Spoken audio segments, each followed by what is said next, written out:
Yes. The Leaf Spring Army sends its regards.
Hello, everyone. I'm the Enforcer, and I'm accompanied by Enforcer Matt.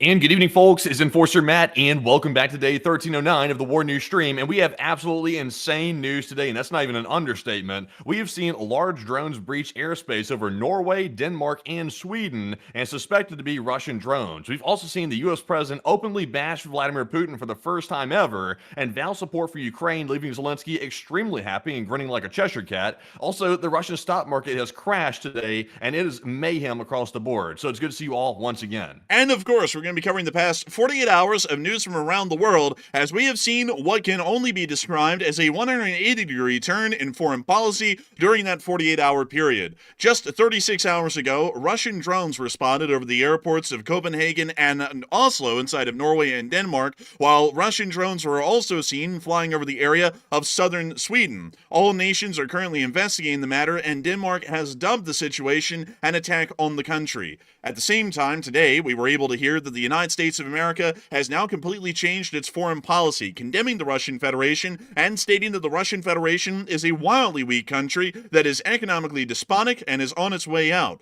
We have given full and unconditional support to the state of Ukraine and the North Atlantic Treaty Organization, also stating that with our support in the combined forces of the West, the state of Ukraine will not only be able to manage a regaining of its entire territory from its 1991 borders, but even insinuated that larger territories may be acquired by the state of Ukraine in the Russian Federation at a later point with our continued support and assistance. The European nations are currently, at the moment, taking this in stride and incredibly well. We have been able to hear that the foreign minister of Poland, Sikorski, has stated Roger in response to the statement that all Russian incursions are to be shot down, which was an official order given by the President of the United States, which is generally be considered a de facto head of the NATO alliance.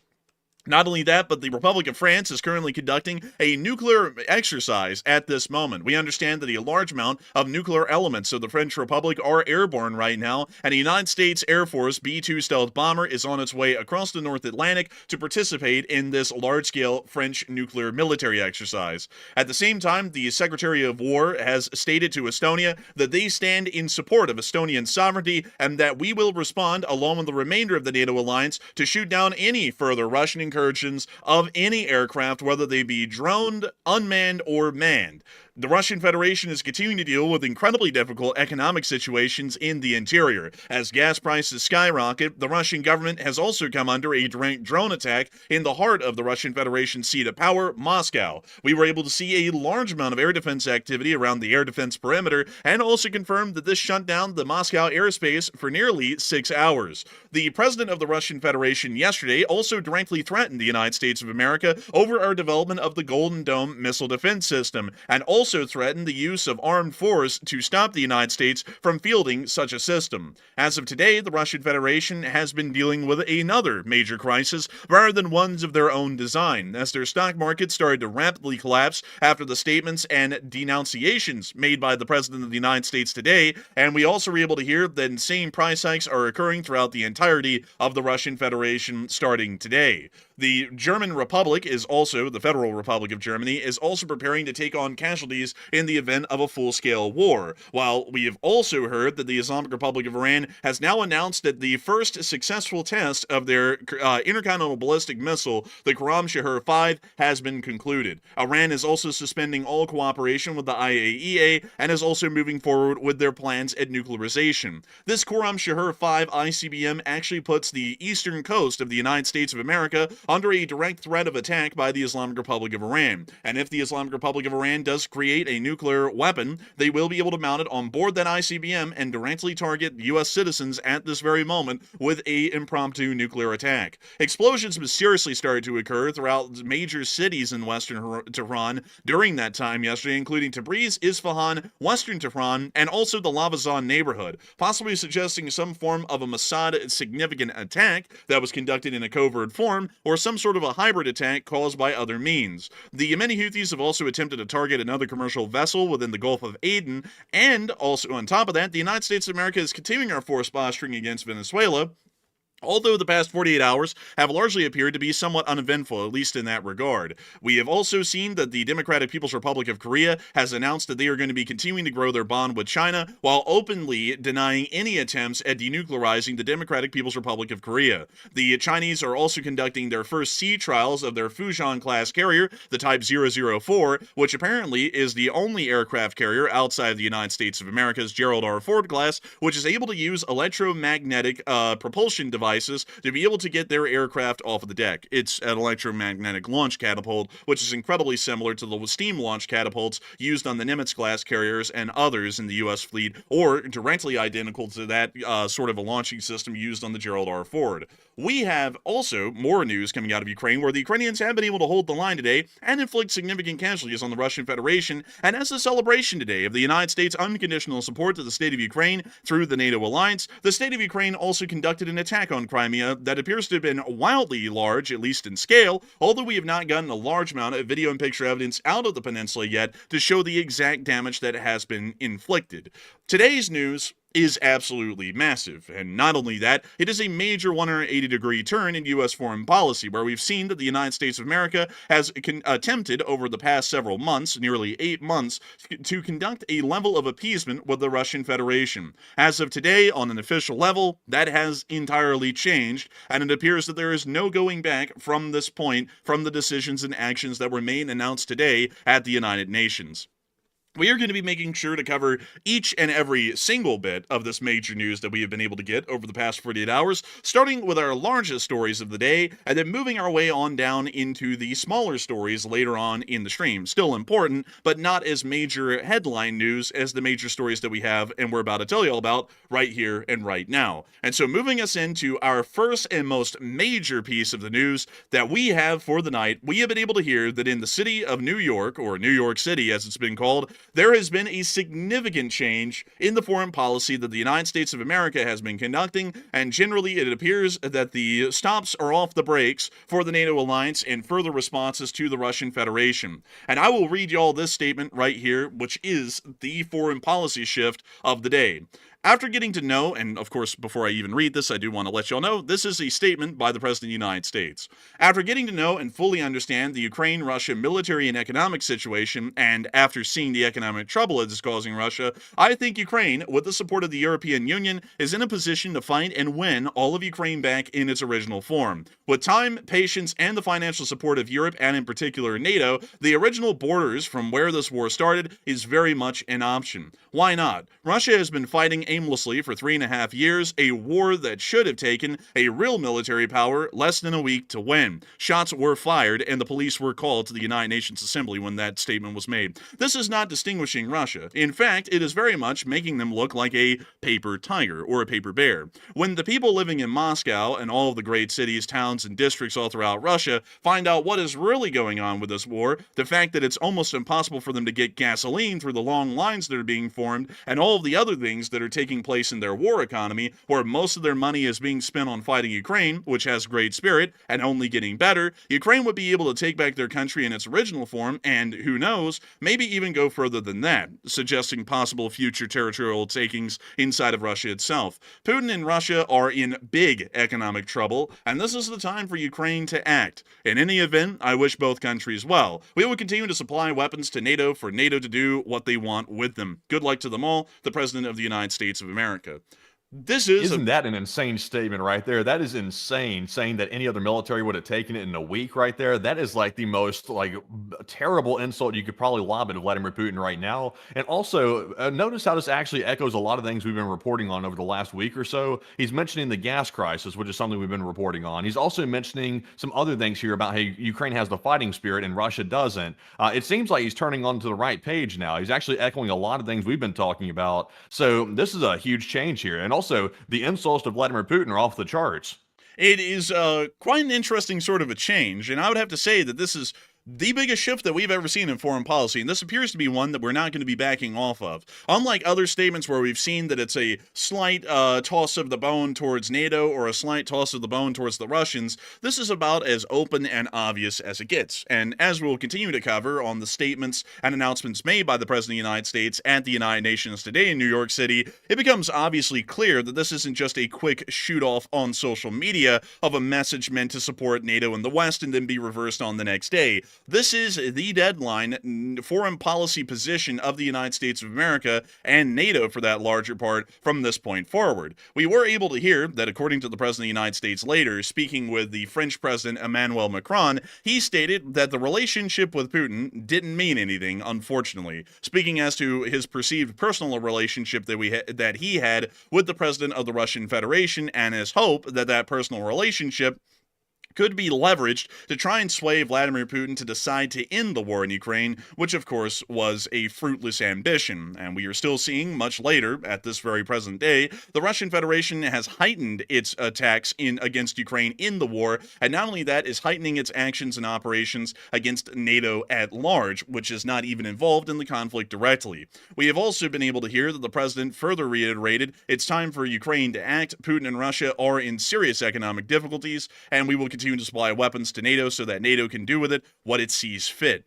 On top of that, there was another statement that was made today, and I want to make sure to get this one in a way that we can show it. And I'm going to bring y'all to this one here, because this one's actually published by the White House, meaning that we can actually show this without any copyright concern. And this was the press asking the President of the United States today what the standing orders will be for NATO, considering that the United States of America is largely the guarantor of NATO, at least the other half of it, and generally for that reason, having the majority share in the defensive power, at least as a singular nation, generally gets to call the shots across the NATO alliance and what nations will and will not do in response to the Russian Federation. This was the answer that the President of the United States gave today to the question of what is NATO going to be doing from this point forward if a Russian aircraft, manned or unmanned, enters NATO airspace. And this was the answer. Do you think that NATO countries should shoot down Russian aircraft if they enter their airspace?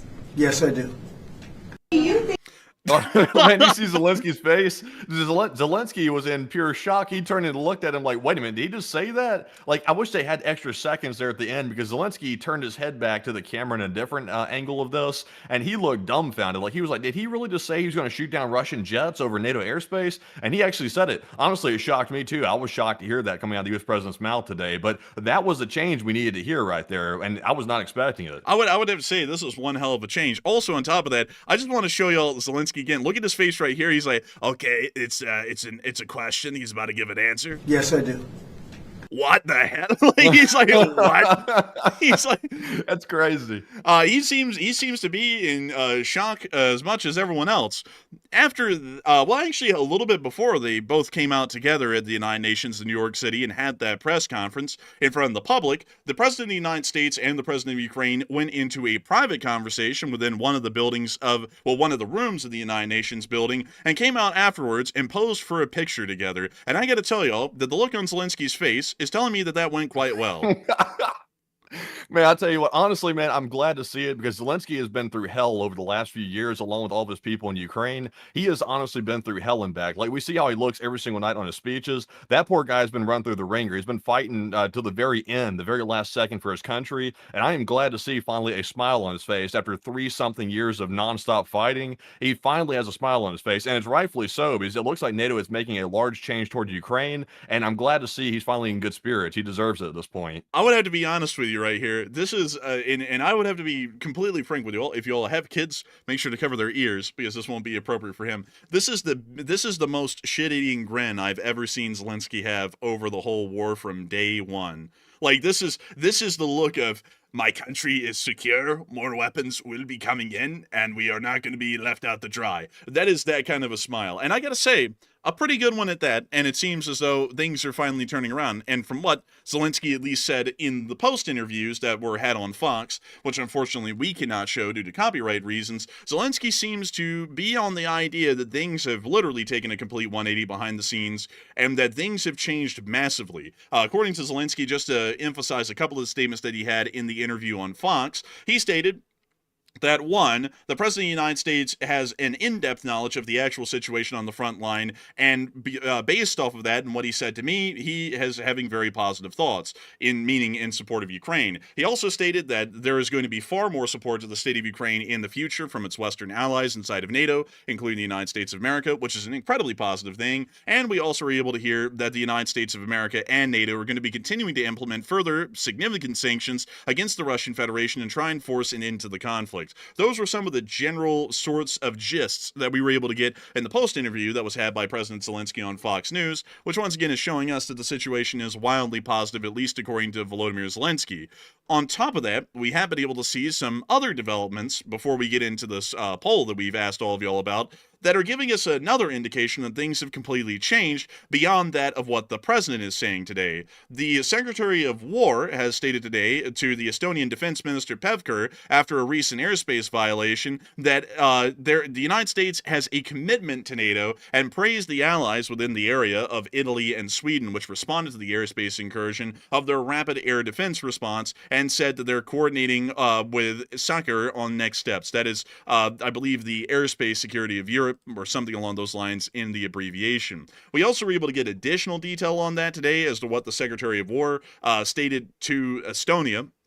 And it does appear that, according to a direct statement per the Secretary of War, any incursion into NATO airspace is unacceptable, and the United States is in close contact with NATO leadership about the next steps. After the order was given to by the President of the United States in public today at the United Nations that all NATO forces will engage and shoot down any further incursions into NATO airspace, the Polish Foreign Minister Sikorski stated simply on Twitter, "Roger that." And that was it. So it seems as though, at least from everywhere we're getting right now, everything has changed as of today completely, and it looks like it's going to be irreversible. This is now the path of action that we will be taking, instead of the one where we generally back off and generally take an appeasement-like style in nature to the Russian Federation and their continued provocations. And this brings us to the question that has been posed to all of y'all. The President of the United States did call Russia a paper tiger today. And what are people thinking about that? And what are you thinking about that as well, Matthew?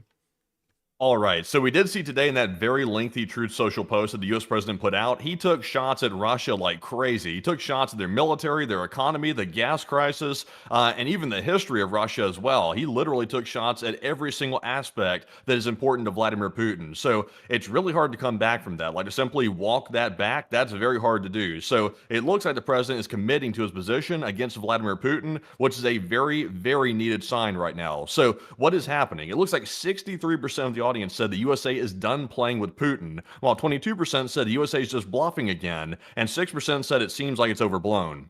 And like I sort of mentioned a minute ago, it's not overblown whatsoever. This right here is going to guarantee a Russian response. And honestly, while that may sound bad on its face, it is what's needed to combat Vladimir Putin right now. Vladimir Putin is taking extremely aggressive action against NATO and Ukraine, and he can only be stopped through aggression by the NATO side. That's the only way that Vladimir Putin is going to stop, and taking a weak approach is not going to stop him. So this post we saw today, while it will, in my opinion, guarantee a Russian response, probably escalation by Vladimir Putin, it will lead to probably the best chance we have of making him back down, if there is any chance of that whatsoever left, to make Vladimir Putin stop what he's doing. So it's well needed, but I do tell people this, get ready for something to happen, because I'm sure that Russia is going to lash out as a result of this, and we're not really sure how it's going to look like. But Enforcer, what say you? I would have to say that I would be with the 64%. I think this was it.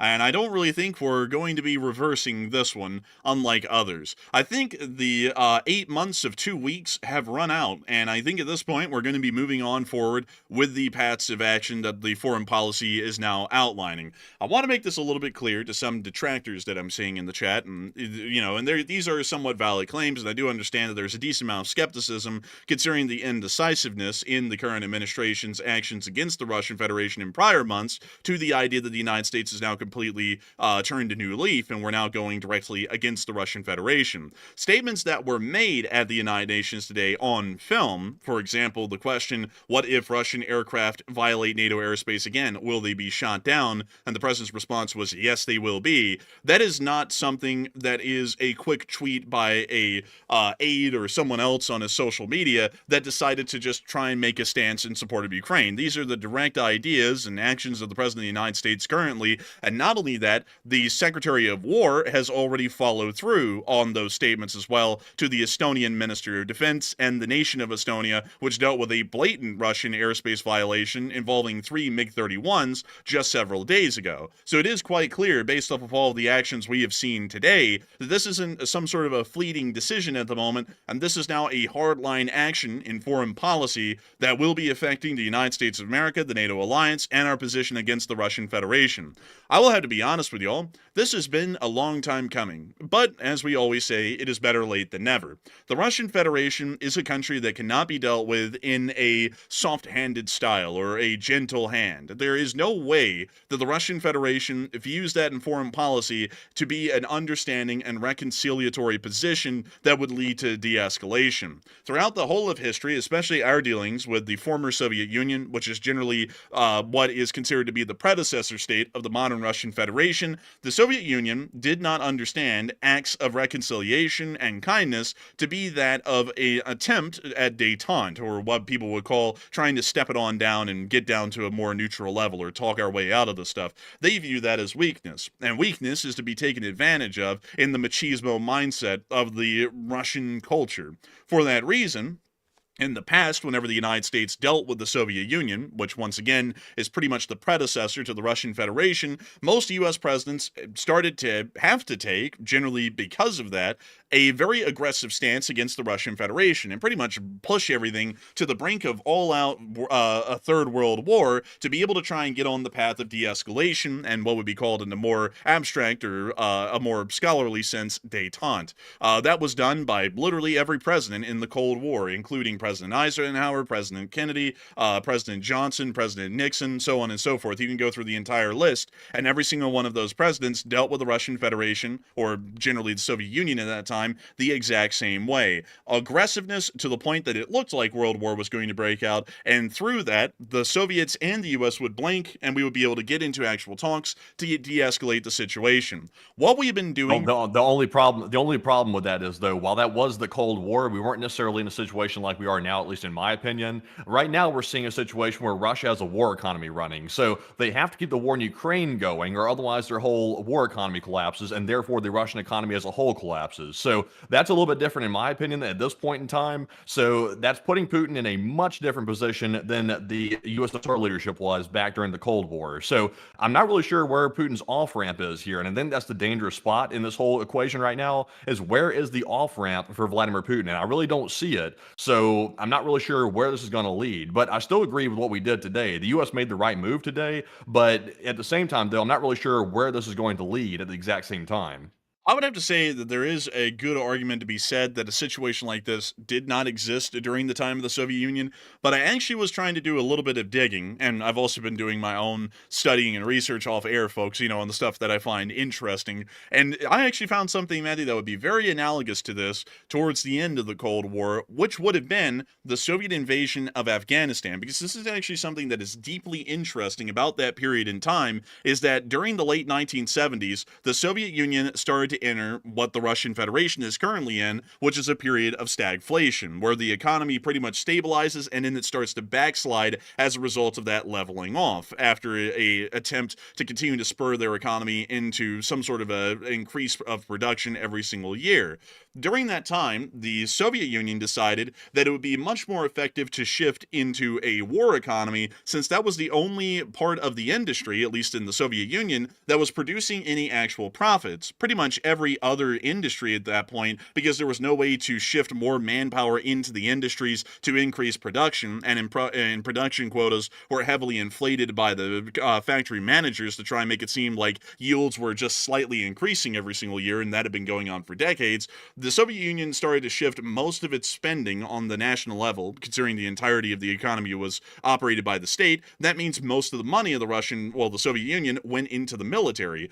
Then they went and invaded Afghanistan in 1979, and that ended in 1989. During that time, the United States of America, largely at the behest of a U.S., I believe, representative, Charlie Wilson, started to support the Mujahideen against their fight against the Soviet Union in Afghanistan, and started to supply them with a great deal of weapons. At least in that sort of a situation, that is incredibly analogous to the situation with the current Ukraine war. The Russian Federation's war industry is really the only thing left hanging on right now, much like it was in the early 80s and through the late 80s in the Soviet Union. And at the same time, the Russian Federation, much like the Soviet Union, is involved in a war like with the state of Ukraine. In turn, the United States and the Western alliances are supporting the state of Ukraine just like we did the Mujahideen in Afghanistan. Now, here comes the interesting part. During that period, as many people may know, especially those folks who lived through the late 1980s, there were a large amount of military escalations that happened in between the Soviet Union and NATO directly inside of Europe, including Operation Able Archer and many other military escalations that started to occur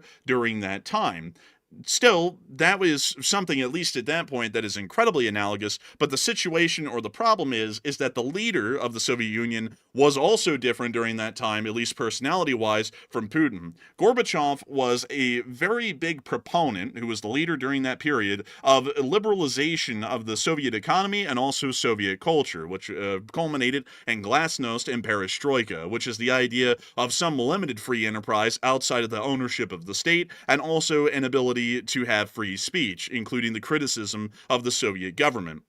That all culminated in Gorbachev slowly losing power and seeing it slip away towards the latter days of the Soviet Union, and eventually he was largely ousted by Boris Yeltsin, who largely installed himself as the next quote-unquote president of the Russian Federation after it also seceded from the Soviet Union, and then he pretty much became the Russian Federation's first dictator, and then he was replaced by Putin in the year 2000.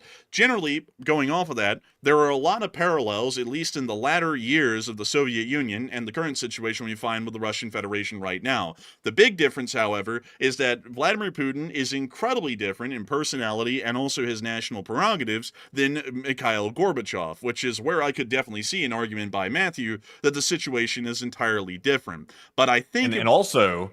And also another thing that's a little bit different as well. I get the whole equation you're making with Afghanistan there, and of course that is somewhat parallel. But at the same time, though, to my knowledge, Afghanistan was not attacking the Russian mainland, to my knowledge. So with that being the case, this is a little bit different because Ukraine's attacking the Russian mainland. So that is one of the main ways that Ukraine's gotten through and damaged the Russian economy is because they can launch drones straight into mainland Russia. They can strike the refineries and knock them out of action one by one, and that's exactly what's happening right now. And that's why we're seeing the gas crisis start to build up and become a major crisis inside of Russia. So I still think it's a little bit different. This one's a lot more of an existential crisis for Russia than the Afghanistan situation. So I would say it's still a little bit more severe.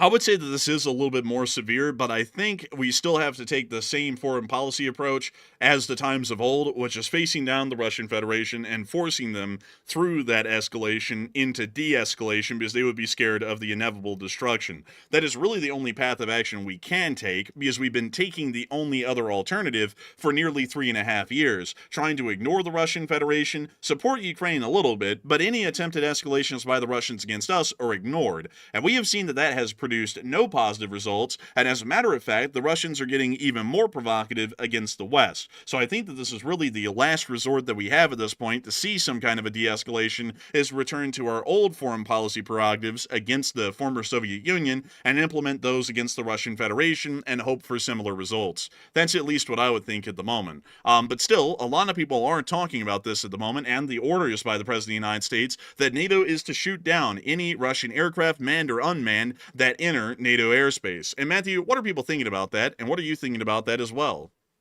All right, so surprisingly, it looks like people are very split on this poll. To repeat the question one more time, the U.S. president said today that NATO should shoot down Russian aircraft breaching NATO airspace in a shocking statement today by the U.S. president. And what are your thoughts about that? 40% said Russia will talk this one down and try to de-escalate, while 32% said Russia will respond in the extreme, and 14% said Russia will probably slap the West on the wrist. So I'll be honest with you all on this one.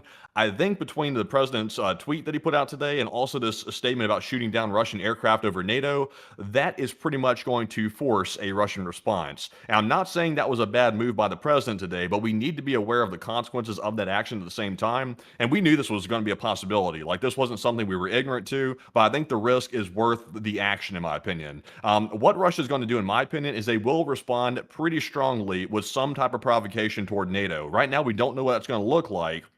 But they're basically already doing it as it is right now because we're currently hearing drones over Norway, Sweden, and Denmark. We haven't gotten concrete information about if those were Russian drones or not, but I think you can kind of deduce the odds of that are pretty high that they were Russian. And also, we did see that attack on Poland, and also the Baltic states have suffered airspace incursions as well. So Russia is already getting crazy. Like, they're acting wild. They're acting like a nation in its death throes. And I think Russia has only one way to go up, which is to escalate even further. So I'm actually with 33%. But Enforcer, what say you? I would have to say that I'm most likely going to be with the 33% as well. I believe that at this point we are taking the best foreign policy actions possible at this moment. It is really all that we would see, at least for now, that would certainly have at least a greater chance of succeeding than what we've already been doing. So I would say that this is the right move to be made. But at the same time, I have a feeling that the Russians still have a little bit left, escalatory-wise, up their sleeve that they'll be trying to pull out to see if the West will blink and back off again, and hopefully allow, at least in the Russians' mind, them to be able to continue to terrorize and intimidate the nations of the West into pretty much conceding to the Russians whatever they want. And that's at least what the Russians will be doing for now. So that might actually lead to an escalation of their actions in the short term, but eventually I have a feeling that there's going to start to be some political fracturing inside of the Russian Federation due to this endless escalation and the clear end goal of Putin that it's all or nothing, the complete victory of the Russian Federation or its complete destruction. That might actually lead to some murmurings and crackings within the Russian government that would eventually lead to Putin either having to back off, seeing that his position is no longer tenable within the Russian government, or this may lead to some sort of an attempted coup d'etat within the Russian Federation against Vladimir Putin if this escalatory path was continued forward without any stoppage whatsoever or any consideration as to the kind of quagmire that Putin would be getting the Russian Federation into at this point. That's at least what I would believe for now. That's a good question. How much runway do you think the Russian citizens have left? Because obviously they've been going through hell because Putin doesn't care about them. He hasn't really been taking care of them. We've seen water crises inside of Russia, or water crises inside of Russia, I could say, where the water's literally blue. And we're also seeing occupied territories in Ukraine also having a similar issue. We're also seeing a gas crisis. We're seeing Russian companies laying people off en masse. And we're also seeing the Russian government now start to abscond the assets of normal civilians they're claiming they're Satanists, and they're taking their assets and putting them into the big government pot of money to keep the war going. So the Russian citizens are getting shafted. Like, there's no other way to put it. They are getting shafted right now, basically. And I don't see that changing. In fact, I see that getting worse because now he's going to keep the war going. He's going to expand the war, and their economy can't afford it. So how much runway do the Russian citizens have left at this point before they finally reach their breaking point and we see protest, riots, or some attempt at a coup d'etat against the Putin regime? I would have to say that's a good question to ask, and I think an even better question would be to ask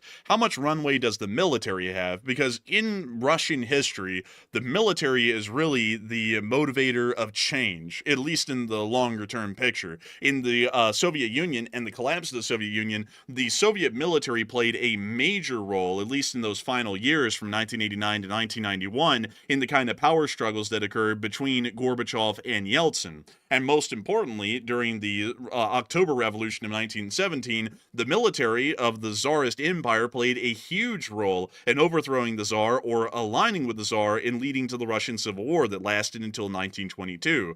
All of that is to say that while the public might have had enough, it's really more so a question of if the Russian military has had enough. And considering that they have been seeing continuous purges, and some commanders are still around from the beginning that appear to not be as enthralled with the ideas that Putin has had, at least initially, they may be sitting there and getting into the quiet murmurings of a possible coup d'etat against Putin. On top of that, if the public starts to put a great deal of pressure on Putin, a lot of them could start to think that their positions in the Russian government are untenable if they continue to remain loyalists to the Putin government. And they may start to decide to join the people who may attempt a coup against Putin, or to maybe start their own coups against Putin, so that way when the ashes settle, at least politically inside of Russia, they'll at least have positioned themselves for a considerable political career after the fall of the Putin regime, which is also possible with this kind of pressure being implemented against them.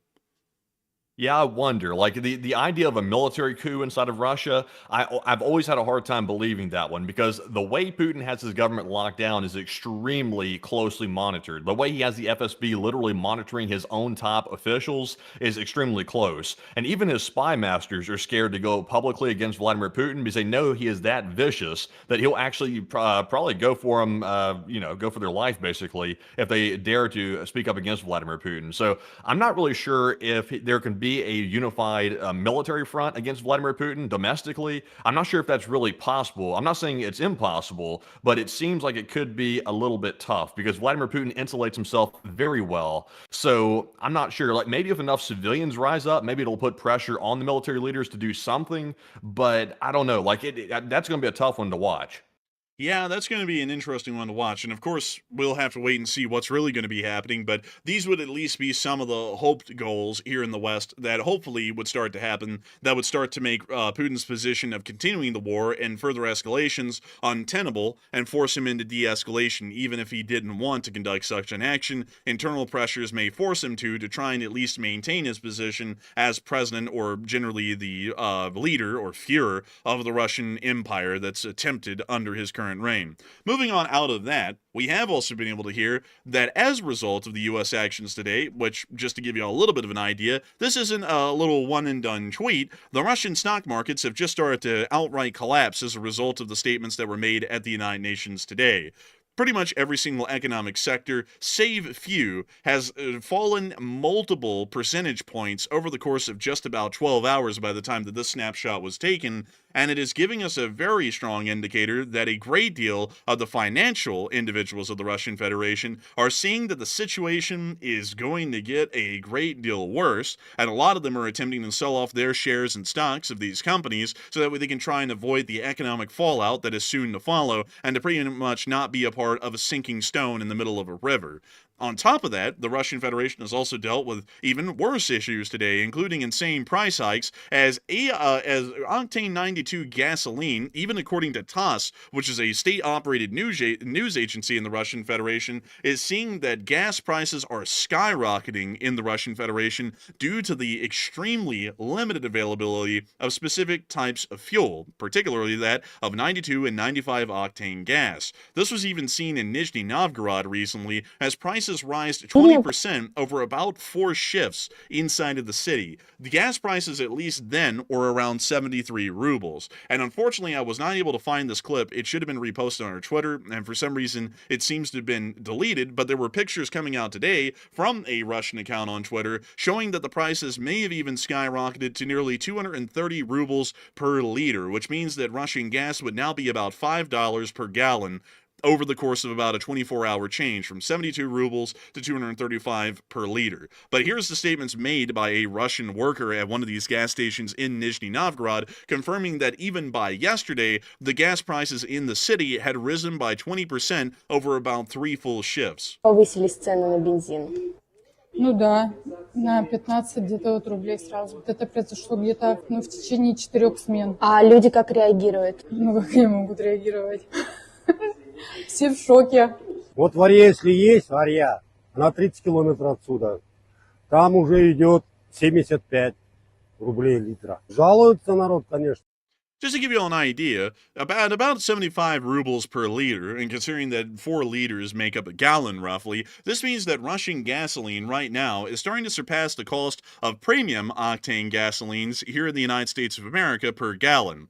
In the long run, this is not going to be at all possible for the Russian Federation to keep for long. Russian citizens, compared to their American counterparts, make 10 times less annually than us. That means that while the gas is the same price in Russia that it is here, it is 5 times more unaffordable for an average Russian because they're making 5 times less. So, once again, that is a very bad situation to be in right now. And not only that, we then saw that the Russian Federation was getting a little bit cocky, at least yesterday, before the statements came out by the President of the United States today in the United Nations, as Putin started to directly threaten war with the United States of America over, believe it or not, the Golden Dome. The Golden Dome is a proposed missile defense system that's currently in its conceptual phase in the United States that is intended to be in a geosynchronous orbit over the United States of America and is supposed to be, when finally implemented, able to detect incoming threats of all types: intercontinental ballistic missiles, hypersonics, intermediate-range ballistic missiles, short-range ballistic missiles, and also drones, and be able to coordinate and enact air defense protocols to be able to shoot down and destroy any of those incoming targets. The Russian president then stated yesterday that the West hadn't listened to any of Russia's concerns in this clip here, which I'll show you a small clip of. Подробно останавливаясь на этих вопросах, критиковали данную позицию. Не только подчеркивали крайнюю опасность. Since we don't have a translation and he's speaking crap, we'll save you all the rest of the video. But then he also went on to directly state that the Russian Federation will take military action against the United States over the Golden Dome. And I'll read you all of the speaking points that Putin made yesterday in his address to give you an idea of what we went into the United Nations on today, and maybe a reason why the president has taken a complete 180 on his foreign policy approach. Russia is ready to comply with the quantitative restrictions of the New START Treaty for 1 year after its expiration. The treaty will expire on February 5th of 2026, meaning that they will be extending their adherence to the New START Treaty until February 5th of 2027. Russia is interested in attempting to maintain the status quo that was established thanks to the New START Treaty. Russia's continued adherence to the New START Treaty restrictions is only possible if the United States takes similar steps. The expiration of the New START Treaty in 2026 means the disappearance of the last agreement on direct limitations on missile capacity. The situation in the area of strategic stability continues to deteriorate, largely stating that Russia is getting closer to trying to go to war with us. The West's destructive steps have significantly undermined the foundations of dialogue between countries with nuclear weapons. That was a direct statement about the Golden Dome system, if you saw the statements and speech that was made by Putin to his cabinet, if you want to call him that. He generally was talking about how the Golden Dome violated the the Outer Space Treaty, and according to Russia, could be used in a weaponized form to conduct direct attacks against Russia that Russia would only have mere minutes to be able to respond to, and not about a half-hour response time like the Russian Federation may hypothetically have against most intercontinental ballistic missiles fired from the United States of America's mainland inside of the Midwest. Russia then is apparently, according to Putin, ready to respond to any strategic threats, not just in words, but with military technical measures, meaning an outbreak of a full-blown war. So Putin yesterday decided, in his all-knowing judgment and his greatness, to directly threaten the United States of America with a war. Now, this is something that should be getting the message across to a lot of people, that Putin's ambitions don't just stop in Europe. To all the people who were saying that, let me put it out here this way. Russia's ambitions right now are inside of Eastern Europe. Russia's ambitions tomorrow are literally over the United States of America's skies.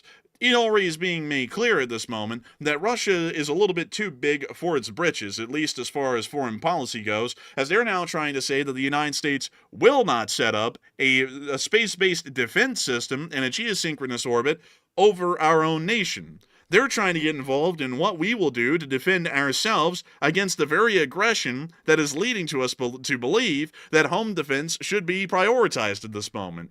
That is the kind of Russia that you're really dealing with. Russia isn't your friend. If you think that Putin likes you and that he's your friend and you are an American, you've been disillusioned by Russian propaganda. Russia hates you. Putin hates you. You're an American. You're the enemy of their nation. And that's the way that they will treat you until the day that we all drop dead one day, either because they attack us or if we just die of old age, which the Russians would be pretty pissed if we all ended up dying of old age peacefully. That'd make them pretty angry. But it is incredibly clear that the Russian Federation, no matter what, is continuing to think that they run the world. And I would have to say, folks, that I think that that's a little bit misguided. And I would have to say that the President of the United States' actions today ought to start to show the Russians who really runs this place, which is the United States and our allies, and not the Russians. But moving on out of that, we are starting to hear that a lot of people are talking about that Russian stock market crash, which is something in itself, and pretty much I think like the third major crash of the entire war. There's been about 50 small little slumps of the stock market through the war, but this is one of the third or fourth largest ones that we've seen in a single short period like a day. And Matthew, what are people thinking about that stock market crash, and what are you thinking about it as well? All right, so it's one thing about what we think about the whole situation from the U.S. President's statements today toward Russia. Obviously, we think it's a pretty big deal, but it looks like the Russian investors think it's an extremely big deal because their stock market crashed today, and it looks like panic is starting to take hold in the entire Russian Federation. So what are your thoughts about that? And it looks like 43% said Russia will suppress the public dissent, and that will solve it, while 41% said civilians will probably try to run the banks soon, and 8% said Russia will recover quick from this. And one thing that history showed us is the Russian civilians are not ignorant when it comes to their money being in very questionable banks. I believe we're going to see runs on the banks within the next month or so. If this keeps up and it looks like the Russian stock market keeps crashing, we might see another run on the banks that we saw about a year ago in Russia. It might happen again because what basically causes a bank run is the people in a country feel that the banks are going to fail because either there's a lot of mortgages being foreclosed on or there's something of that nature and the loans aren't being properly done by the bank. So people then get scared that their money is going to go basically away because the bank fails. So they go try to get their money out and take it out of the bank. And that's what causes banks to collapse even quicker. So I'm with the 41%. I think that the Russians might try to suppress public dissent about it, but I also think the civilians are going to take matters into their own hands and probably try to run the banks because today there was some very big panic in the stock market. But Enforcer, what say you? I would have to say that this is most likely going to lead to a run on the bank. I would call this one the Russian marathon at the bank because I think so many people are going to be running for their money that it's going to end up becoming a marathon at this point because we have seen in prior instances of economic instability in Russia, the public in Russia will make runs on the bank like there is no tomorrow, to the point that the Russians actually by decree will shut down the banks and stop people from even withdrawing their money. To explain to y'all, at least in a simple way, because I don't really understand economics insanely well, so that's really the only way I can explain it, here is how runs on the bank generally work, or how they would end up becoming devastating to the Russians if they do not stop them.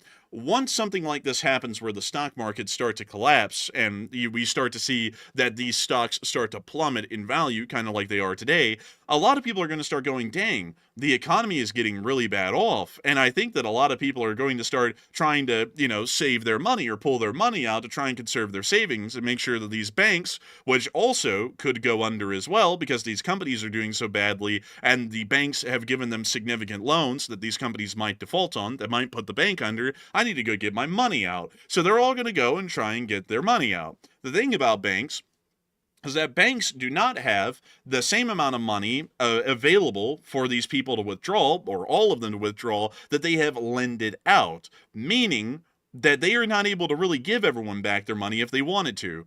That also means that the banks would start to panic, and the banks might start calling up these companies that are already doing badly and say, we need you to repay the whole loan we gave you right now. So that way they can pretty much absolve the loan, get the money back, and then pay it out to these people who are making a run on the bank. That would financially implode those companies, and at the same time, that would also continue to hurt the bank because the bank doesn't have the reserve currency anymore because of everyone depositing their money in the bank to give out in further loans, meaning that it ends up becoming a pretty much cyclical, self-destructive cycle that would lead to the complete collapse of the Russian economy and the Russian banking system. That's why the Russians would order the banks to be shut down, and people start doing that, because if they allowed that to continue, it would literally destroy the entire country. That's pretty much what happened back in the economic depression the Great Depression of 1929 here in the United States, and it was pretty much a self-fulfilling destructive cycle. It collapsed a great deal of banks, and it pretty much destroyed a decent amount of the companies that existed during that time and rendered them non-existent by the time it was all over.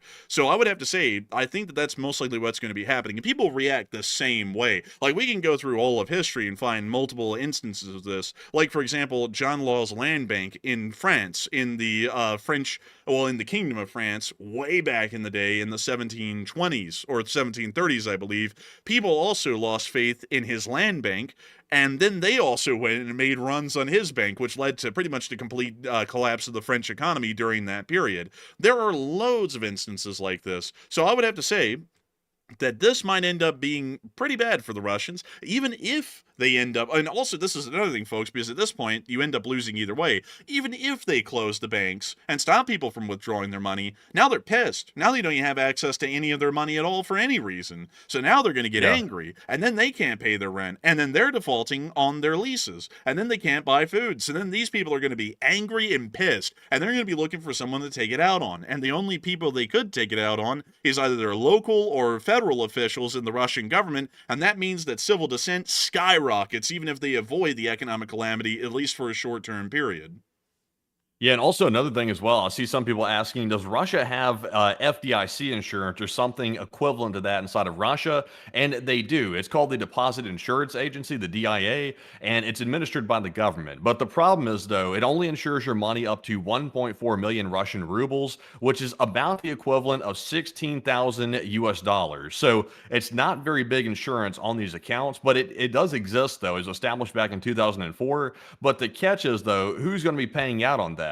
And that would be the Russian government paying out on that. And right now, the Russian government is practically broke.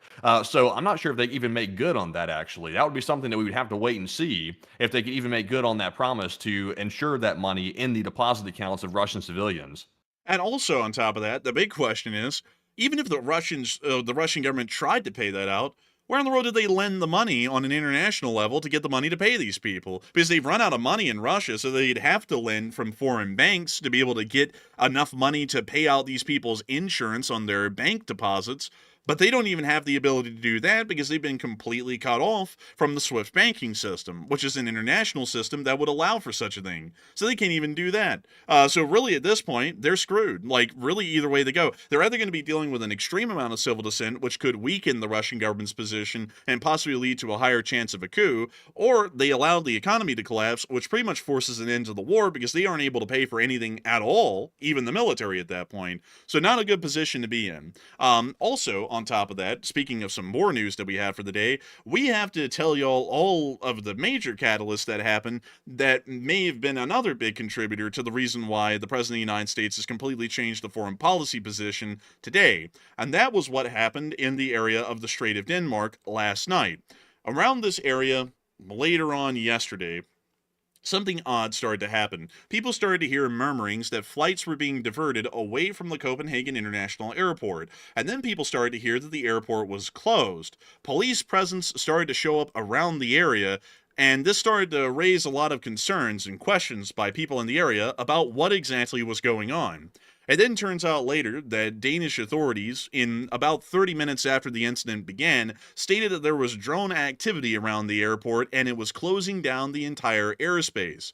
This then went on for a little while longer, about 10 more minutes. Then we got the report that the Danish Air Force was being scrambled out of the area of Jutland and was now being sent towards the area of Copenhagen immediately to respond to some sort of a drone incursion that was going on in the area. At this point, the situation was starting to get quite serious. Military aircraft were being scrambled, there was a major police response, and most if not all flights around Copenhagen were either being forced to continue to hold their holding patterns or were being diverted to other airports within the area. Then we started to see that later we got actual footage of the drones that were over the area, and I want to see if we can actually get that here really quickly, or at least the clip. This was one clip that we got of one of these drones that closed down the airspace of the Copenhagen airport that was seen by someone at the airport and filmed. You can actually see it right here.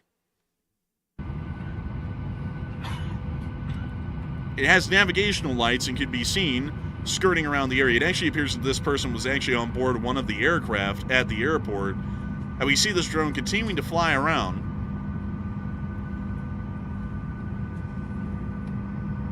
And it appears to have wings from what we can tell, but Enforcer Matt actually spent some time trying to take a close analysis of this thing and figure out what it was. And we've had a lot of folks, including our viewers, trying to comb over this and figure out exactly what this thing is. And we have actually put out here a different, the same image, but altered in different ways to try and get the best look that we could at this drone. It appears to have fixed wings. That is one thing that we could confirm, with navigational lights on the wing tips. It seems to be somewhat large. We were assuming around 15 to 20 feet in wingspan, and it does not appear that the colors are consistent with commercial aircraft, although it does have anti-collision lights on board.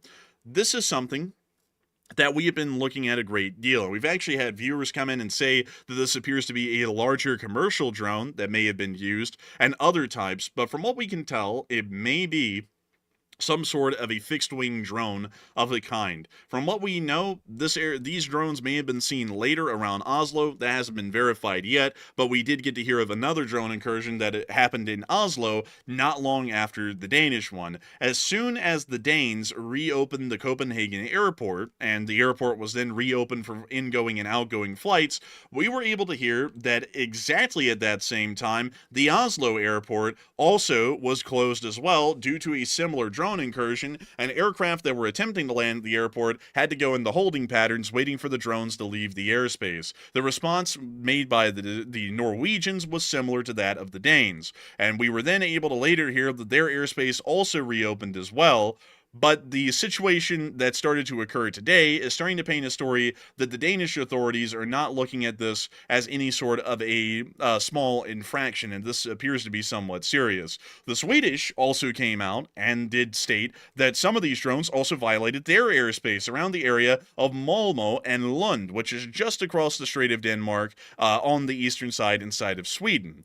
The Danes are now saying that they believe that these drones were launched by ghost ships just off of the coast of the capital of Copenhagen, possibly some other vessels like the Oslo Carrier 3, but I'll read y'all all of what was stated by Danish state TV channels, which reported that 3 vessels are suspected of launching the large drone that shut down the Kastrup airport in Copenhagen for hours last night, forcing 150 flights to be canceled or diverted. The sanctioned Russian cargo ship Austral 1 sailed through the Øresund Strait on Monday and made several irregular maneuvers. The tanker Pushpa, sailing under the flag of Benin and sanctioned for transporting Russian oil, was another vessel that was considered suspicious. It was monitored for 4 hours by a German NATO patrol vessel. The Norwegian cargo ship Oslo Carrier 3 was 7 kilometers from the Kastrup airport while the drones were being pursued. Several Russian-speaking people are among the crew of this vessel, and the ship's owners also have offices in Kaliningrad. So we currently hear that there are 3 possible suspects suspects for the vessels that may have been involved in this, and the Danish are now dubbing this situation an attack, and it seems that they are not taking this lightly whatsoever. According to the Denmark's prime minister, the Danish prime minister, they did state that it was an attack on Denmark, showing that they are not taking this lightly. It does not appear to be some sort of an incursion by civilians. They are believing that it had a military intent behind it and was also another attempt at escalation by the Russian Federation. And a lot of people have been talking about what they believe was involved, or the more greater details surrounding this sort of an attack. And Matthew, what are people thinking about it, and what are you thinking about it as well? All right. So the only things we know for certain right now about this Copenhagen drone incursion is there were multiple drones spotted flying very low over the Copenhagen airport, and that was confirmed by eyewitnesses and also authorities on the ground. So now the Danish are calling it an attack, and they suggest that Russia could be involved, but they're trying to collect evidence to prove that for a concrete fact. So what are your thoughts? It looks like 54% agree with the Danish and say they were probably launched from ships on the coast, while 27% say they were probably launched from Kaliningrad, and 6% says it seems like it could be something else. Now, I will say on this one, right now it's all speculation because they're saying it could be ships, but they're really not sure. There are some alleged ghost ships on the coast that could have launched it, but nobody really knows for certain. One thing I do want to point out, though, is currently there are some P-8 Poseidons circling around the same area where the alleged ghost ships are at, which makes me wonder if maybe there is some type of submarine presence in this area off the coast near Copenhagen. That sort of suggests that to me, at least a little bit. So I'm not sure if a submarine could launch a drone. It seems like it would be kind of unlikely that could be the case, especially considering the large wingspan of this drone. If it does have wings on it, it looks to be very wide. So not really sure what that presence is about right there, but we do see it here on the map. So I'm going to say I'm actually undecided for once. I'm with a 13%. But Enforcer, what say you? I would have to say that it's a little bit hard to tell. I would be with a 13% as well. It's plausible that they could have been launched from Kaliningrad if they are a similar size and capability to that of the Shahed 136 or the Garan 2. They definitely have the range to be able to reach Copenhagen and also fly back, and even reach Oslo and fly back. They could have also been launched by ships. We're not exactly sure what type they are. I actually did have a viewer show me off air a example of a drone that he believes could have been used that was a 4-propeller drone around the area of the Copenhagen airport, which would more so lean into the idea that this may have been a ship-launched drone that then returned back to whatever mothership it had been launched from. We're just not really sure, and I don't want to say anything with a definitive certainty on this, because considering that it was a low visibility environment, it was the dead of night, and all we were able to see were the navigational lights, it really leaves it up to mystery what exactly this drone was, what type it was, and what its abilities were. We do know that they were apparently unarmed in some form of a reconnaissance drone, but beyond that, we really can't say more with a definitive certainty here on this channel and be confident in it, at least at the moment. But one thing I do want to say, though, is I saw a lot of people saying this earlier, and I do want to sort of give my perspective on it. People were saying, why would Russia put navigational lights on their drone if they're trying to scare the NATO alliance?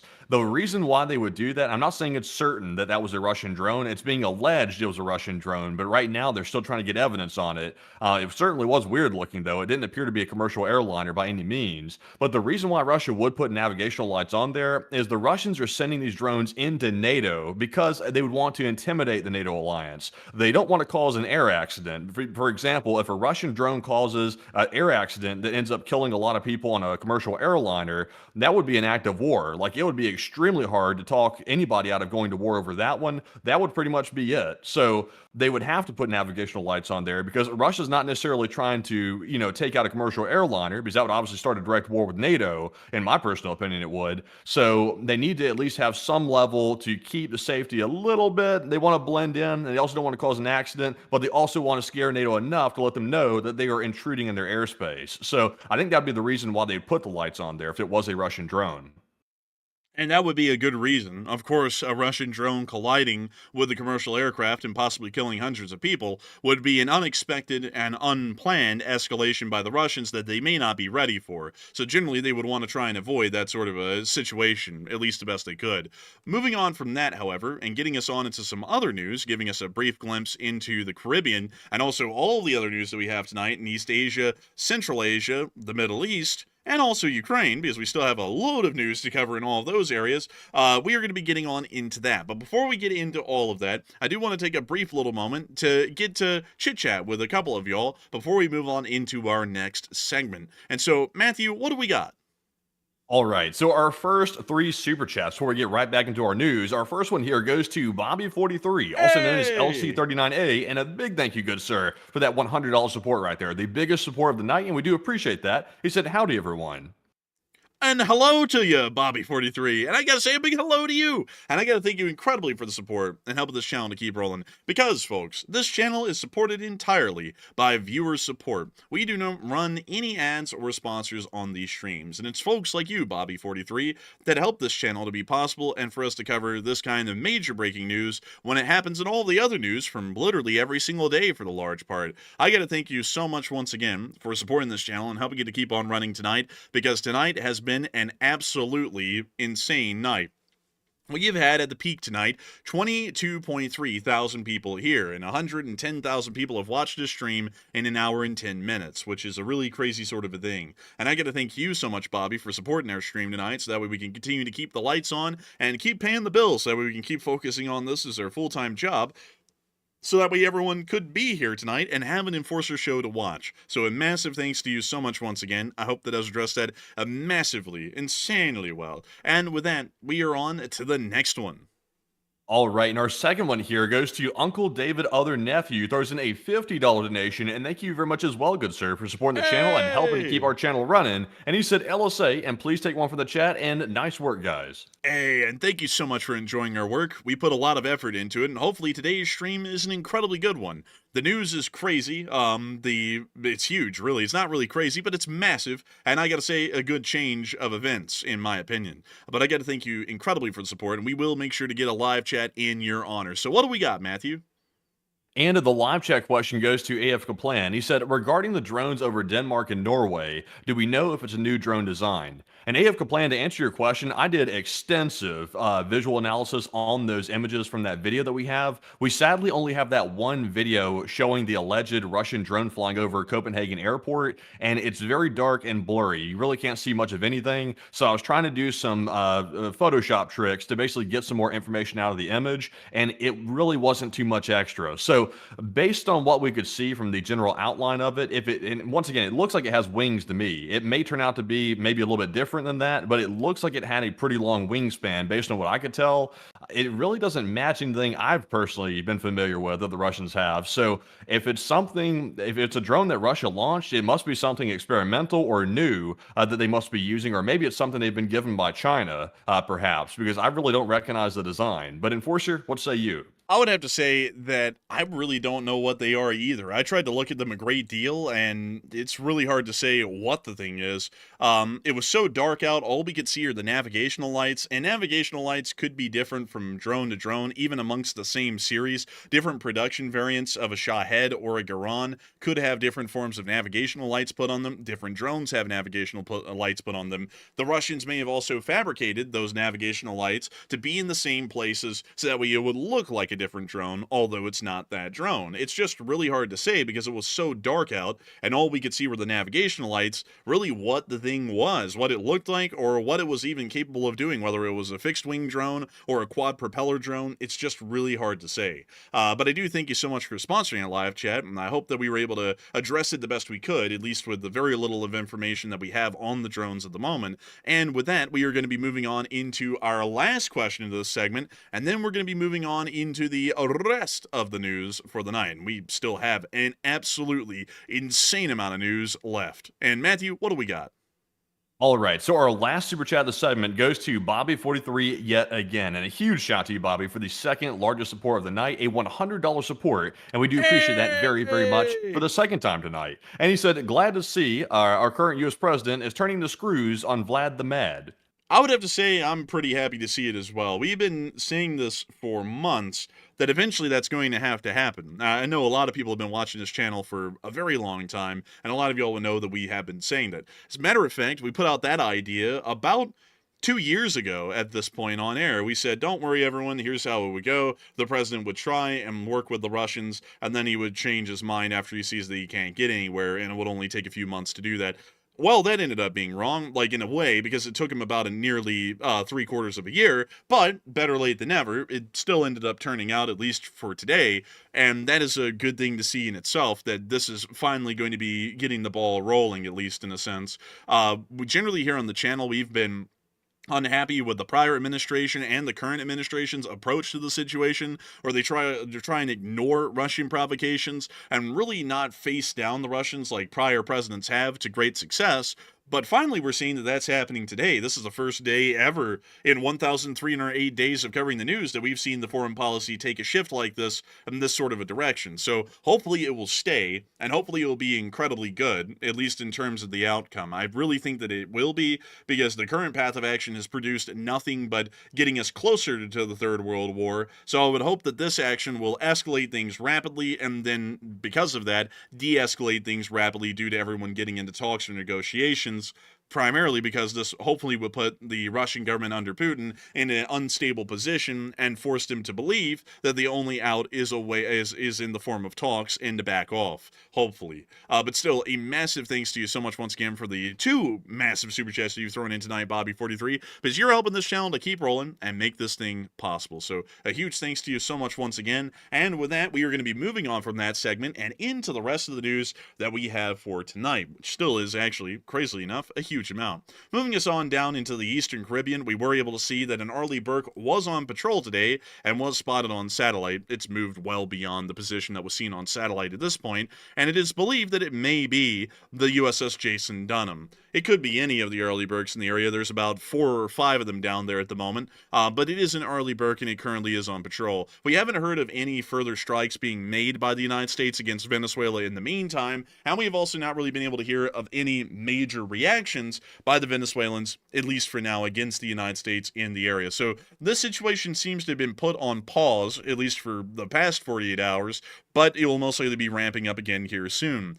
Also, a little bit of an honorary mention. I had to cut this whole story tonight due to time constraints, but it does appear that Thailand and Cambodia may be going to war again here soon, as 4 Cambodian soldiers did cross the border into Thailand, violating the border and also the ceasefire as well, and we are now seeing that there is a rapid mobilization being conducted by the Kingdom of Thailand against the Kingdom of Cambodia, and it looks like, at least for the moment, that it may get back to shooting. So the ceasefire might collapse here within the next few days, or maybe even the next few weeks. We're not really sure which it'll be, but we already generally had an idea that this was going to end up flaring up again, because the underlying issues that led to the first conflict, at least earlier this year, were not resolved in the ceasefire that was implemented by the United States. Moving on out of that and towards North Korea, we have been able to get some small little developments from the North Koreans. They did state that they're going to be growing their bond with China, as Kim Jong-un stated that North Korea will promote relations with China more vigorously in common struggles, generally against the United States. So, you know, womp womp. I don't really think the Army of the Starving will really do too much against the United States. I mean, the worst thing that they could do is try and bite someone, but I have a feeling that even then they might not have enough strength. So I don't really think the North Koreans will pose too much of an issue. However, we did get to also see that the Chinese published video today of them conducting their sea trials of their brand new Type 004 Fujian class aircraft carrier. This one actually has electromagnetic catapults, which are able to launch their aircraft off of an electromagnetic catapult system. You can actually see it here at the front of the vessel, but one thing that I will note, folks, is that this catapult system is absurdly long. I do not know if that is what the Gerald R. Ford has, because I believe that our catapult system is a great deal shorter on the Ford, which is also an electromagnetic catapult. But let me check that really quickly. Let me see if I've got any pictures. Yeah, it's a good bit shorter. Like, ours generally stops right around the head section of the bow where it flares out. The Chinese have theirs almost all the way amidships, so I'm guessing that their electromagnetic catapult isn't as powerful, at least in a short distance, as ours, and for that reason, it appears that theirs was extended about another 60 or 70 feet to be able to get enough force or power to be able to actually catapult the aircraft off of the foredeck or the bow of the vessel.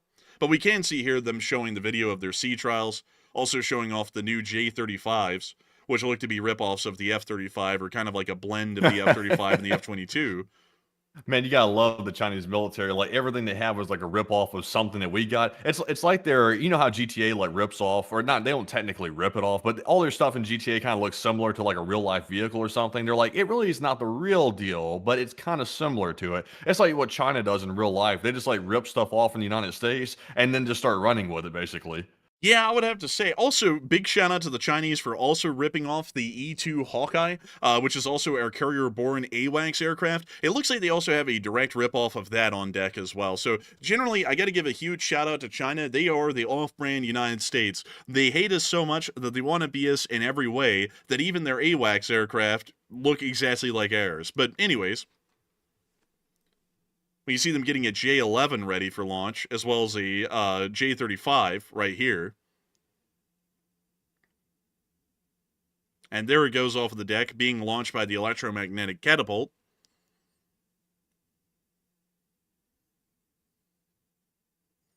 We now see them bringing it in on approach and catching the arresting cables. And also launching the rip-off E-2 Hawkeye. That is, I'm not even kidding, folks. That is exactly an E-2 Hawkeye. I mean, even the tail section is identical. I mean, look at that. The tail section is literally the same. Exactly. Yeah. Absolutely wild, like how they steal stuff like that. Yeah, I mean, hell, I think even the boom is identical. Look at that. Look at that. The boom structure at the back right there. It's literally identical to this. They literally copied everything. Oh man, does this mean that we have all the targeting data already like good to go? Because we can simply use our own blueprints to figure out the weak points of their aircraft since they basically copy the design. Isn't that how it works basically? I guess. I mean, dude, on our radars, man, like the radar engineers, they just sat there and saw that and they're like, oh, yeah, let's put out the software update. They just took the radar cross-section profile for an E-2 Hawkeye and then just plugged it in and typed in the code /hostile or something like that, because at this point, that's all you could do. It's literally the exact same plane. Really, honestly, that's honestly pathetic. Really, that's all China's got going for them is they can manufacture this stuff really quick, but they don't really have like the development department. They don't put money into R&D. They just like they take our stuff and they just simply just build it, and that's it. Also, big shout out to the Chinese for also even going as far as ripping off the Russians, because this is a J-11, which is their version of an Su-27 for the larger part. So that's what this is. So they don't even have their own, like, they have a few of their own indigenous aircraft, but even those take heavy inspiration from foreign designs. There really isn't a lot of imagination or ingenuity or creativity in China. It's pretty much just the ability to copy and rip off everyone else and kind of do it somewhat okay. But there goes their J-11, which is also going to do a pretty much a holding pattern over the carrier and then come back in for a landing.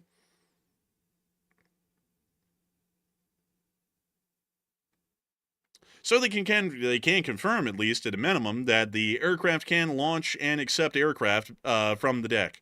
So, this is their, I believe, third operational aircraft carrier, if I'm not mistaken. But it's it's just generally an aircraft carrier. One thing that I do have to point out is that it does not have the aircraft carrying capacity of any of our air carriers. At the maximum, this thing can carry, I believe, 34 aircraft, both fixed-winged and helicopters. A Gerald R. Ford class can carry 79. So a single Gerald R. Ford class is about the equivalent of two of those carriers in aircraft carrying capability, which is fairly important. So moving on out of that, and on into our news inside of Afghanistan, I did want to show y'all a small little clip. This one was quite interesting. The Taliban published this right after the whole spat between the U.S. and the Taliban, where the U.S. said, we're wanting Bagram back, and they said, over our dead body. They published this clip, which was showing off their armor. And I'm not going to lie, I'm kind of shocked they have any working armor at all. But let me mute that music, because it's actually pretty garbage. But I was really shocked by this. They have some working armor, but really none of it's American. It's pretty much all Soviet, like this BMP-1 with this absurdly long anti-tank guided missile. Some people were saying that it was a Milan, and this sure as hell is not a Milan. I don't know what that is, but it's not a Milan. I wonder if they sold off a lot of the American equipment that was at Bagram, because it seems like they would be using it since they have it. generally the problem with American equipment is that they don't have the parts to really keep them running. They do have the parts to keep Soviet equipment running because they can just get that from the Chinese or the Russians. But for American equipment, they'll never get a good parts supply. So that's why you see them sitting around in the video like the M113s, but you don't see any of them hardly running. It's mostly Soviet equipment. Yeah, this just looks like old, worn-out stuff here. It's just rolling coal and everything. I tell you, just hideous. Oh, look! Oh my god! They have a Hilux command truck! Oh my god! That is Was that a crazy. command truck or an ambulance? I think that's a command truck. Interesting. That's a very like small command area. It's like as big as like a porta potty. Dude, it's a porta-john. I tell you, that's the mobile bathroom. Got to make sure you have your sanitation in order. I gotta say, the camo jobs on these could have been a lot better. This is like the circus camo job. This is also a T-55. These are pretty ancient. We can also see a big shout out to the Taliban. It doesn't really appear that they have the turret locked in place, so this guy better pray that he doesn't go over a angle where the tank leans over to the left, because that barrel's going to come right over on his head, and that thing's not light. Look at that. While he's moving the tank around, you can see the turret is like clearly slewing a little bit on its own, just from the momentum of the turret and the hull being separate. So it's not locked in place, weirdly enough. More Soviet junk. That's a T-54. I'll tell you what, the Russians are looking at this and they're salivating. They're like, oh, if we can only get our hands on that Taliban old USSR equipment, we'd be in good shape. Man, honestly. But you see, folks, all the U.S. equipment left behind ended up amounting to a hill of beans because they really can't even use it anyways. They're already back to Soviet equipment. Still shouldn't have left it, though. Should have scuttled it or taken it out or something. Or just kept Bagram. That would probably been a better option. Yeah. You know, I like how in their propaganda piece, they showed off what could only be described as a late war. Well, let me see if I can find it here. They showed it for like a second. Yeah, this late war Russian main battle tank in Ukraine with the rusted over turret. Like it already looks like it's been burned. Like, I got to give them a shout out. It was one of their best tanks. They had to show it in the propaganda clip. Moving on out of that and into Iran, we also heard yesterday some incredibly concerning news that the Islamic Republic of Iran, according to Abul Fazl Zoravan, has tested their first ICBM successfully, the Khorramshahr 5.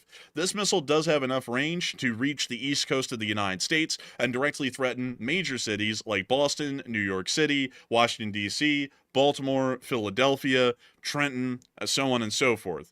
It also has enough range to threaten everything in Europe, obviously. This now means that if Iran does get a nuclear weapon, they are immediately capable, once they mount that nuclear weapon onto a Khorramshahr 5, of reaching and targeting a major city on the U.S. East Coast. So, of course, I've got to say this because there are always detractors out there, folks, and as far as folks blowing the whistles in our favor, there aren't that many, and I would have to say that this is something that we once again got right for the detractors out there that said that Iran could never threaten the United States of America. They already now possess a missile that can threaten the United States of America, and they're also still working on a nuclear warhead that they can mount onto it. So, clearly, the Iranians are an obvious threat to the United States' national security and should be dealt with accordingly. We also heard more considerable news that apparently the Iranians are now going to be withdrawing from the IAEA and are suspending their cooperation henceforth, showing they're still working on nuclear weapons. The Russians also agreed to build 8 nuclear power plants inside of Iran,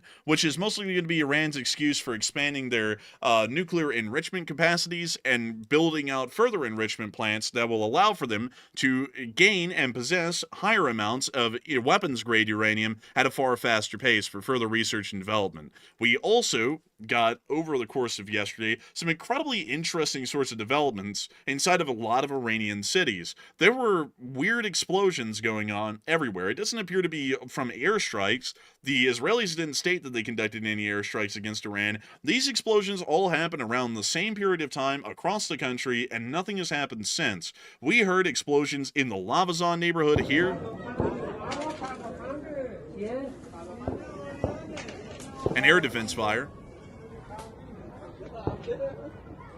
This is that expensive neighborhood in Tehran, too, where all the government leaders pretty much live. Man, that's the Gucci neighborhood in Tehran. There was also apparently some explosions in Tehransar and Firdows, which is just to the west of Tehran, and we also got some clips of explosion and gunfire around Karaj. Moving further south, we also heard around the area of Isfahan that there were apparently explosions in Isfahan and Tabriz. We do not know why any of that happened. We don't even know what was hit. It doesn't really appear that anything was hit. It just appears that there was a whole bunch of explosions and air defense fire, and nothing has been heard of since. So it's a bit of a big mystery what exactly happened, and we haven't really gotten any video and picture evidence out of Iran today to even show any damage at all. But moving on out of Iran and on up into the rest of our news, because I would give time to hypothesize on that, but I want to make sure that we can get through everything else. Today, the French Republic has now started their nuclear military exercises, and according to what we've been hearing, nuclear strike exercises are currently underway in France, with at least 5 Airbus A330 multi-role tanker transports currently up over the countryside alongside an E-3F Sentry airborne early warning and control aircraft and an untold number of Dassault Rafale Bs with France's Strategic Air Forces, the FAS. The exercise, dubbed Operation Poker, is carried out at various intensities and times throughout the year, consisting of 3 phases: preparation, long-range raid, and simulated nuclear attack. We also understand that a US B-2 bomber took off from the United States just recently, as we were able to see a tanker that was apparently supporting its flight over the Atlantic, helping it to make its way over to be a limited part and limited role in those exercises. We're now also believing that the E6 that was crossing the Atlantic, the E6B Mercury, may have also been involved in a limited role in that exercise, which wasn't announced to the public and led us to have a great deal of concern why the thing was there, but it appears that it's going to be a part of this French nuclear exercise, most likely. Moving on from that, the French also stated, according to Macron before he took off for the United Nations, that Europe will not confiscate frozen Russian assets because it would cause chaos, and we will respect international law and be predictable. I don't know if that's going to hold up after the President of the United States statements today, that we may actually move forward with trying to liquidate those assets, but at least yesterday, that's what the President of the French Republic stated. Germany is also preparing for mass casualties numbering around 1,000 per day if the outbreak of war with Russia does happen. According to what we've been able to hear, they are preparing hospital trains, frontline stabilization, and expanded medical services in the event of the outbreak of war. This has also come after France revealed that hospitals were preparing for 10,000 to 50,000 casualties in 2026. The Republic of Poland also saw some interesting involvement as a part of Operation European, or I believe it's Eastern Sentinel, with another A330 Voyager arriving in their airspace from the Royal Air Force. We're actually believing at this point that the Royal Air Force is operating as a part of Eastern Sentinel from their air bases in the United Kingdom, and every single time that they are flying an air patrol, they take off with an A330 Voyager towing the Eurofighters into the eastern area of Europe, and then those Eurofighters go on patrol, and then they're towed right back out by the A330 back to Britain. That's what we're generally believing at this point. It seems that their air operations seem to be lining up with that, and we've also not been able to hear of any British Eurofighter Typhoons being based at a Polish air bases at this point. Moving on outside of that, and on into some news from yesterday, we also were able to hear that Russian troops have now finally left Belarus after the Zapad military exercise without provocations, according to the Ukrainians, which is great news to hear. Simultaneously, while all the Russian forces were leaving, they also shipped in about 1,500 tons of ammunition. For no apparent reason. We don't know why that happened, but the footage from security cameras at Belarusian railway stations was clearly showing that they were moving in a great deal of munitions, especially that for the S-300 and S-400 missile defense systems. Although all Russian forces were pretty much gone out of the country by the time this was happening. We have no clue why they did this. And I'm generally believing that this may be pre-positioning for the Russians, at least for their ammunition, for forces to return back to Belarus and towards the area of Grodno if they need them to. Because at this point, there's no reason for the ammunition to be there. The Russians are gone. Moving on out of that, we also got to hear that around the area of Moscow yesterday, they were running into a little bit of flak. Literally. I mean, it was pretty bad. The Ukrainians conducted a huge drone attack against Moscow to the point that every airport around the city was closed for about 6 hours. We were able to see proof of this drone attack ongoing, as multiple officials in Moscow were stating that there was an ongoing drone attack, and we also got clear evidence of the air defense firing, including the small streak from a Pantsir missile that was fired inside of the eastern and, well, southwestern regions of Moscow. We also got to see that the skies over Moscow were closed, multiple flights were in holding patterns, and were not allowed to land or take off from the surrounding airports during the midst of the drone attack, And on top of that, we also were able to hear about 2 or 3 hours later that the attacks were still ongoing, which is good news. It was so bad, and it freaked out the Russians so much from the scale of the attack, we weren't able to confirm any real damage, that some Russian cargo aircraft started fleeing Moscow in a bit of a jiffy, like this one right here. Holy cow. That's a little crazy. Wait a minute, is that thing coming in for a final approach, or is it taking off? It's doing neither. This thing hit the low altitude and just started roaring out of the city to try and get out of the air attack. Damn, that is crazy right there. That's like literally skimming the rooftops of those buildings, basically. And that's not a small plane. What is that, like a 747? What would this be? Like, I think it's an Illusion 96. Let me check that. IL-96. Yeah, it would be, because the wing struts are pretty thick. And this thing has really thick wing struts. So this was one of the biggest aircraft that Russia makes.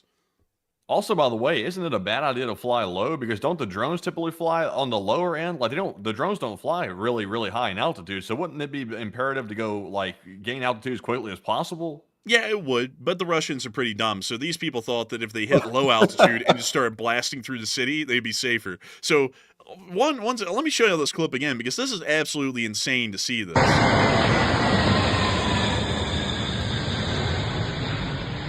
That's crazy, honestly. Honestly, I would hate to see. I'd be scared to death to see that flying that low. I'd be like, dang, man, I got to get out of here. Honestly, I'd be more scared of that than the drones. Here's another clip, well, hang on, really quickly. Wait, where did my other clip go?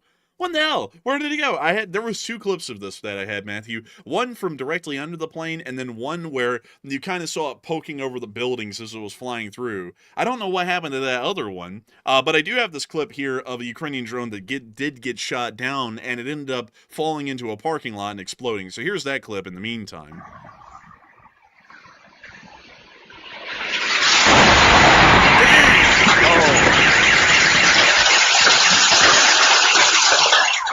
Oh man, that sucks.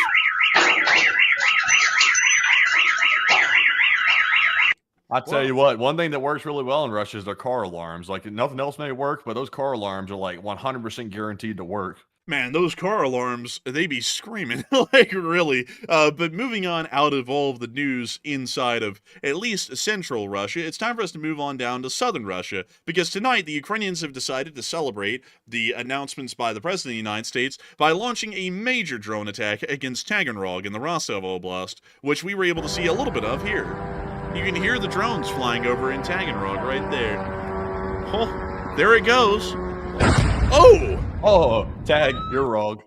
Man, Reggie, but we also got to see another one impacting its target. So while that one was shot down, the Ukrainians did get a hit right there. Oh, this clip's a little stubborn. Well, that looks like it was a successful hit.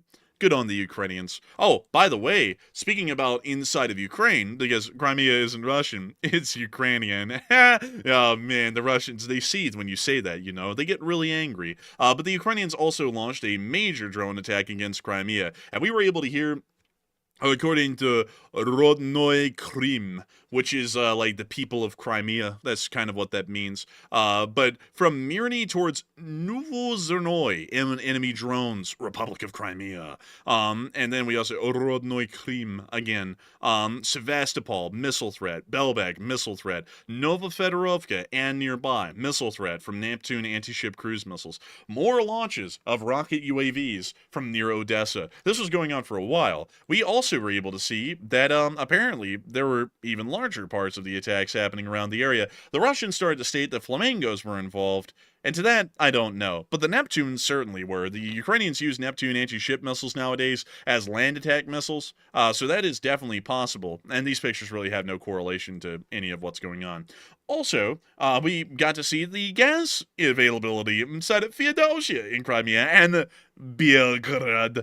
Here we could see that they are saying that we have no DT. Actually, that says benzene DT. No, that means no gas, no octanes at any time. Kiss her ass. That's what that means in Russian. All brakes, no gas. Look at that. Also, man, yeah, I gotta say this, folks. how goofy is it to call gasoline or petrol benzene? That sounds like some medicinal crap that you would get from like a pharmacy. Yeah, I've honestly heard Russians calling it petrol. Like I've seen a lot of them saying that, which is what the Brits call gasoline. They call it petrol. So yeah, I guess no gas. I guess you could say. But you know what's crazy, man, is that over most of Russia, statistically, it's actually benzene, which is just so stupid to me. Like that says that right there in Russia. It says benzina, which is benzene in Russian, and DT, which is like their version of octane. Niet. I don't know why they said benzene and DT. It's like, wouldn't you just say like all benzene DTs? No. Also, how stupid is, like, I gotta say, folks, the Russian language makes no sense to me because the way this is organized, if you read this off directly in English, this says benzene and octane. No, that's what it says. Like if you read that off literally into English. Makes no sense to me. I don't understand it. But anyways, also inside of Belgrade, you can see all of the octanes are also gone as well. Even diesel. Oh, okay. I'm so sorry, everyone. I'm so sorry. I forgot that AL is their version of octane. That actually says there's no benzene or diesel. Sorry, everyone. Whoopsie daisy. I might be the one that's a little bit stupid. So this is actually saying benzene and diesel are not here. So now they're out of diesel. But do they have vodka though? Duh. they do have that. That's coming next, I guarantee you. There's about to be a mass epidemic of people putting vodka in their gas tank in Russia and Crimea. They're going to be throwing their tanks full of vodka. It's going to power their car, but the problem is it's going to ruin the engine, and you're going to see a lot of Ladas breaking down probably all over the place. Man, bro, that's a whole lot of But anyways, we also get to see a lot of problems. Man, we also got to see that while the Russians are running out of benzene and DT, which I mistook for octane levels, which is actually diesel, how stupid of me. And I'll eat my foot on that one publicly, folks. I just got that one absurdly wrong. And I remember, like, thinking to myself before the show, I was like, okay, they're out of diesel and octane, guys. And then I got this far in the stream, I completely bungled it and just said that it was diesel and octane, which was completely wrong. But moving on from that mess up, we did get to see that this Mi-8 burned down due to an over excess of benzene inside of the tank.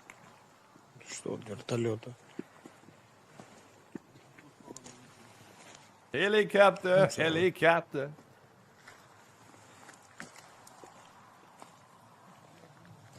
This is a very quiet scene. It's honestly, look at everything's lying around. There's a fuselage on the tree. And there's the fuselage. It's not in the tree. It's on the ground, by the way. Man, I think that's the fuselage. I think you're right about that. So. It's kind of sitting in the weeds, actually. That's not a tree. You know, and there's the windshield up there on the front of the Mi-8. Still in place, actually. The whole thing burned down except for the windshield. Wow. That's a high-quality windshield, actually. Well, moving on out of Crimea, we also got a couple of other developments out of Ukraine over about the past 48 hours. Not a great deal, to be entirely honest with y'all. Frontline news kind of dissipated a great deal over the past 48 hours because of everything else going on and also the importance of it. But we did get the Russian casualty report for the day, and it was not small. Oh, Ms. Disa, keeper of the record, stated that 485 drones shot down. This is the second highest daily loss in the history of the wire. 2 aircraft are the BE-12 Chaikas. Let me get those for y'all really quickly. I need to show y'all those because when y'all see what they use for anti-submarine warfare, y'all are going to get a kick out of it. Oh, let's see here. Oh, man, I got to get a good picture of this to show it off well. You know what? I think this is a great picture of it. This is what a Beria 12 looks like. Oh my goodness. This looks like similar to something I've seen before here in America. Like I don't know if it's called the duck plane or something like that. Like the type that lands on the water. But I feel like I've seen this thing before. You're probably thinking of the much better looking and graceful PBY-5 Catalina, which looks way better than that thing. Yep. That's the one I was thinking about. That one right there. So, interestingly enough, this BE-12 actually was its predecessor was a BE-6. Which is this one right here. Somewhat similar, but this was actually an American design before that, and I wish I remember which American design this was, because we originally gave these to the Soviets on the Lend-Lease, and then they ended up liking it enough that they ended up copying the design and modifying it for later purpose as the BE-12. But these things are absolutely god ugly, terrible looking, and they're also quite old. Let me tell y'all how old they are. This thing was first introduced into service in 1960, so quite old. And also, here's the BE-6, and I just wish, folks, let's see, reporting name, mine lane, goal wing, yada yada yada. There was an American version of this thing, I swear, folks, and we gave it to them, and then they were like, oh, this thing is cool, and then they made it into their own. I'm forgetting what it is. It's not a Catalina, but it was very similar looking to this thing, and I just cannot think of what that was. I can't think of the name of it right now, but anyways, moving on from that. I see people, I'm just repeating what I see, by the way. I see people saying that's Hot Dog Man's plane. That's what I'm hearing. That's what people are saying. Honestly, that thing is one ugly looking plane. I'm not going to lie. That is a hideous looking plane like that version you just showed a minute ago. Ugly. Very ugly. Let's see that thing one more time, by the way. I got to see this again. That ain't the one. Hold up. And also, by the way, I got to give a shout out to who said that because you were dead on the nail. Terry Olia. Or Olila, and also David Tablet. Y'all both got that right. That was the one I was thinking of. We'll get to that one here in a second. But, wait a minute. Let me go get the anti-submarine one. Why's it got that bulbous nose on it? Like, why's it got to have that bulbous part at the front? Because it's got to get that nasally sound to go, oh, man. Man, it looks like it's about to go, what'd you say? Bro, it sounds like it would sound like Lukashenko. You know, it sounds stupid. You have to have a certain approach to life. You have to think about it in terms of being yanked around by Putin one day and being yanked around by Putin the next day. You have to keep it in mind. And also, you have to bring around your companion pet to make sure you feel better. Bring Fluffy with you to all the state meetings. That's the way we do it here in Lukashenko land. I bring the dog around to remind myself that no matter how big I think I am, I'm really just like this dog, a small bitch, like the Putin. Like that is the truth. Not the problem, though. It's the Lukashenko's way. You know, everyone says, you're a dictator of Belarus, and I say, no, нет, I am only governor of Belarus Oblast to Putin. Everyone gets very mistaken. But beyond that, the aircraft I was thinking about, folks, was the Martin PBM-5 Mariner, which is the one that I was thinking they must have gotten the inspiration for the BE-6 and then the BE-12 over. And this one actually would line up, because these things were manufactured from 1940 to 1949. And they were retired in Uruguay in 1964, which is the last time they were in use. So, considering that this thing looks like this, and the BE-12 looks like that, I think you can all kind of get the idea the Soviets did a little ripoff. I think the American one looked just slightly better. This is an ugly design all around, but ours looks slightly better than theirs. Don't discredit the Soviet Union. It was designed by a man who cobbled shoes for a living before he made this dog plane. It was his idea to add the bulbous nose to it. Honestly, it's kind of morphing into a whole different voice because I can't keep it up too long. Lukashenko's an interesting guy, but at the end of the day, they say, sir, can you tell him to shut up, please? Man, that's deep. But anyways, moving on from that and back into our casualty report, considering that we interrupted it there to show you what a BE-12 was, which was horrendous looking. One Mi-8 was also lost in the same operation, along with those two BE-12s, and the troop loss in the 7-day average has risen to 1,021 a day. Hey, not a bad day. So, moving on into our casualty report. What do we got, folks? Well, we got what's good. 1,010 Russian soldiers have been wounded and killed over the past 24 hours, along with 123 supply trucks, 5 main battle tanks, 53 artillery pieces, 485 drones, 2 MLRSs, and 2 aircraft. So, not a bad day. Also, by viewer request from an old-time viewer, Heroic Fluffiness, Heroic Fluffiness said, check out the TU-4 and the Li-2. We have to, because these are classic ripoffs.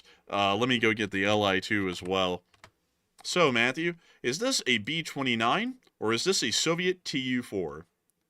That's a TU-4 because it says so right down there at the bottom. Exactly. But they ripped it off because one time on a bombing expedition to Japan, I think it was in 1943, a B-29 got damaged and it actually flew to the Soviet Union and landed there. The Soviets just confiscated the plane and then just reverse engineered the whole thing. Thus, the Tu-4 exists as a literal reverse engineered B-29. Then the Li-2 is just a Sky Dakota, a C-47 or a DC-3, whichever one you'd like to call it, and they just ripped that off as well.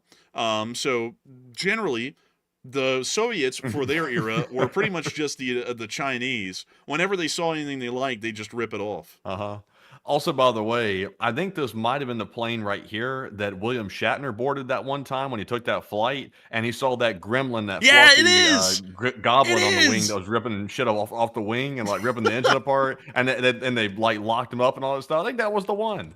Twilight Zone thing on the wing. Yeah, there we go. Let's go get it. Let's get a look at that thing. Yeah, man, what the hell was Putin doing out there like that? You can't be out there, Putin. Come out, get off that wing, man. There's something on the wing of the plane. Honestly, man, if I saw something like that on the wing of my plane, that kind of freaked me out a little bit. Man, honestly, you know, William Shatner, he was baller. Like when this was back in the day. So William Shatner grabbed the flight marshal's gun and like in this Twilight Zone episode right here, he started busting caps into this thing. Like this is a whole nother era right here. Man, where in the world is the picture of the plane? Because it was a DC-3. Well, no, actually it wasn't. It looks like it may have been like a DC-8. Well, not a DC-8. Like a DC-4. Because it has 4 engines, apparently. So I think it was this one that he was on. Because if you look at that wing, I mean, clearly there's 2 engines on that thing, and they look quite similar to a DC-4. Yeah, honestly, it does. You remember that, though? Like, yeah, the William Shatner character in this Twilight Zone thing, he, like, didn't he whip around and grab a revolver off of somebody off the plane or something? Right, he grabbed a revolver. He whipped a .38 revolver off of a cop and just like blasted, like yanked open the window and just started blasting this thing. Yeah, and the crazy part, I think he hit the thing too. Like I can't remember if he hit it in the thing or not, but yeah, and honestly, man, that is an ugly creature right there. That is ugly. Like, shoot, that's hideous. So he did shoot it. He actually, I think he killed it or something, and it like jumped off of the wing or it fell off the wing after he shot it a couple of times. So that's why everyone thought he was crazy, and he got carted away in the stretcher at the end of the show, like that one. Yeah, the only part that didn't get accurate, not that Twilight Zone was like huge and like being like hyper accurate or anything like that, but it's like when he busted the window open, they didn't have like an explosive decompression or anything. It just kind of like the wind just started blowing against everybody. It's like, wasn't there supposed to be like a big like decompression or something, but there wasn't. Man, honestly, I wouldn't know. I'm not like an expert on that sort of a deal, but I feel like there would be. But beyond that, you know, I'll be honest with you, Matthew. This is kind of like prophetic in a sense of a sort. Because this is kind of like how William Shatner looks at George Takei these days, considering that George Takei made a whole career on hating on him. So, you know, like kind of interesting. I'll tell you what, that's a whole thing there. That's deep. That goes deep, like insanely deep. But anyways, with that, it is time for us to move on out of the casualty report and on into the rest of our news. As we did get one final clip out of the area of Luki and Belgorod. A railway station was hit by the Ukrainians, and that thing was cooking well. I mean, that thing was roasting like a nice open fire in Veluki. It was seen from the whole town, so the Ukrainians did land a successful hit on that. As far as the front lines went today, folks, unfortunately, due to the massive nature of every other piece of news, and also the fact that I had to time this thing out to where it would round out the news segment about 2 hours in, I wasn't really able to include a lot of frontline clips in news, simply for the fact that the front lines remain stable today. And beyond the Ukrainians conducting their incredibly successful drone attacks like usual, there wasn't really a lot to be able to talk about or really note, at least as far as the front lines went. So most of that was actually cut out for the night so we could make sure to get y'all all of the other major news in support of Ukraine and elsewhere around the world in support of Western interests. But that is generally why we don't really have any frontline video or picture evidence on our map tonight. It was because of the time constraints. But with that in mind, folks, unfortunately, we are not able to show you all a speech from President Volodymyr Zelensky because he was in New York City at the United Nations today, and he was tied up with that and did not have time to make a speech for us to have a halftime show on. So for that reason, the news has effectively ended right now, and we are going to be moving on into the second segment of this stream where we get to talk to each and every single one of y'all. And I got to tell y'all that tonight's stream has been one hell of a night. It's been a crazy night, not only for the news, but also for the amount of people who were here. We had 22.4 thousand people here at the peak of the show tonight, and we've also had about 140,000 people watch this show in about 2 hours. I've got to thank you all massively for being here with us. We are always honored and greatly appreciative to have every single one of y'all here. And I know that a lot of y'all are like, oh, you always give this stupid speech at the end of the news segment every single night saying that we're appreciated, yada, yada. But here's the thing, folks. I'm different. We're built different here because we're not a corporation. We are literally the people running this show saying it. And I got to say that we are really honored and greatly appreciative of having y'all all here. It's really crazy to think that we are one of the top shows in America every single night that we're on. These days, it's very normal for us to be well above the top 50 and somewhere in the top 30 in the country for viewership.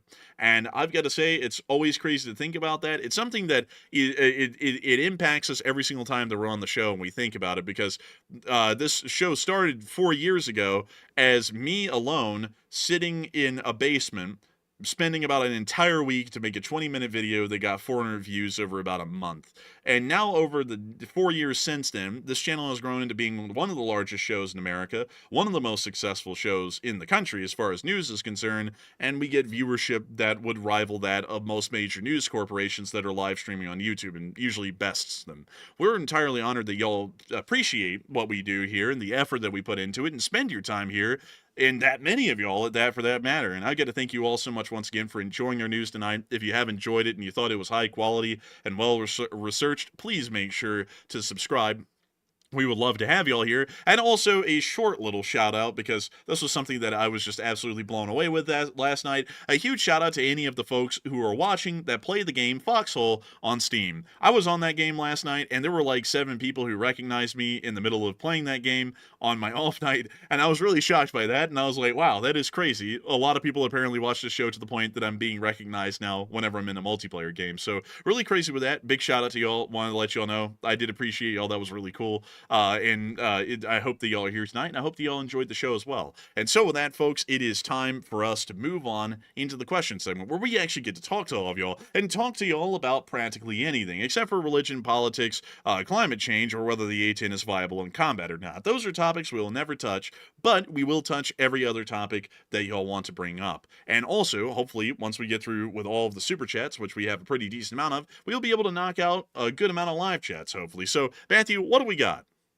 All right, so it's now time to jump into our live chat segment here and also address one remaining poll right this second. It says Turkish President Erdogan says the Ukraine war will not end soon, and do you agree with Erdogan? It looks like this poll is all over the place. 35% said no, the Ukraine war will end in 1 to 2 years, while 32% said it'll probably transform into World War III, and 24% said yes, the war will last 2 more years at least, at the minimum. So I would say this. I actually agree with Erdogan. I don't think the Ukraine war is ending anytime soon. It's just simply not going to happen, because as long as Vladimir Putin's in charge and he can drive his country to the brink of literally pure collapse, he's going to keep the war going, because it's basically become a pet project for him, and it's going to be at the expense of the Russian people. So Russia's not stopping. Ukraine's not going to give up either, and obviously Ukraine's gotten a lot of support now, so they're definitely not giving up. So if anything, I'm actually with the 32%. I think it'll actually transform into a hot war between NATO and Russia over the next couple of years, because Russia can't hold out too much longer, so they're naturally going to expand it, I would say, in my opinion. So, Enforcer, what say you?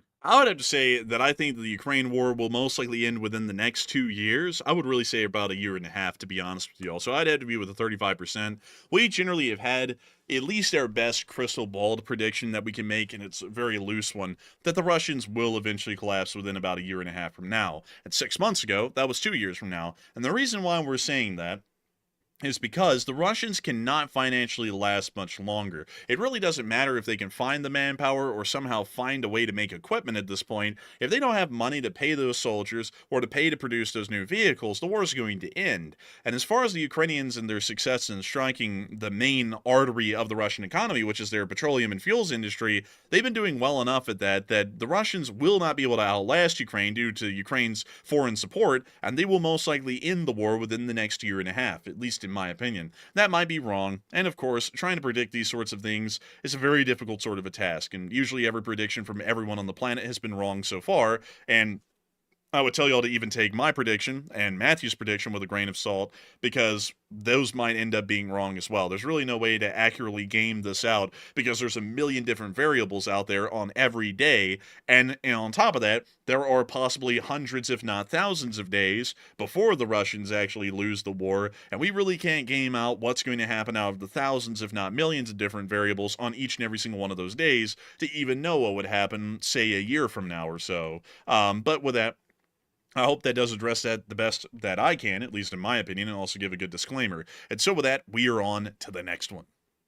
All right, so now that we've addressed that poll, it's now time to jump into our super chat questions first, and then get some live chat questions and our Morse code decoders of the night. So jumping right back into our super chats, our first one here goes to Howard Turgell, and thank you very much, Howard, for that $50 support, and we do appreciate that very, very much. And Howard said, thanks for the best war coverage available, and you are all appreciated. And thank you so much for enjoying our coverage, Howard Turgell. I gotta thank you massively. And thank you so much for supporting the channel massively as well to help it to keep rolling. Because it's folks like you who have helped to make this channel possible and help us to keep this thing running endlessly for the large part. And if it wasn't for folks like you, we would have just never been able to make this channel possible, and we wouldn't have been able to keep it running well on into today. So a humongous thanks to you so much once again. And with that, we are on to the next one. All right, and our next one here is going to go to none other than, guess who? It is James Hughes who puts in a 50. And thank you very much, James, for that $50 support as well. Very generous of you. He said, hello, enforcers. And I know Russia fought with Europe during the Napoleon Wars. And did Russia fight with Europe before Napoleon? Russia has fought in Europe multiple times throughout its history. Actually, it's been heavily involved in European affairs. But one thing that is actually quite interesting about the Russian Empire in Europe is that generally it was a bit of a loose cannon in how it would fight and where, and also why. Generally, Russia, like it has been historically, is a fairly backwards country in every way. That's not even an exaggeration, that's just the truth. But the reason why it's backwards is very interesting. But that is a giant rabbit hole for another time. Beyond that, though, Russia was involved in a lot of wars in different ways, shapes, and forms against other European powers before the Napoleonic Wars. One of the larger wars they were involved in was the Northern War, which was against Sweden. And that one was a fairly significant one for the Russian Empire and did happen before the Napoleonic Wars. They also were involved in some other wars as well, a lot of them against the Ottoman Empire, and they were also involved in wars against the Polish-Lithuanian Commonwealth, which was an incredibly large country that spanned a great deal of Central Eastern Europe during that time. Actually, let me show y'all Poland to Lithuania. Some of y'all will know this country, especially if you're well-versed in history, but I'd have to say that their royal banner went absolutely hard, and not only that, they were huge. That was what Poland-Lithuania once was at a time. Interesting. That's quite wild. Yeah, crazy, really. But also, another interesting thing about the Polish-Lithuanian Commonwealth, to tie this all together, for the folks who may be not huge into history, but y'all know some of the bigger touch points, the Winged Hussars were from the Polish-Lithuanian Commonwealth, and are famously known because of their relief of the besieged city of Vienna in Austria during the Ottoman siege of the city. It was pretty much the Winged Hussars that saved the city of Vienna from being taken by the Ottomans, as a part of the relief army that was sent by Poland-Lithuania. Another interesting thing about Poland-Lithuania is that they had some incredibly important figures in how the Eastern European world would form, like, I believe it was Empress Jadwiga of Poland. She was very influential in the Polish-Lithuanian Commonwealth, and what it would eventually end up becoming, and how it kind of shaped that region. So a pretty interesting sort of a country, but Russia did have several wars with them, and also, just to make sure that we have a list, let me go to list of wars involving Russia. And I'll go get you some of those specific wars by name that occurred during that period. So, let's start from the Napoleonic Wars and go backwards and talk about some of the wars that they had during that time. So, here are the Napoleonic Wars, right around here. So, not including anything before 1803. Well, actually, we'll go to 1799 to 1802. We'll just include everything from there. So, They had the uprising in Poland, Lithuania, Catherine the Great's Polish War in Poland, Lithuania. They also had the Swedish War of Catherine the Great in Sweden. They then went to war with the Ottomans, which generally controlled a lot of the Balkans, so you could consider that to be a part of Europe or a European power at the time. They also had the War of the Bar Confederation against France and the Bar Confederation. They then were involved in the 7 Years' War, which everyone knows. That was a lot of people argued that the 7 Years' War was actually the First World War, at least in historic circles, but I don't really buy it. The War of Austrian Succession, they were also involved in, but an endless amount of them, huge amounts of them. So they were definitely involved in a lot of European wars well before the Napoleonic Wars, and well beyond, of course. But still, a huge thanks to you so much once again for support and helping this channel to keep on running, and I hope that does address that quite well. And also, really quickly, I also saw some folks saying that let's see, Aaron Hansen actually said, speaking about that foreign policy change, that the change is amazing. I think a lot of people are seeing you guys as actual news, and they're taking your point of view seriously. And I got to thank you for the kind words, Aaron Hansen. I would have to say that it's a great thing to know that a lot of people take our news channel seriously. And from what folks were saying last night on Foxhole, a lot of people consider our show to be pretty good stuff. I was really honored by that. And I was like, wow, that is so cool, really, that they consider it to be a great thing overall. So I'd have to thank you so much for the kind words, and I think that people really are starting to take us as serious news. And one thing that I think is really a great thing, and I think this is our best claim to news, is that a lot of people will come to our show and they'll say, and Matthew and me talk about this a lot because it irks us, but at the same time I think it's a badge of honor, really, that a lot of people will say, oh, I didn't hear this anywhere else today.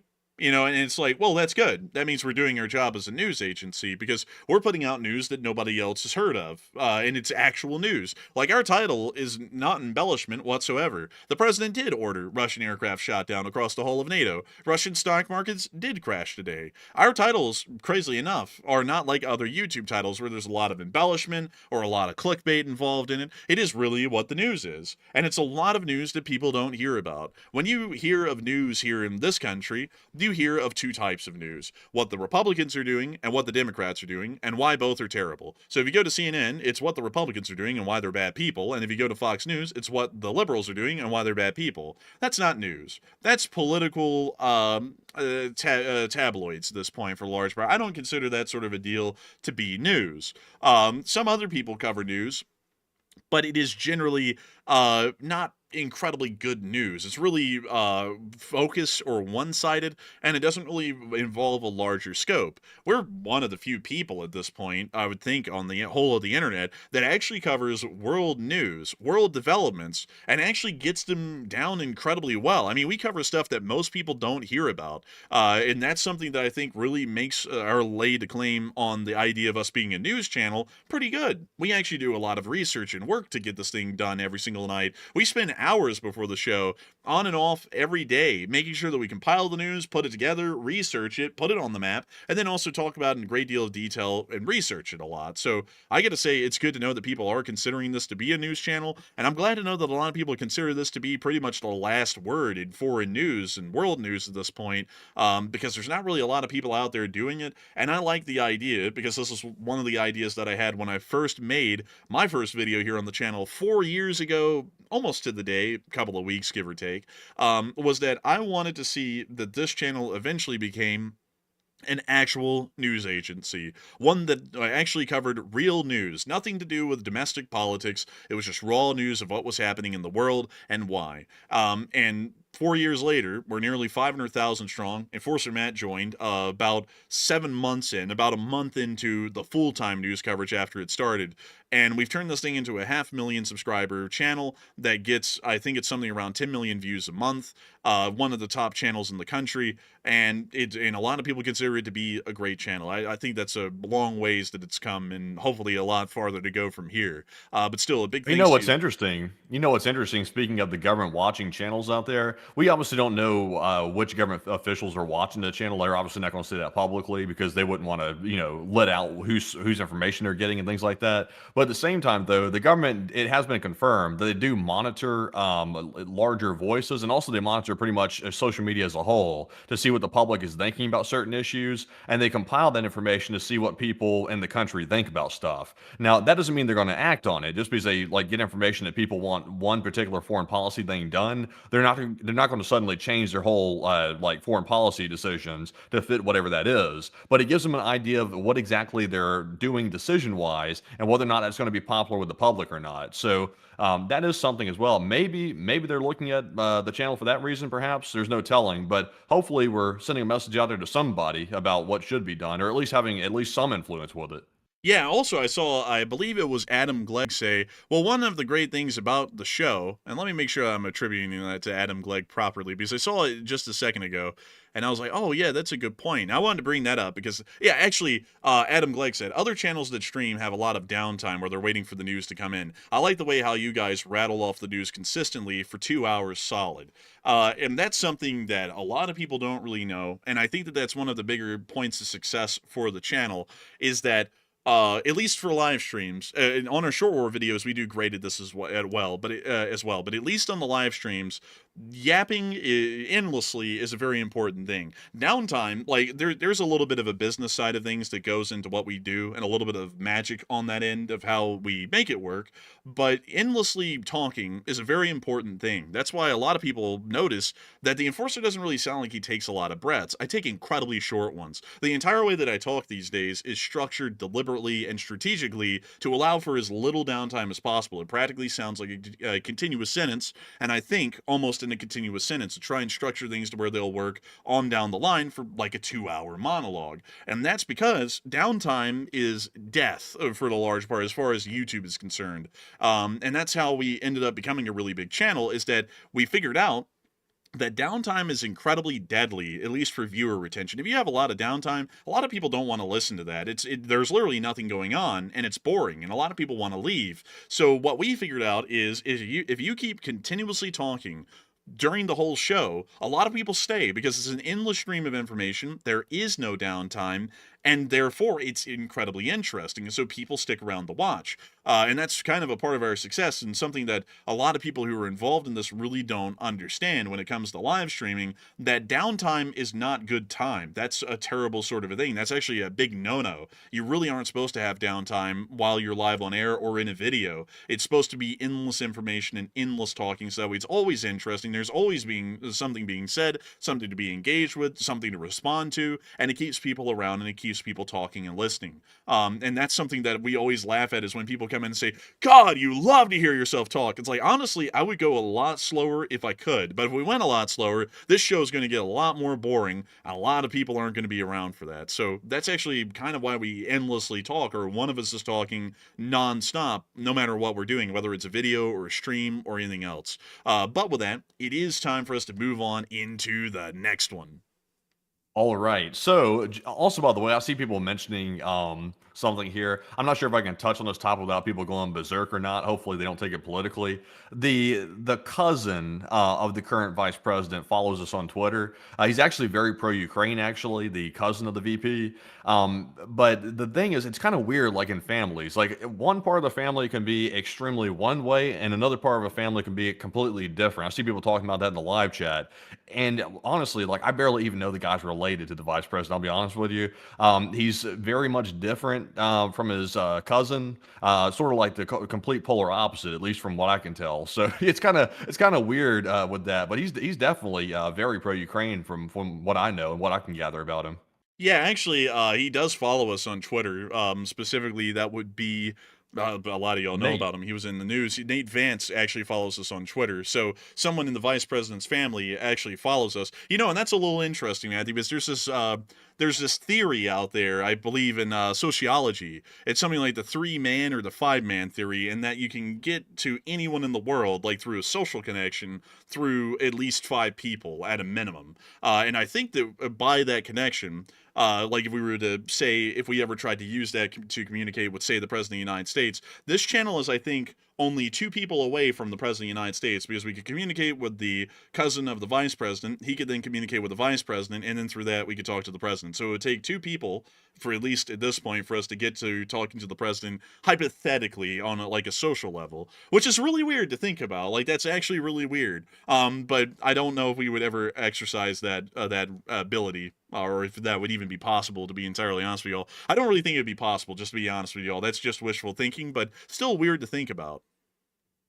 Yeah, it is really weird to think about, honestly. It's kind of crazy. It's kind of weird, though. Me and the Enforcer are pretty much locking step on most things, like geopolitically. Also, we don't talk about it on the stream, but pretty much domestically, politically, we're also on the same page as well, which is kind of unusual. Because usually, even in like sibling relationships like that, usually there's some variance like in what they think, but generally we're on the same page. I'm not sure how that turned out to be like that, but we're generally on the same page about most things, which is kind of interesting. And also, it works well for the show too, because we disagree on a few things, like in a small sense, but in an overall bigger picture, though, we're still on the same page pretty much. So it gives us some room to debate, but we're not so far apart on our ideals that we're clashing and fighting over every single little thing. So kind of interesting. But anyways, jumping on to our next super chat here. This one's going to go to Paul Weekly, who puts in at 50. And thank you very much, Paul, for that generous $50 support. He said, have you heard or seen credible intelligence or chatter indicating that the IRGC or Quds Force issued an attack order or directive around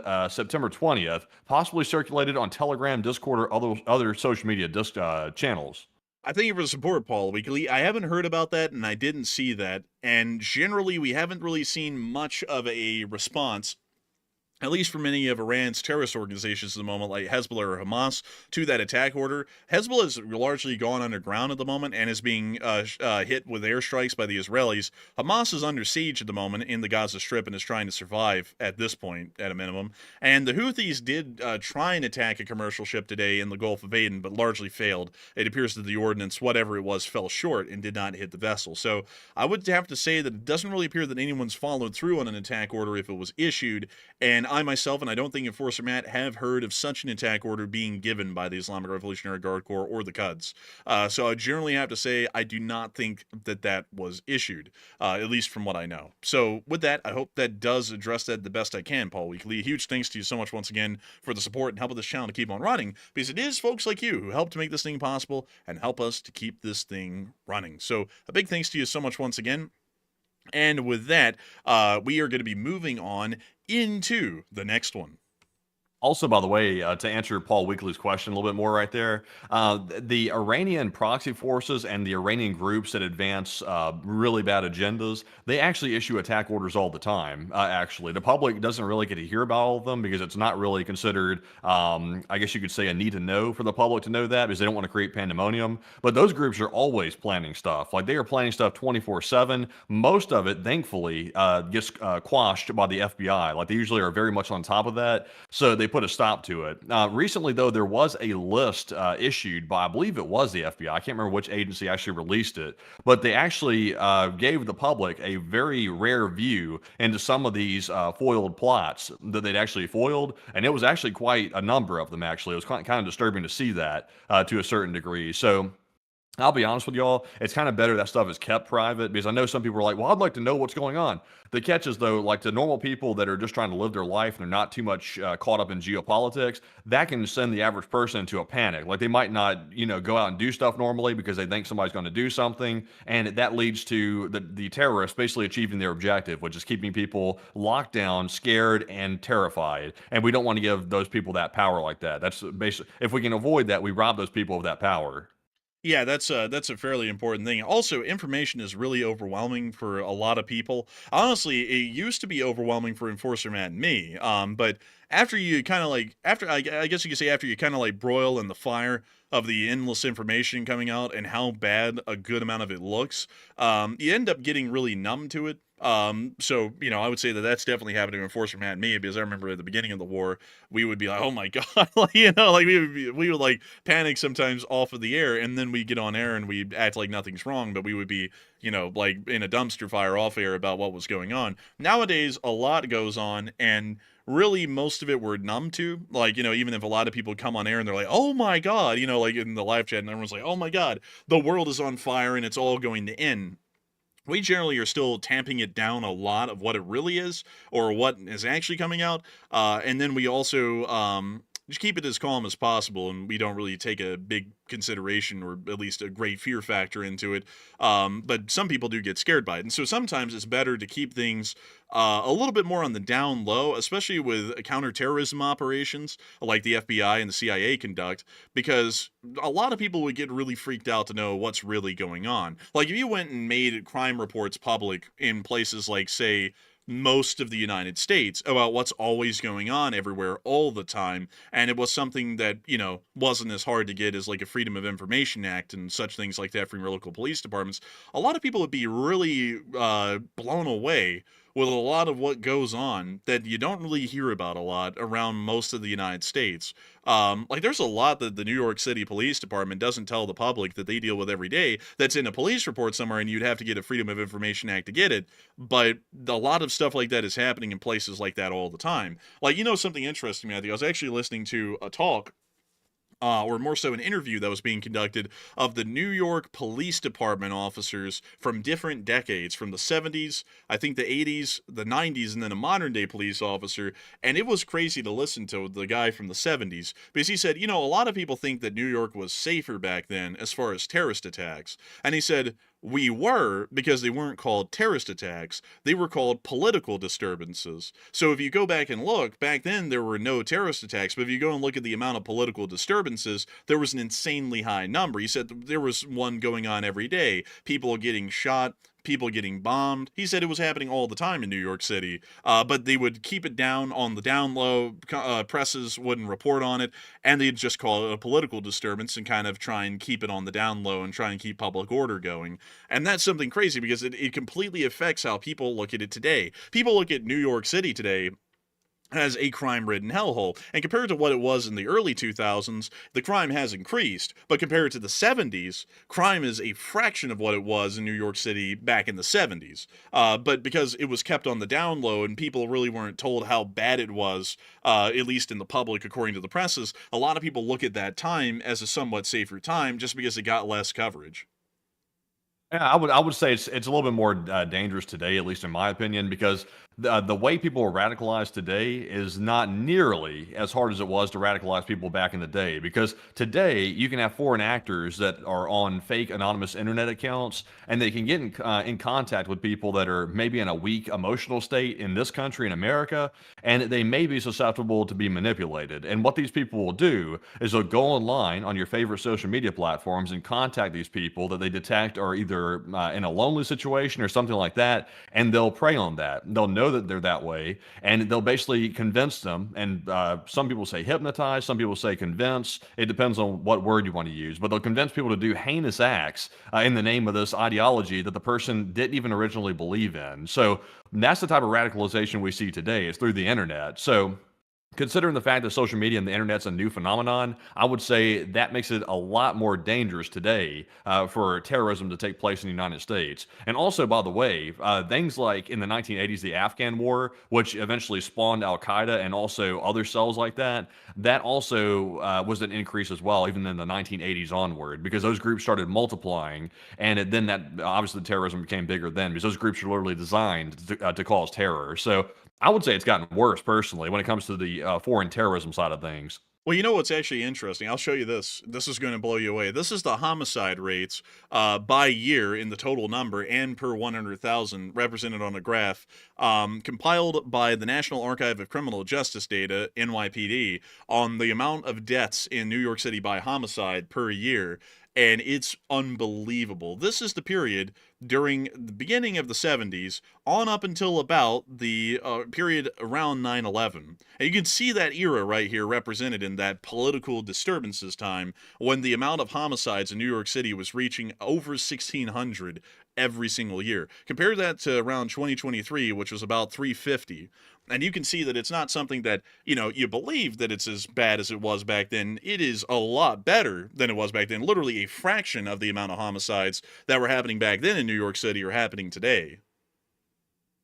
Interesting. Yes, interesting. And while I'm just not sure. I'm not sure if you can attribute all the homicides though to necessarily terrorism. I think, as far as I know, this does have this correlates with terrorism to some degree, because I know that back in the day they classified anyone who died in a political disturbance as a homicide. That's what one of the police officers was talking about, is that it would just get buried as a political disturbance. Some people got murdered, and they wouldn't make it out to be an act of terrorism for it to be reported in a different crime statistic. But that's something like that I just want to show to folks. Is that, if people are talking about the crime rates in the country these days, yeah, sure. I mean, it's gone up, back before back before the epidemic came through, to make sure that we say the right term for YouTube. The homicide rate in New York City was about 150 a year. After the epidemic came through, it went up to about 300. So it rose by about 300% compared to what it was. But compared to what it was in the 70s, it's still a minuscule fraction. Crime could be dealt with, sure, I would agree that there's definitely room for that, but it's nowhere close to what it used to be. Yeah, I would say so. I would definitely say so as well. And also the report, like you're saying, the reporting got, more widespread on it. So yeah, I guess I can play a role. But I will be honest with you, man. It's like, not to say this in a political way for, the folks on the show to think I'm getting into domestic politics, but it has a lot of politicism to it, with how different reporting is done. Like, for example, back then, we don't want people panicking about how many people are getting killed in New York City from terrorist attacks. We'll just call them political disturbances and classify them all as homicides. And that's why you saw this. And then nowadays they go, oh, well, we don't want people, sitting here and thinking that it's something else, like a homicide or a political disturbance. We really want people to actually think it's a terrorist attack and be afraid of that. So now we're going to report them as a separate crime, as a terrorist attack. And there's certain sorts of motives on how the statistics are compiled and presented. But you can still see, even still, the amount of people who die in New York City these days is hardly anything compared to what it used to be just a couple of decades ago. Yeah, that's true. Very much right. Oh, yes, like yes, indeed. But anyways, folks, still pretty, like, I just got to say, folks, looking at statistics and combing over them is a really interesting sort of a thing. Like, we can do this for any city in America. Like, let me go show y'all Detroit, for an example. Here's Detroit, at least from the 1960s, and this is the amount of let's see.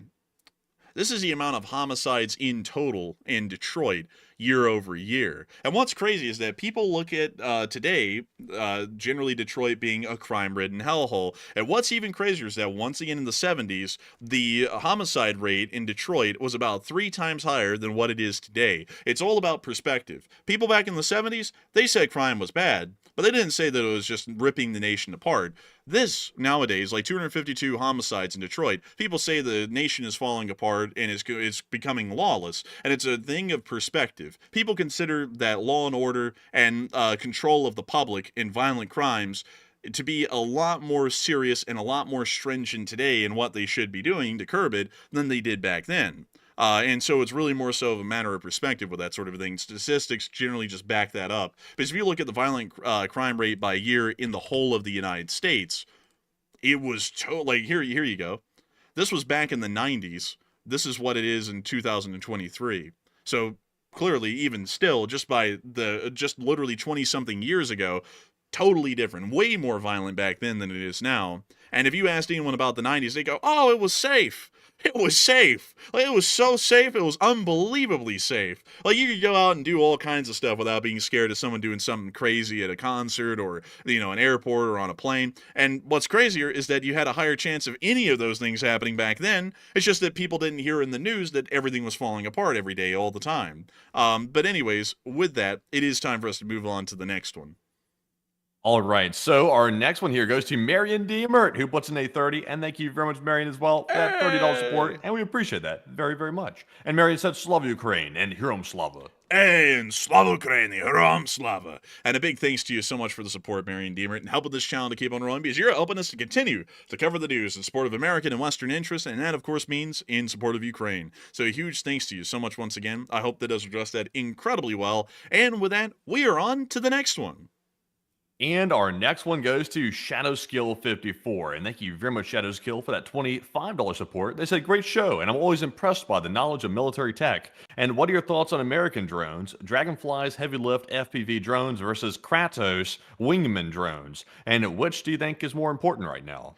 And I thank you so much for the support, Shadowkills54. And I gotta say that I thank you for being impressed with our knowledge on military tech. I try my best. I'm really the one who's really big into that. Matthew's big into drone technology. This is actually more so his wheelhouse. But on general conventional military tech, I can tell you the specific variant of a specific type of vehicle easily. Matthew could do that with a car. I can't do that with cars. I don't know anything about cars rather than what mine is, what type it is, how old it is, and that's it. Everything else is an enigma to me. But beyond that, I'm actually going to throw over the answer on this to Enforcer Matt, because as far as American drone development goes, he would know a good bit more about it, because I only know a good bit about Ukrainian and Russian drone technology, but have never really focused on American drone tech, because whenever I see it come out, I kind of look at it in passing. I'm like, it's just too few, too expensive, it won't work, and then I just throw it out. But Matthew would know a lot more about those systems than me. So Matthew, what do you know of those systems? So I'll be honest with you, Shadow Skill. I haven't heard of Dragonfly's heavy lift drones. I've seen Kratos's wingman drones a little bit, but overall, though, which ones do I think are more important when it comes to American drones? I would say they need to focus on the less expensive systems, because one thing America is really good at is they're really good at developing highly expensive drones that are very capable, but they're hard to manufacture, meaning they take a long time through the production cycle, which is not good for modern warfare, because right now production is king when it comes to making drones. And right now, that's something that America is not really good at. We're not really good at that at all, actually. We're building drones right now. Like, for example, I think Lockheed was the company that announced their new drone, the Vectis, yesterday, which is designed to be, I believe, and don't quote me on this, I believe it's designed to be a wingman drone to one of our fighter jets out there. It might be the F-35, actually. So I think that's a good thing we're developing these more advanced drones. But at the same time, though, the modern battlefield calls for less expensive,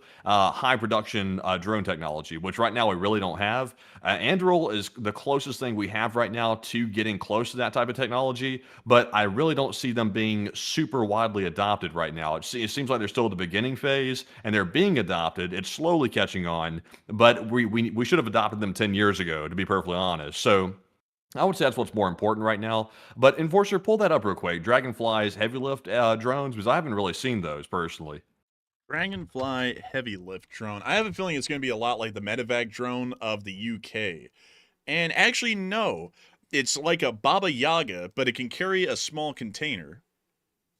Ah, I see. Honestly, those right there, I don't know. I mean, obviously, Ukraine adapted their versions of these whatever these are these called octagonal drone? Like, I don't know what these are called. Like, I know quadcopters have 4 motors on them, but I don't know what you'd call this. This thing right here is a doozy. I think what these are just generally called in Ukraine these days are Baba Yagas. Like, any heavy lift drone is a Baba Yaga, or at least that's what the Russians would call them. But I would have to say, and as far as these and their usability, they're somewhat limited. These drones are fairly expensive to make. I think the Ukrainians even got their Baba Yaga down to 9,000, but that's still very pricey per unit. And they really can carry a great deal of ordnance for strike operations, but for supplies, it's a fairly limited sort of a system. It's about $9,000 to lug if we were to take the stats, if they have the stats. 66 pounds of payload. So that could be about maybe 1 or 2 ammo cans of, say, 545, say, or 556 for that example. And that's a very limited amount of ammunition. That's enough ammunition to maybe half everyone's munition capacity, like give them another maybe 90 rounds each. But that's not a great deal. And so you would have to have one of these drones, 9,000 a pop, flying multiple flights back and forth from a logistics point to those front forces to give them minimal amounts of munitions. So generally, I would say that these systems aren't really the greatest for supply, but as far as attack, they are incredibly good. The Ukrainians use these to drop TM-62 anti-tank mines onto Russian positions. And as far as that goes, that's like dropping nearly a 155 millimeter shell right on someone. So this thing would be a lot more suited in that role from what we've seen in Ukraine than the supply role, because the Ukrainians have largely abandoned these in the supply side of the concerns, because they're just not effective for the payload that they can carry. Also, Matthew, what was the other drone they want us to look at? It was the Kratos wingman drone. Also, by the way, folks, me and the Enforcer were actually talking off air yesterday. We had a free minute, so we were discussing different things. We were actually talking about drone technology and what the country is missing right now. And also, we did some research, and there is a ton of red tape to get through to like get into that industry. It was actually me and the Enforcer were saying maybe we should like start the company to develop these type drones. That could be something that we do as well. Since nobody else is doing it, maybe that's an opportunity to help basically bolster the country's defense in a certain way. But then we looked into it a little further. We're like, oh my God, there's like red tape galore getting into that. So you'd have to dedicate all your time to that. And we'd probably have to quit YouTube to try to do that, which we're not too interested in doing that right now. So we were thinking the best type of drone system that you could develop that we think's missing right now is a standardized drone that can carry a modular payload. Like, for example, it needs to be one type of, I guess you could say, the host drone that is about maybe 10 feet wide in wingspan that can be mass produced very, very quick and in large volume. And you simply add different modular payloads to it that can snap onto the bottom of the drone. And you can get different payloads. Like, for example, you can have a surveillance payload, you can have an attack payload, you can also have maybe like a GPS tracking payload that drops like a little dart that has a little bit of adhesive on it that then attaches to the top of a military vehicle and then can track the entire unit no matter where it goes without having to keep a drone in the air simultaneously to track it. So that was something that currently we're thinking is missing in the country. But one thing we found out through our research, this is the reason why there's not a lot of startup defense manufacturers in America. It is so roadblocked to actually get into the defense industry. You have to do tons of work to convince the defense industry to even look at you. You have to do years of demos. You have to do all these different regulatory steps to even put your foot in the door to even begin doing that. And that's probably why we only have these legacy defense contractors, because it's so hard to get into it. Nobody really can. So it's really wild to see that. That's honestly a reason right there that should be changed, because we're seeing today that's constraining our defense industry so bad that we could end up being in a bad spot during a war because we are so inflexible when it comes to our defense industry. Ukraine doesn't have that problem because they don't regulate it like that, because obviously they're in a war. But I think the U.S. needs to rethink that because it could be a big problem. I would agree. Like, we were talking about that a lot. We were like, oh, okay. So they pretty much rigged the system to where you can't get involved unless if you're a major defense industry already, which was, created decades ago, like 70 years ago. So it's like, okay, so we can't do that. So good luck. Hopefully the defense industries can figure it out. But, they don't really seem like they're that apt to, because there isn't profitability based off of their old business models that they're still working on. But beyond that, the XQ-58A, from what I was reading really quickly, because we have heard about this before and I've shown it before, but I had to have a refresher on it real quick. This is supposed to be some sort of a low-cost, attritable air vehicle or something like that, like an LCAAV or something along those lines. So what this is designed to do is to be a wingman of an F-22 or an F-35 and be operated manually by a parent aircraft. So it's not really an artificial intelligence drone. It is supposed to be something where an F-35 conducts an orbit on autopilot somewhere, and then the pilot flies this thing somewhere out in front of it to conduct reconnaissance. It can also fly along in kind of like an auto-follow feature as a decoy, so that way enemy air defense might shoot this thing down before it shot down an F-22 or an F-35. From what I was also reading, it looks like the Department of Defense, or the Department of War, as it's now being called pretty much by everyone these days, has dropped this thing for the large part, saying that it doesn't have the payload capacity necessary for it to be able to be part of the next generation air defense platform. So pretty much this thing's in limbo right now. I would say that it's a great test bed for future technologies, which we're already working on at the moment, but it doesn't really seem to have a place in the Air Force anymore, although it was a very good start, and it's definitely helping out other programs to get off the ground and learn valuable data and information off of the Kratos. So I hope that addresses that the best I can. A big thanks to you for the support and helping this channel to keep on running. And with that, we are going to be moving on to the next one. All right, so our next super chat here is going to go to Military Cyborg, who puts in a $25 donation, and thank you very much, good sir, as well, for that support. He said, LSA, and I'm a veteran, and I love listening to y'all for the last few years. And also, you sound like an old guard, by the way. He said, take one from the chat as well. Hey, and thank you so much for listening to us for the last few years. You do sound like an old guard, and I gotta thank you for being a veteran and enjoying this channel, because we love to know that no matter whether people have military experience or not, we are able to convey a great deal of information, and a lot of it, to folks that can be appreciated who had military service and don't have military service. We personally never were in the military, but we are happy to know that we have researched and covered these topics so well that even veterans are pleased with the kind of coverage that we have. I think at the end of it, statistically, 33% of our audience is actually formerly served or currently serving. So that's actually really cool to know that we have such a large audience of people who were in the armed forces or are in the armed forces that also enjoy the show a great deal. So a massive thanks to you so much once again. I hope that has addressed that well. And with that, we are on to the next one. All right, and our next one goes to Renegade Preppers UK, who puts in a 20, and thank you as well, good sir, for the support. He said, let's go LLT LOC, and thank you, Enforcer Matt, for bringing us the latest information in LOC. Hey, and thank you for the kind words and the support. And we're always happy to bring you the latest information. That's our job. We have to. If we are not bringing you the latest information, I think that we failed at our job. And so I got to thank you so much for the kind words and the support, because you're letting us know that we are doing our job, hopefully right on the mark, and getting it correct as much as we can. So a humongous thanks to you so much once again. I hope that has addressed that incredibly well. And with that, we are on to the next one.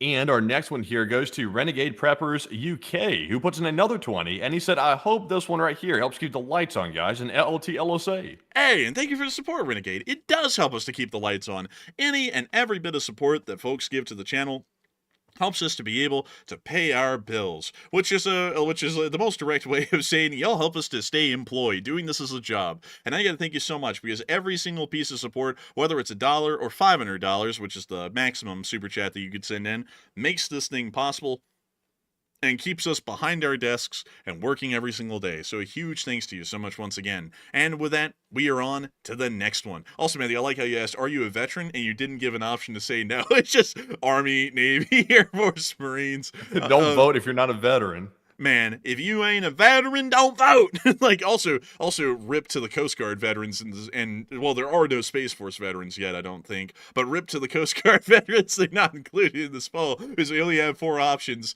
So we went with the 4 largest branches. But statistically, folks, the amount of people who would be Coast Guard veterans would be really, really small, because the Coast Guard keeps a standing force of, I think, around 12,000 men. And every other branch is usually in the hundreds of thousands, except for the Space Force, which is also another tiny little branch, but it, crazily enough, is already bigger than the Coast Guard already in just a couple of years. So with that, we are on to the next one.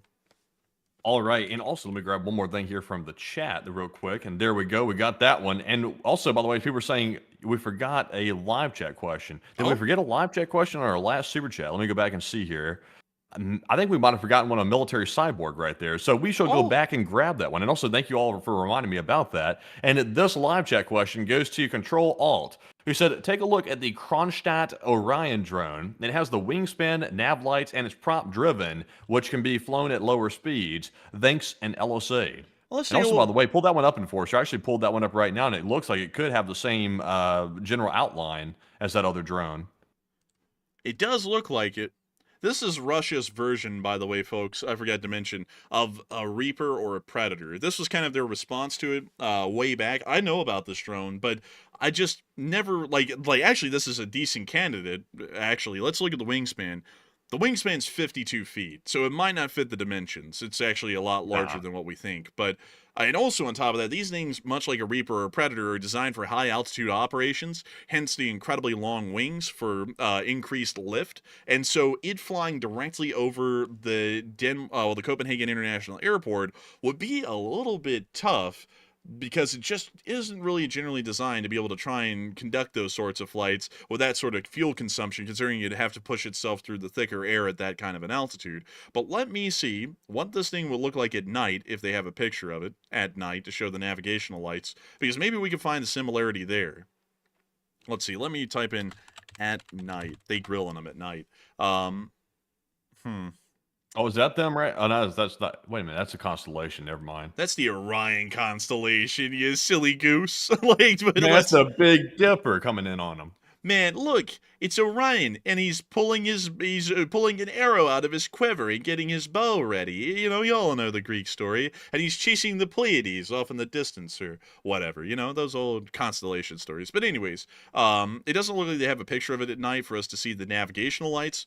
But I would have to say that it doesn't really fit the dimensions from what we know. Still a good shot at it. I mean, that's about the best shot we can make at this point, but I think it might be a little bit too big. Or maybe you might actually be right, and the Danish authorities will confirm that in a couple of days. But anyways, with that, it is time for us to move on to the next one. I hope that does address that live chat well, and thank you so much for supporting that, and I'm so sorry that we missed that. And so with that, we're on to the next one. All right, and our next one here goes to Duncan VR, our viewer from Australia, and he puts in a $22 donation. And thank you very much, Duncan, for that support. He said, Baba, Inshallah, Enforcer, what is the Inshallah Mickey Rat Mouse saying, and what sound does he make when he gets taken off air? Inshallah, we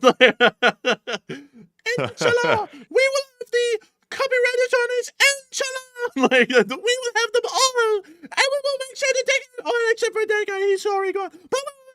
But beyond that, what sound does he make when he gets put back on the air?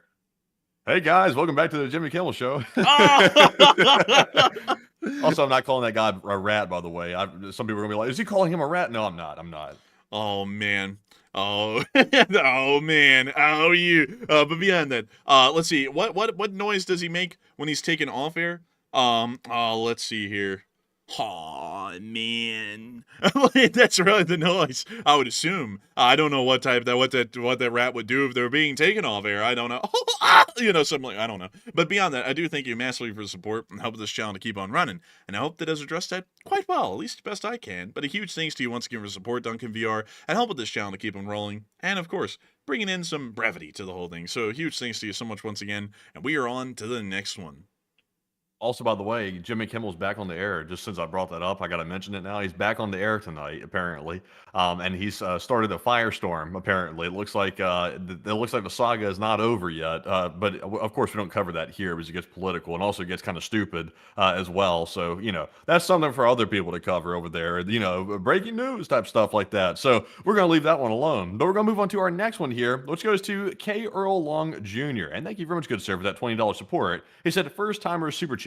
And like be the war news, is Russia getting desperate in LSA? Oh, Russia's getting desperate for sure. The economy is just not handling it at this point. And it's rough. It's rough for them, really.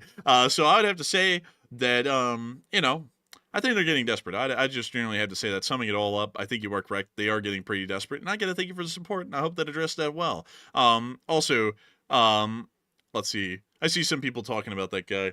I'll be honest with y'all, like, not a political statement on the guy. This is my personal opinion. I find him annoying, but I also find most talk show hosts annoying. So, you know, that might not really be the greatest opinion to give, but generally, I just find how talk show hosts today present to be really annoying. Like, I think, like, as far as talk show hosts go, I like Johnny Carson because he was, of course, the king of the whole format, and he did really good. I thought he was really, like, classy and presentable, and he also didn't really delve, like, he would make a joke on politics here and there, but it wasn't, like, the whole shtick. And then also, I would say that David Letterman and also Jay Leno were pretty decent as talk show hosts, too. Really good, actually. But everyone else outside of that, well, Conan actually is pretty good too. Conan's pretty decent, but everyone else outside of that, I don't really know why in the world they are in the talk show space, because it's not really like they do good. Like, you know, like even their ratings show that they really don't do good. And I'm like, what is, huh? You know what's funny about all that is your favorite talk show host, who everybody knows worldwide and stuff like that. If the numbers, I'm not sure if the numbers are published on all of them, but for most of them, our numbers outdo most of your favorite talk show hosts, actually, as a YouTube channel covering news and politics. That's the crazy part about it, is we're actually outdoing them in the ratings most of the time for most of these talk show hosts, which is kind of crazy. Yeah, you know, that's kind of like the weird thing about it, folks, and that's why I'm like, you know, it's kind of weird that they're on like a primetime channel slot. It's because they don't even get as much viewership as we do, and we're just running a YouTube channel. You know, it's like how in the world does that happen? You know, like they're selling these ad slots and everything in these ad breaks that they have. It's like, how much are those even selling for with the viewership that they're getting? I don't even know.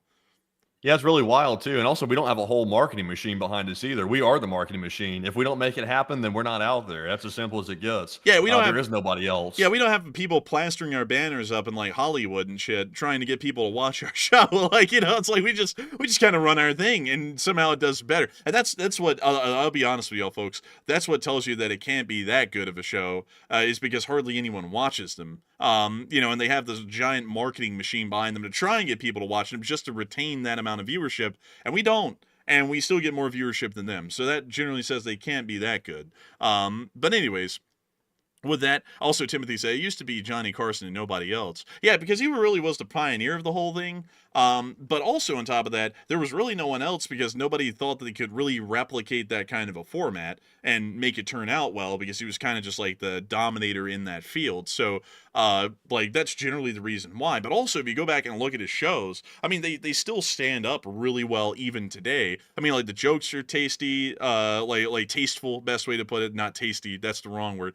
The jokes were tasteful, the presentation was tasteful, the jokes were pretty good. Like, they always had good people on. It was an interesting show to watch. I mean, you can go back and listen to them about the developments that were even happening back then, and it was like, oh, well, that was actually, like, pretty interesting. And the jokes were, like, good. Like, if there was a political joke made, it wasn't made for, like, shock factor. It was actually pretty funny no matter who it was on. And, you know, I was like, this is a pretty good sort of a form. Conan never touched on politics, which I think was a pretty good move, because generally if you're trying to get into comedy, trying to make it a partisan sort of a deal, like, you can do that, but I think you got to do it fairly, and a lot of people don't. You know, they just go one way or the other. And then Jay Leno was really good, and also Letterman was pretty good as well. And they generally lean more on the tasteful side, but it was still interesting and fun to watch. And I feel like that kind of balance has been lost.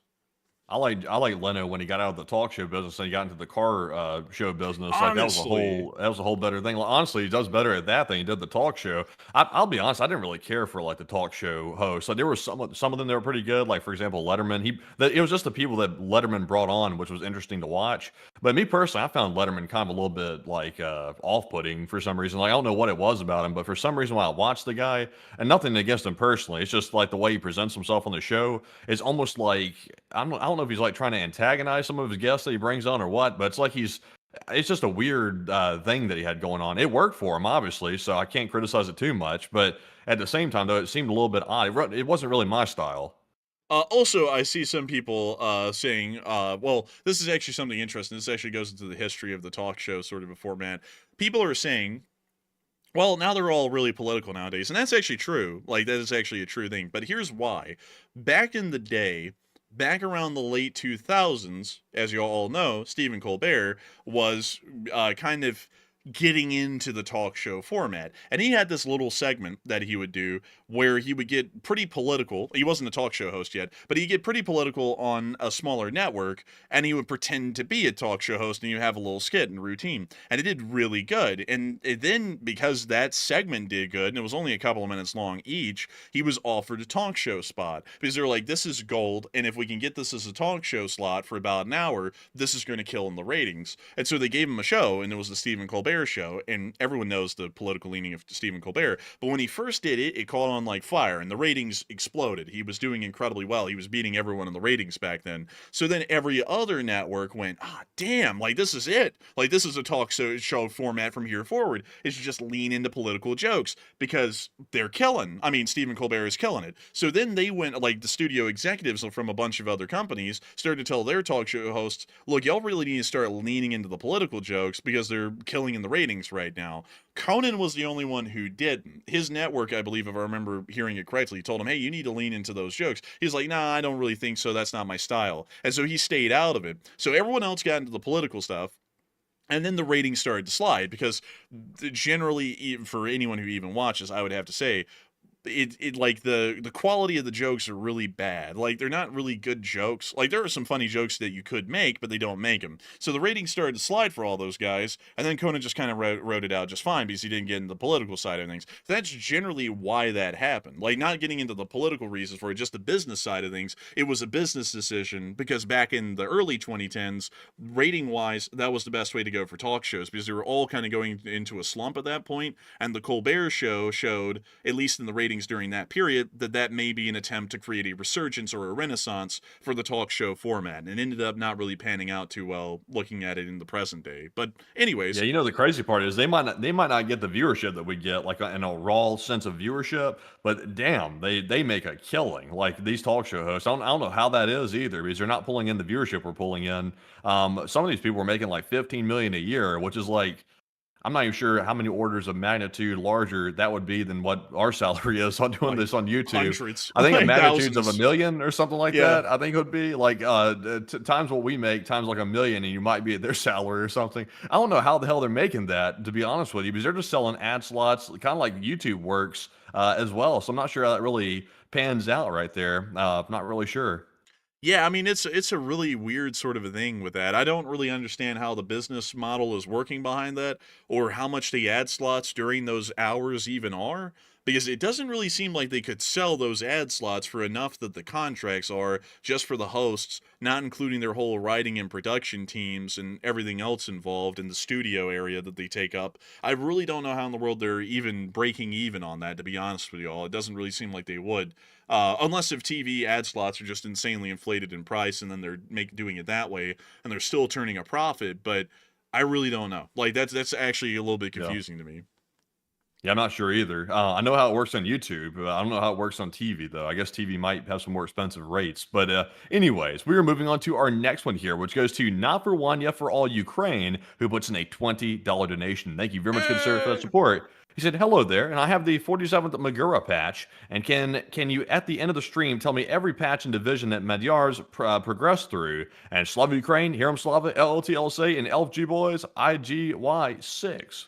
Hey, and I thank you so much for the support and helping this channel to keep on running. I gotta say, that's actually pretty cool that you have that patch. As far as Magura's, Madyar's birds, I mean, generally have worked, they started as an independent drone unit, then they were integrated into the Ukrainian army as their own standalone unit, then they went and were attached, I think, briefly to the 47th Magura, and then they got attached to the 36th Separate Marine Brigade, and then became a part of the Ukrainian Marine Corps, and I think that's the position that they still hold to this. Well, actually, they held that for a while until Zelensky founded the drone branch of the Ukrainian Armed Forces, and then it became a separate unit in that drone branch, and I think that's the position that they hold today, if I remember correctly. But I do thank you so much for the support and help with this channel to keep it running. I hope that's a decent chronology of what the Magyars birds have been doing and where they've gone through the war, but it's a really cool unit, and a historical one at that, actually game-changing, really, with what they've been doing and what they did at the beginning of the war. But a huge thanks to you so much once again. I hope that does address that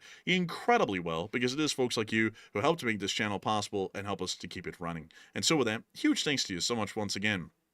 And with that, it is time for us to move on into the next. Also, I see some people say, let's see, people are talking about all kinds of stuff with the folks who run these shows, like, well, you know, Kimmel has 2 million subs on YouTube. Well, here's the thing, like, with that, and this is also another interesting thing, like, telling y'all a little bit about how the business side of this deal works, because YouTube kind of works a lot like television. It's just that there's some slight differences, but as far as it works with subscribers actually don't mean anything to YouTube anymore, like they used to back in the day, and that actually would be a big part of your promotion score in the algorithms. How much they would promote you is how many subs you had. But they changed that about 7 years ago, about 8 years ago, actually, well before I even started my channel, to where subscribers meant nothing. So generally nowadays, what works is your viewership and a couple of other factors. Generally your viewership and view duration. So how many people are watching your show and how long are they watching it? So even if you have 2 million subscribers, and a channel has 500,000 subscribers like we do nearly at this point, I bet you if we would look, and if we looked into it, we probably are actually outdoing him on YouTube by a great deal, because he could have 2 million subscribers, but he might only be getting 100,000 views per video, and people might only be watching those videos for, say, 2 minutes apiece, while people on our channel watch our videos about 300,000 to 250,000 each, and those people are watching for about 11 minutes. So algorithmically, we're probably outperforming compared to that channel or that person in particular, and for that reason, YouTube would consider us to be a far larger and more important channel algorithmically, if I can say that right, than that one. That's kind of how it really works these days. So, like, when you say sub count, like, as far as the prestige goes, it means a lot to folks. Like, we're a 500,000, or they're 2 million, or they're 11 million. But as far as YouTube's algorithm looks at it, subscribers mean nothing, and it's all about viewership and view durations. So a little bit of an interesting part of like the YouTube business side of things there. And in that sense, it's actually similar to television, because in television, how ratings work is the amount of viewers that you have during that slot. So it's very similar to YouTube in that regard with how their algorithm works these days. It doesn't matter how many, say, people own a subscription to watch that channel. It matters how many DVR boxes or something along those lines are actually tuned into that channel during that slot. And that's how they get their ratings. And then that's how they market their ad slots during that time slot to advertisers to make money to keep that show on air and to be turning profits for their network. So very similar sort of a metric there. But anyways, with that, we are on to the next one. And our next one goes to John Combest, who puts in a 20 as well. And thank you very much, John, for that support. He said, I've been with y'all from the beginning, and I don't chat much. 66-year-old fingers. But keep up the good work. Format as non-political as possible. Hey, and thank you so much for your support. I hope that we can, and I hope that we will, because many people will notice.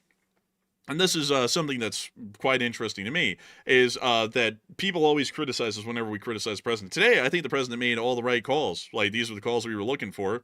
Good on him. Like, a little thumbs up there. And that's how the channel's always worked. We're not political, but we have certain prerogatives of what we think is in America's interest. And if someone's doing them, that's great. That's wonderful, and we're all for it. If they're not, then we have a reason to disagree and to say that they ought to be doing something different. And so I got to thank you massively for your support and the kind words, and I'm sure that you noticed that and appreciate that greatly. And I got to thank you once again for helping this channel to keep on running. And so with that, we are on to the next one. Also, by the way, I see people mentioning how they think YouTube's algorithm works. I see some people saying view duration is everything. I'll be honest with y'all. We've through trial and error figured it out generally on the most part how it works. It's still a little bit confusing, like it sometimes, but we've generally gotten the whole thing ironed out. So there is a little bit of secret sauce to it, which we don't say on the air because people like Hot Dog Man like to listen, and we're not going to give them any advantage that they can suddenly leverage out of the blue. So not that would help him, honestly, because honestly, his show kind of sucks anyway. So even if you gave him some type of leverage, he'd still just blow it anyway. But, there are some things with the algorithm you do figure out over time, and you start realizing, oh, okay, that's how that works. That metric plays in this way, that way, etc. So we know our numbers back and forth. Like if someone asked us right now what a certain video did on a certain metric, we could probably recite it off memory because that's something we monitor on our end to see how videos are doing. Also, it's important to see how the audience reacts to videos. Like we look at different metrics to figure out whether or not you'll like a video or not, whether or not we should change something. And every YouTuber out there that's good at what they do, they monitor that because that's like key to figuring out what most people like.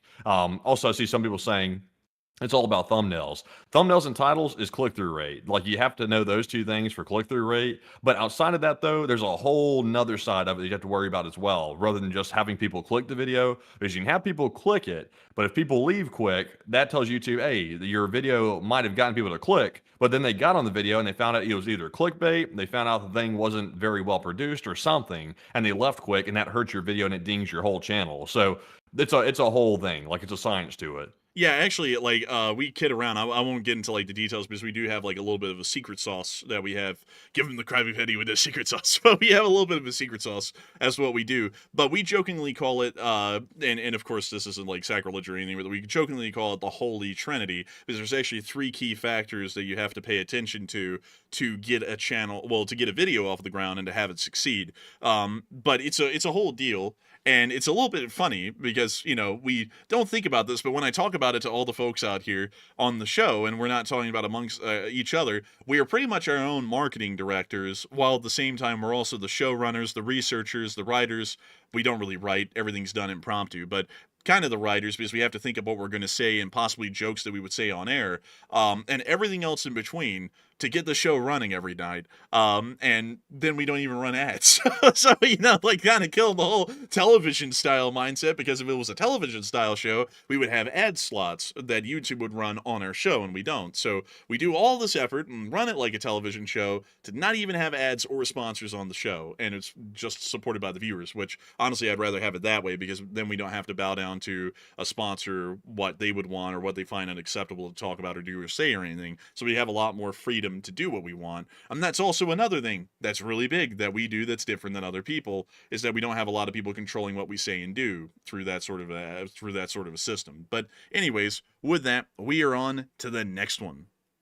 And our next one here goes to N. Hansen. And thank you very much, N. Hansen, for that $20 support. They said, I got whiplash, I tell ya. Whiplash. Question from the chat. Honestly, though, it was good whiplash today, though. Like the whiplash today, I'll admit, I was thrown for a loop when I read the president's tweet that he put out today. I was like, are you kidding me? I literally had to read it 3 times. Like the first time Andrew told me about it, I was like, he said, what? And I was like, oh, okay, good deal. And I didn't really process it. Then I sat down at the computer to do research in the middle of the day. And I was like, wait a minute. He said, what? And I read it the second time. I was like, let me read it the third time. So I read it the third time. I was like, damn, he really went there. Like he went there on multiple different things. Like he really did. And this was public. And this was actually from the president. And I was like, this is insane. Like this is actually insane. Like I really got whiplash from it. So I'm a big whiplash. But Enforcer, what say you? Yeah, I would say it was huge whiplash, but it was whiplash I was happy with. The last whiplash got my spinal column dislocated. This one put it all back in place. So this one I'm fine with. This was the kind of whiplash I am happy with, because we've been saying that this sort of an action should be taken for about 8 months now since he took office, and he's finally taking it.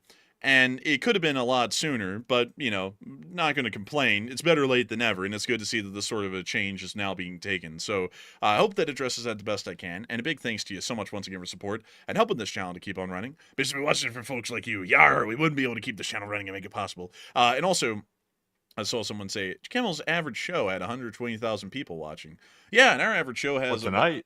Like an average show, like not tonight, but an average one. But yeah, you know, 120,000 people watching.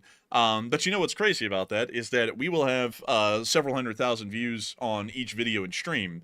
Or for that matter, if we wanted to compare just viewers to viewers on a live basis, on our biggest show, I think we had 137,000 live viewers. So we were actually beating him out on an average night, and he's got an entire network behind him supporting him and marketing him, and we have no one. So it's just me and Matthew. So a little bit interesting with that. It kind of shows there might be some issues there. Or even tonight, if you wanted to go on live viewer numbers, we had 22.4 thousand people here live, and we're just two dudes on computers chit-chatting with y'all. And we don't have a giant network and support staff and everything and tens of millions of dollars to do this with. We're like work on a shoestring budget compared to what they work off of. So, you know, it's kind of an interesting thing. Also, let's see here. I was going to look. I see people saying, well, tonight he got 1 million views in an hour. And it's true. It looks like he got 1 million views in an hour, which is phenomenal, by the way. That is phenomenal for a video. It looks like he released a video on his channel. But his other videos, though, were like hitting like 53,000, 41,000, 49,000, 130. Then he had one that was like 3.8 million on one of them. But the catch is, though, folks, he's riding a huge wave of public attention tonight. That's why he's getting 1 million views an hour like that. It's because he's on like the literal high of public attention right now. So when you're hitting a trend, YouTube promotes it like crazy. So that's probably why he's doing so well tonight. But that doesn't appear to be the norm, though. It appears to be somewhere around 200. It looks like he's all over the map, actually. He's getting some with like millions of views. He's getting some with like 50,000 views. It just depends. It looks like on his YouTube channel. That's interesting, actually. But anyways, he does have 20 million subscribers, though. Yeah, he does. Wait, 20 million or 2 million? 20 million. Oh, 20 million. Oh, dang. But anyways, with that, we are on to the next one. All right, and our next one here goes to Bobby43 yet again, who puts in another $100 support, the third one of the night. And thank you very much, Bobby, for that support.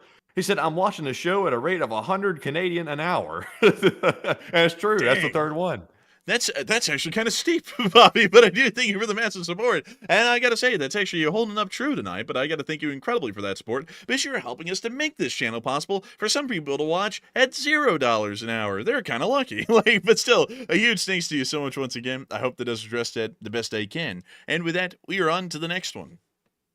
Also, by the way, I see some people getting really hurt by the fact that I was pointing out his viewership or something like that. I'm not trying to, like, you know, turn it into a pissing contest, as some say. I'm just simply reciting what I saw, like, jumping on his YouTube page. He has videos with millions of views, and he has some with low views. Like, it just depends on the video, which is normal for YouTube. So some people are getting, like, hurt by that. I'm like, they're lying. They're lying. I'm not, look, I don't care. Like, I really don't care about Jimmy Kimmel. I'll be perfectly honest with you. It's turned into a big deal, it's gotten political, but I could really care less about Jimmy Kimmel. He could care less about us. Like, that's the truth of the matter. Like, it's just the way it is.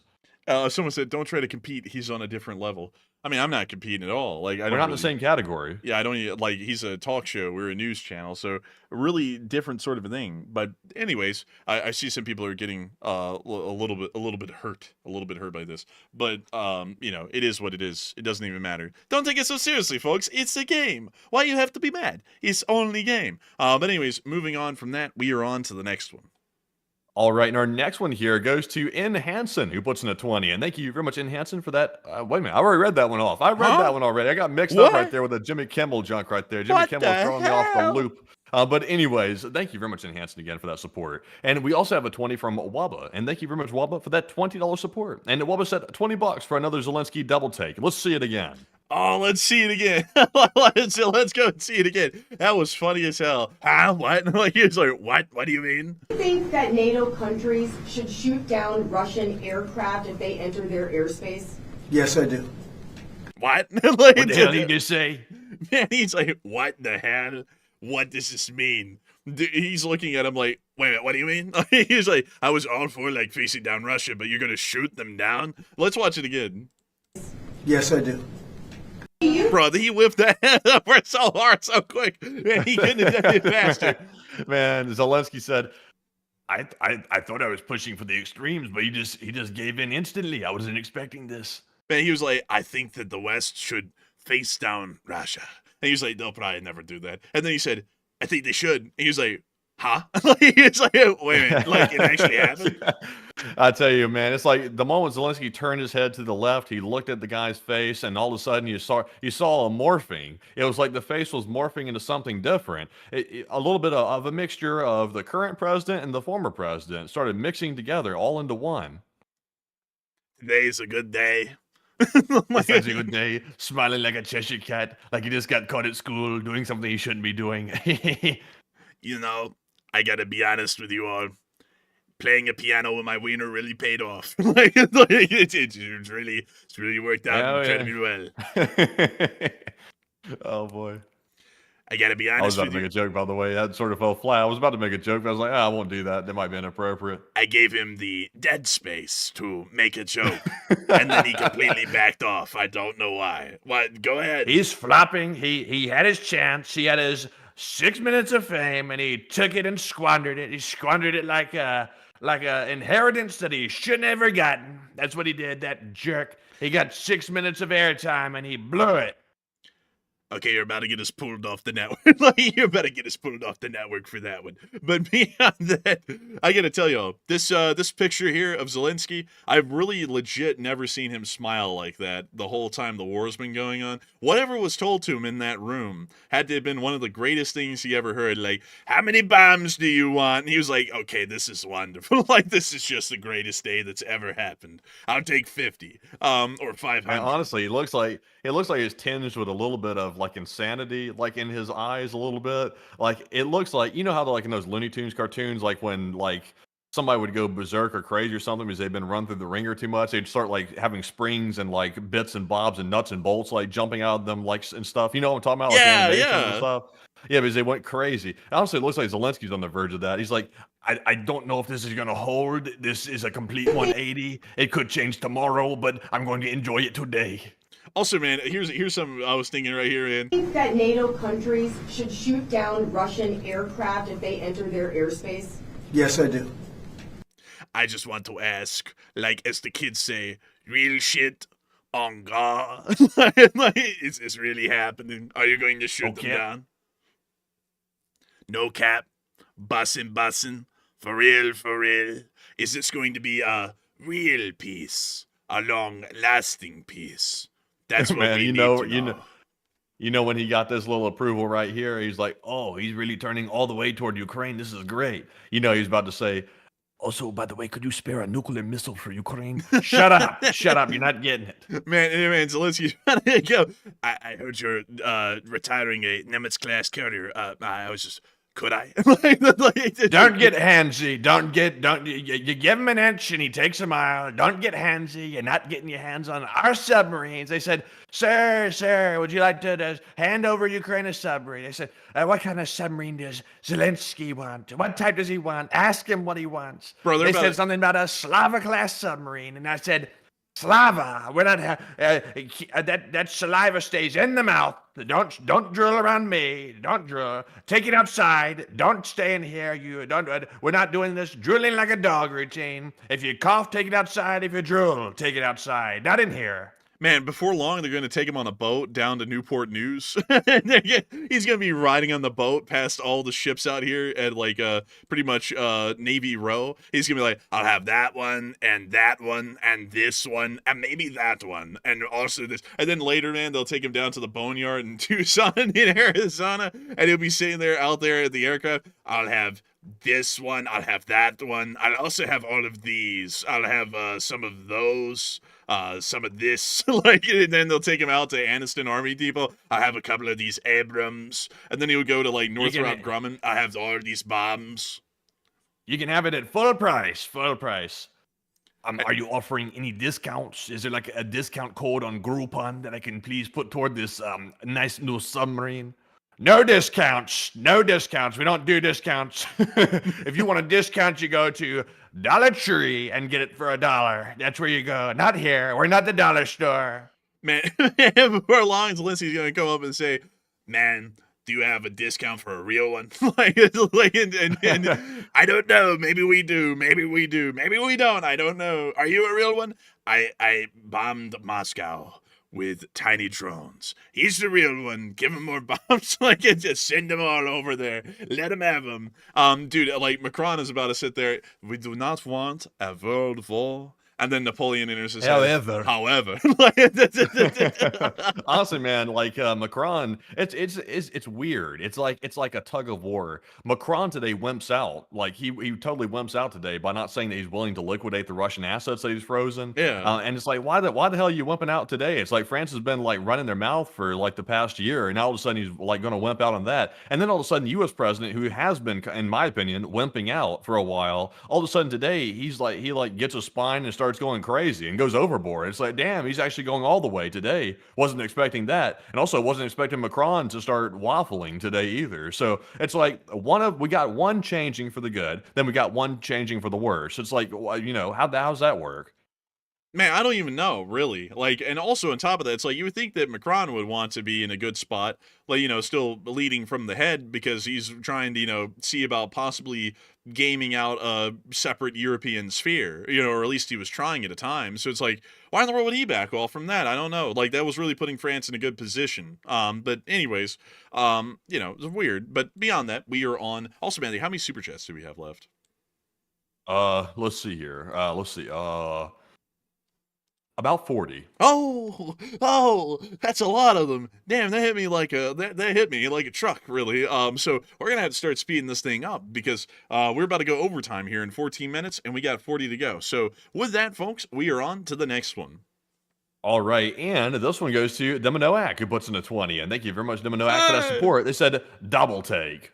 Double take. I love the double take. I thought it was hilarious. But a huge thanks to you for the support, and we are on to the next one. And our next one goes to Mark Dixon. And thank you very much, Mark Dixon, for that support. He puts in a 20. He said, I hope this is true for Ukraine, Zelensky, and not taco talk. I hope so. I don't think it is. I think this time around, it's the real deal. It was too hardcore to not be. If there was a 180 from here, I don't know what I'm gonna do. Like I'm just gonna I'm gonna have to take a break. I'm gonna have to take a break from covering news and just sit around and watch trains for about a week and figure out what to do from there. But a big thanks to you for the support. And with that, we are on to the next one. I don't think there's going to be any 180 on this one. I'll be honest with you, because how do you 180 off of this? What do you say? I'm sorry, Putin. I didn't mean to call your military weak. I'm sorry, Putin. I didn't mean to say your economy was going down the tubes and, a real jerk. Also, I'm sorry, Putin. I didn't mean to say that that we have the best military and we could have taken Ukraine in a week and you can't take it in 3 years. Honestly, there's no coming back from that. Like, once you say that kind of crap to Putin, that's like and I think, at least in my opinion, and in Putin's mind, I think that's going to seal the deal. I'm going to have to agree. I think so. But with that, we're on to the next one.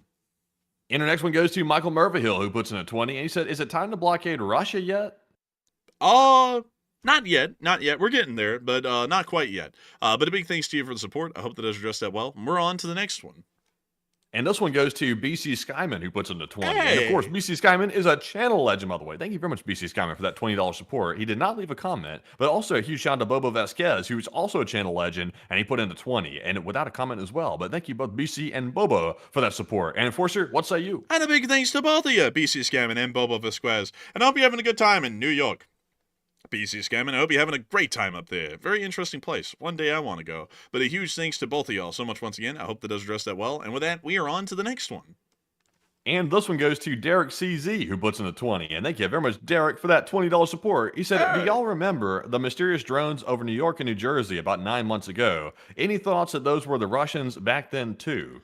I don't think so, Derek. Me personally, in my opinion, I don't think so.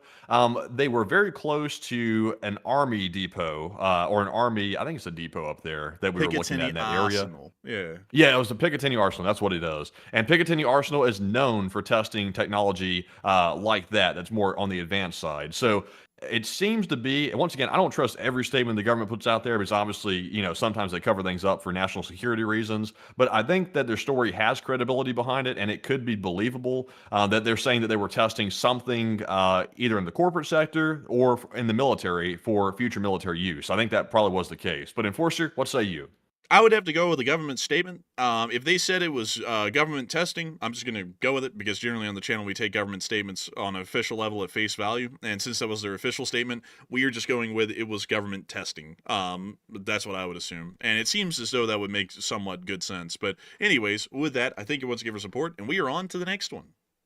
And our next one here is going to go to Marion Deemer, once again, who puts in a 20. And thank you, Marion, for that second support right there. And Marion said, you guys rock and deserve a pizza and hugs.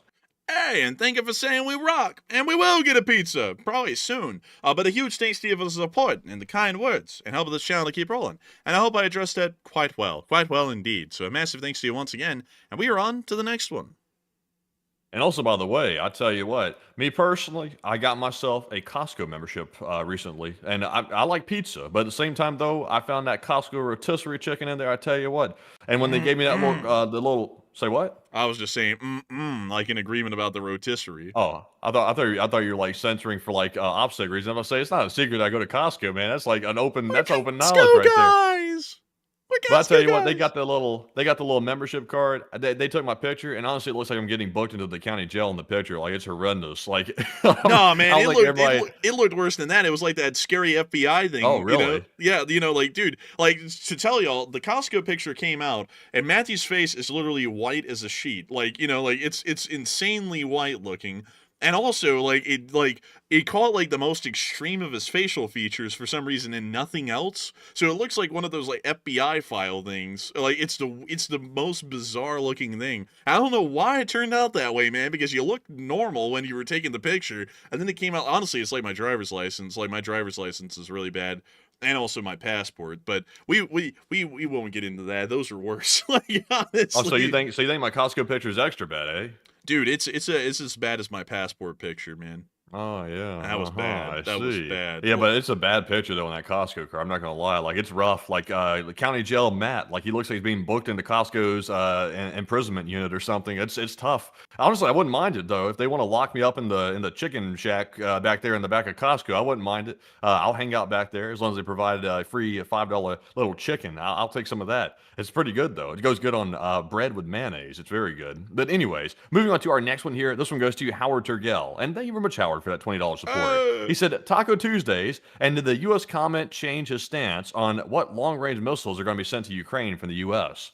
We didn't hear a change on the stance there, but I got to say that it is a good turnaround in support of Ukraine, and we'll have to see what the exact details are in the coming days. But a huge thanks to you so much once again. I hope that has addressed that well, and with that, we are on to the next one.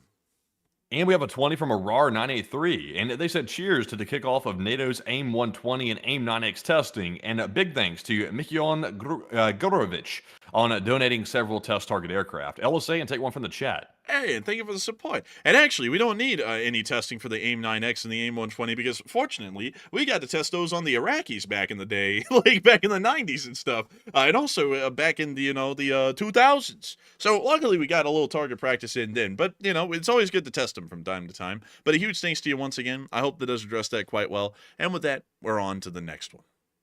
And we have a 20 from Nathan Ringerwall. And thank you, Nathan, for that 20 right there. And he said, I think advances in medical technology play a big role in the reduction of homicides. More people survive their wounds today as opposed to the 1970s.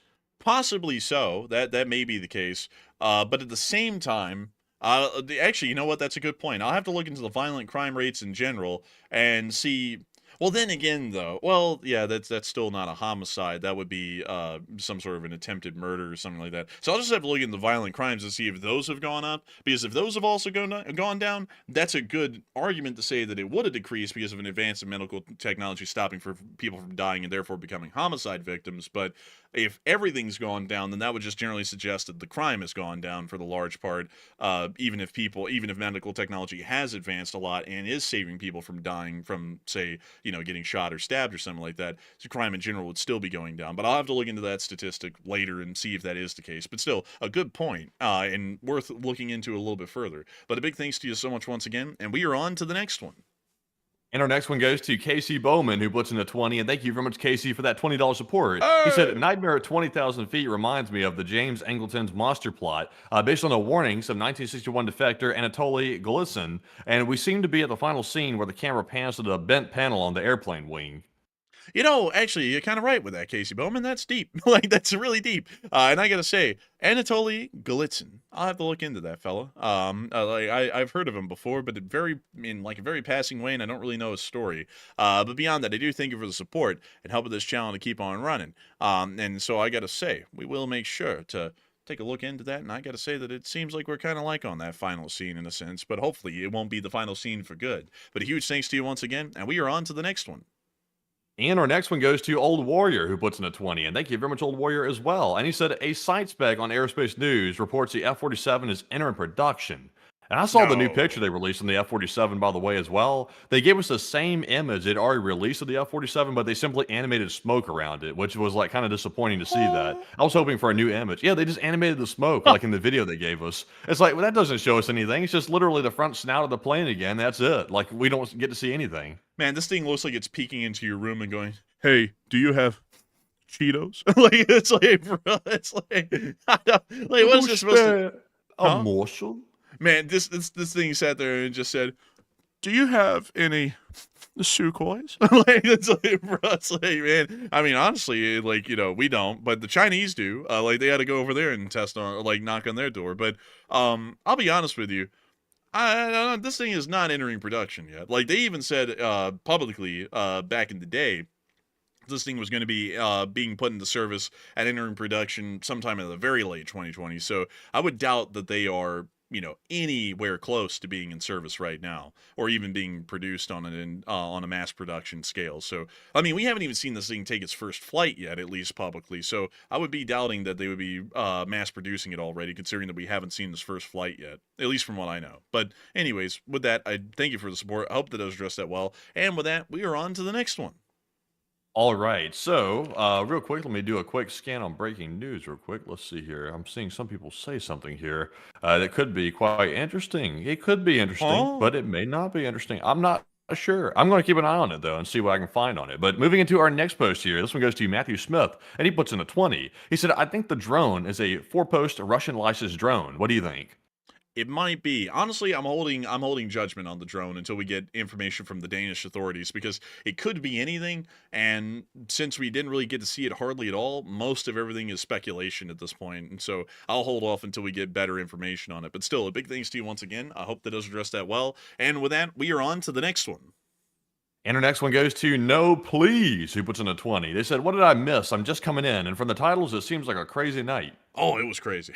You missed a lot. The President of the United States is putting all of his support behind NATO and Ukraine, has stated that Russian aircraft should be shot down. The Russian stock market plummeted as a result. Last night, a whole bunch of drones from Russia, most likely, ended up entering Danish, Norwegian, and Swedish airspace, shutting down the Oslo and Copenhagen airports.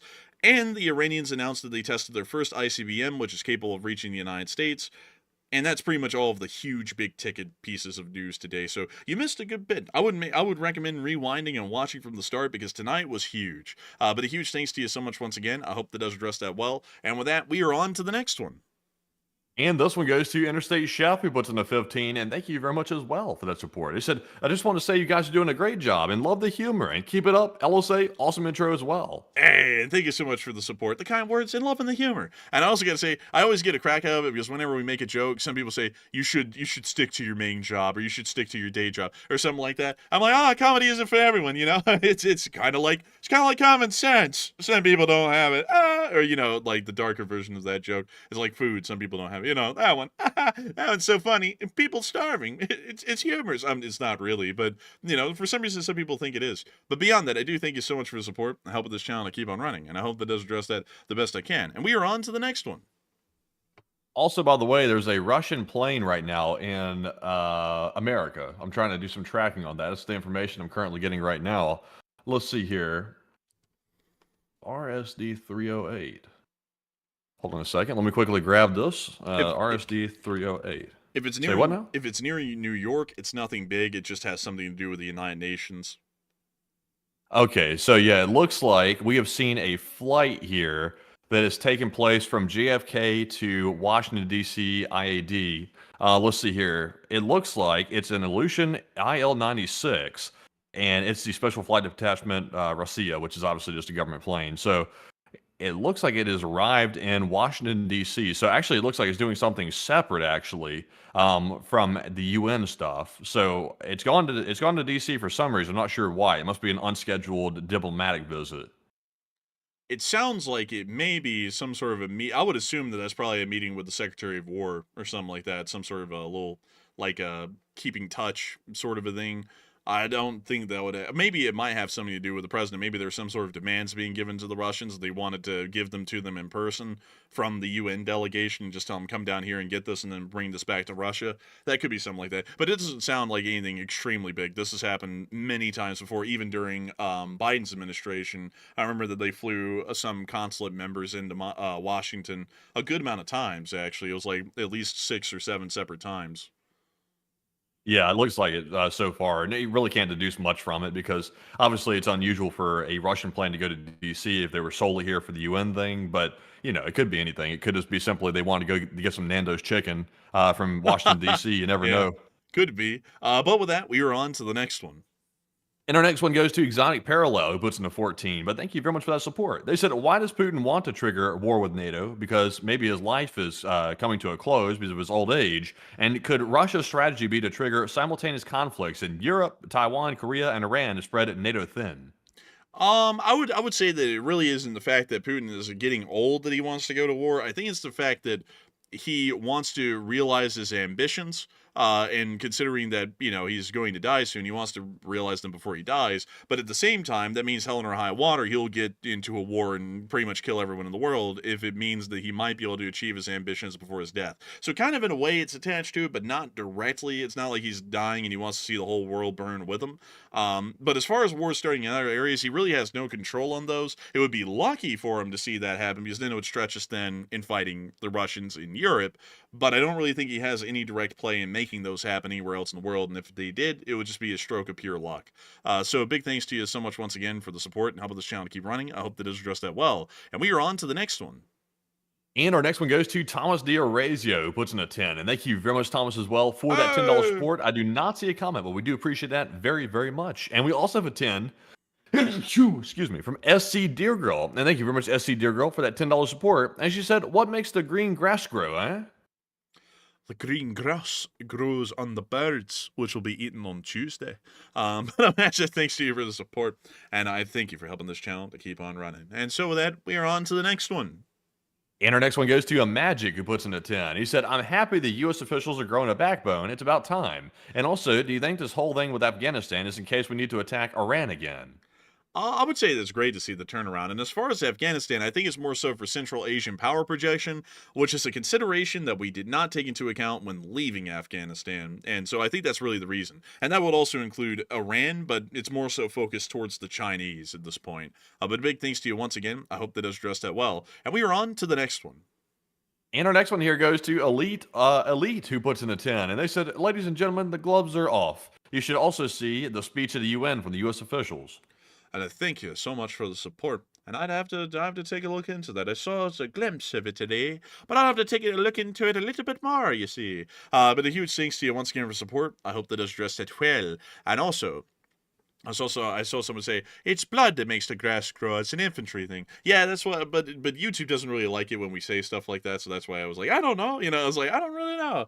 Maybe nitrogen or fertilizers or something, because YouTube doesn't really like that stuff. But it is an infantryman thing, it's just a thing. But also, honestly, it doesn't make the grass grow green because blood is actually a little bit high in salinity, so it actually kills off the grass. From what I know, it doesn't actually help the grass to grow any much. It actually kills it for a little bit. Like when a corpse dies in a spot, all of the leachets that come out of you when you start to decompose, it actually kills off everything around you for a little while, and then after a while, it actually starts to fertilize the area around there, and then things start to grow prolifically. But at least at the short term, it actually kills off all of the natural fauna.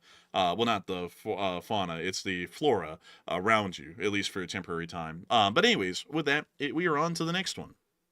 Also, by the way, I'm not sure if you see this, but on Flight Radar, there's literally an unnamed, unidentified, Boeing 777 that's just flying from Savannah, Georgia, flying around Washington, D.C. right now. I'm not sure if you see that, but I've never really seen that before. I don't think there's a Boeing factory in Savannah, Georgia, so I'm not sure what that's about. It literally says not available for everything on the aircraft that's flying around. Look at DC, by the way, and you'll see it's a pretty large icon for it because it's a 777. Damn, that's there a it big is, boy. Right? That's yeah, a look big at that. boy. It says not available for anything. It's literally an unnamed aircraft. That's just a very large aircraft too. It flew from Savannah, Georgia.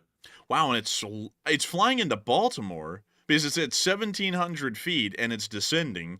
And so it's on final approach at Baltimore Washington International Airport. Very interesting with that.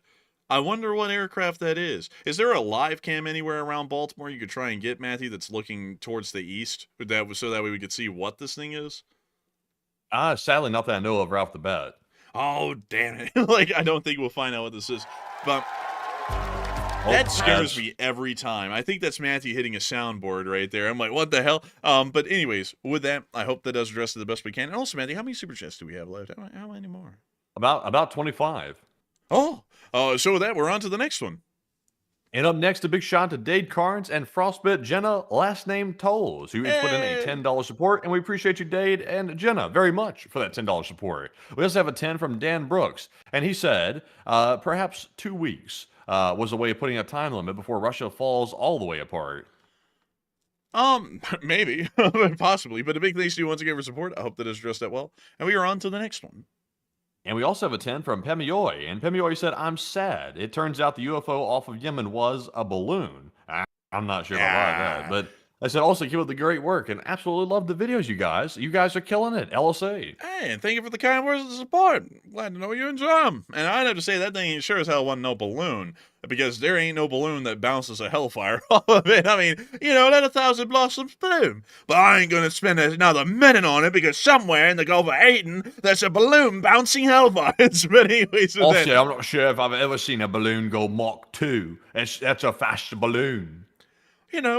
I can't worry about hellfires and their armor-piercing proclivities. Let 1,000 blossoms bloom. But I ain't gonna spend another minute on it. But anyways, Sir, don't you have Lebanese heritage? Don't you mention my Lebanese heritage, you bastard! What the hell's wrong with you? That guy's honestly unhinged. Really. But we're on to the next one. And our next one goes to Dragon Eye Lake of Fire, who puts in a 10. They said Russia is crying about not being able to get replacement parts for its civilian airplanes. They're going to court. That's interesting. I haven't let them go to court. We'll see what turns out from that. But still, big thanks to you once again for the support. Hope that does address that well. Also, someone said, bro didn't get it? Genitals? Yeah, that's the name. That's been a running joke in this channel for years. Welcome to the Enforcer. We play into the jokes for people to get a little laugh sometimes. Oh, man, I'm telling you, I don't get respect around here. We sit there and say the whole name, and then someone asks us, oh, man, are you stupid or something? Oh, man, I was just trying to give you a laugh. Oh, man, I'm telling you. But anyways, we're on to the next one. And our next one goes to Mechtild55, who puts in a 10. And thank you very much for that support, by the way. They said, is Russia still as involved in space exploration and spending as much money on it as they were during the Cold War? Oh, hardly. They usually do it for profit these days, and if they're not doing it for profit, they hardly do it. But a huge thanks to you so much once again. I hope that does address that well. And we are on to the next one. And we have a 20 from Chase Matty, and thank you very much, Chase Matty, for that support. He said, what do you guys think Evgeny Prigozhin would be up to today if he was still alive? And honestly, if he was still alive, like, I don't know, like after pulling off that little coup that attempt that he tried to do there and then failing at it, what would he be up to? I don't know. He'd probably be trying to reconstitute Wagner to some degree, because Wagner would have still been absorbed largely into the Russian MOD, even if he was alive. So honestly, I think he'd probably be locked up if he was alive. Like, I don't think if Putin didn't take his plane down, then he'd probably be locked up in the gulag, I guess. But Enforcer, what say you? Man, you hit them with that old 1950s pronunciation, the gulag. Like, instead of the gulag. Honestly, it just came out. I don't know why. It's a gulag, but yeah, it's a gulag. Man, we're about to go to Vietnam, and you better hope that that damn Vietnamese don't catch you, or they're going to put you in the gulag. Like, man, while you play your guitar. Like, bro, I don't know why they always said it like that. I always say guitar, but some people say guitar, like go on guitar, you know, like I don't get it. But anyways, beyond that, I do thank you for the support and help this channel to keep it running. I have to say, fellow probably be in prison. I'd have to agree with Enforcer Man on that. And so with that, we are on to the next one. And this one goes to Jack Ragnarsson, who puts in a 10. And Jack said, if Putin was trying to flee Russia, that is, which country do you think he'd try to go to? Belarus is out of the question, but I bet Lukashenko would get overthrown as soon as Putin falls. And so China or North Korea? China. He sure as hell wouldn't want to end up in North Korea. And China would take him, and there's really nothing anyone could do to him in either country, but China would be more comfortable. So you probably pick the Chinese. But a big thanks to you once again for support. Hope that does address that well. And with that, we are on to the next one. And this one goes to AMX10 Speedy Bang Bang, who puts in a 10. And thank you very much, good sir, for that support. He said, recovering from an operation, and also hope you're recovering well. He said, a bit short on funds, but I love this and I love you guys. And live chat question, please. And I thank you so much for the support. I hope you're recovering from that operation well. And we will make sure to get a live chat in your honor. And I thank you for being here tonight and enjoying the show and helping it to keep rolling. And so, Matthew, what do we got? And the live chat question goes to David Tablet, who said, could the Russian economic collapse have an effect on financial institutions outside Russia? I would say not really. It's pretty much been contained inside of Russia at this point, so it really wouldn't hurt anyone else. So I hope that addresses that well, and big thanks to you once again for sponsoring our live chat, and we are on to the next one. All right. Also, by the way, I was told that Lavrov has arrived in New York thanks to Miss Disa, the keeper of the records. Must be his plane. I was wondering if it was Lavrov because that's a nice Rossiya plane right there, special detachment. So it would seem to be a more higher profile diplomat, which would be Lavrov. Although I'm not sure if that's an airborne horse stable or not. I'm not sure if that's the proper transportation. But you know, he might be coming in on his mobile horse stable. Or maybe not. I'm not really sure. I was trying to do some more looking here to find out, but sadly, I don't know. I'll have to do some more looking a little bit later on that. Because we're running low on time. But our next one here goes to Darren Quinn, who puts in a 10. And Darren said, I love seeing Zelensky smile. You know, it takes a lot to put a smile on someone's face, but it's great to see it. It's great to see it. But a huge thanks to you once again, and we're on to the next one. And this one goes to Pierre, who puts in a 7. And Pierre said, Putin, it's that he's surrounded. And what does this animal that's surrounded, what does he do at that point? They roll over and die. I'm just kidding. They fight to the death. But still, a big thanks to you once again for support. I hope that does address that well. And we're on to the next one. And this one goes to Miss Destiny, who puts in a 5. And thank you very much, Destiny, for that support. They said it's Taco Tuesday. It's Taco Tuesday. You know what we had to eat today? We had a chicken sandwich with a muffin. And it was pretty good, actually. But I wish I had a taco. Taco Tuesday. It's a great day. It's a wonderful day of the year. But a huge thanks to you once again. I hope that does address that well. And with that, we are on to the next one. And we have a 5 from LSA Sergeant Figment. And he said, day 1304 of being the Sergeant of the LSA. Keep up the great work, boys. LSA, smash the like button. That's an order. Hey, and hit the like button, folks. We have insanely gotten up to 6,100 likes tonight. That is a lot of likes. That is a lot of them. And I gotta say, hopefully people keep hitting that like button. We love to see it. And I gotta thank you for being a Sergeant of the Elite Spring Army for 1,304 days. So massive thanks to you so much once again. And we are on to the next one. And our next one goes to Adi, who puts in a 5, who said, it looks like a Stratotanker is crossing the Atlantic heading towards Europe as we speak. And what are your thoughts? It seems to have a B-2 in tow from what we heard earlier, but that's generally what we believe at the moment. But a huge thanks to you once again. I hope that does address that well. And with that, we are on to the next one.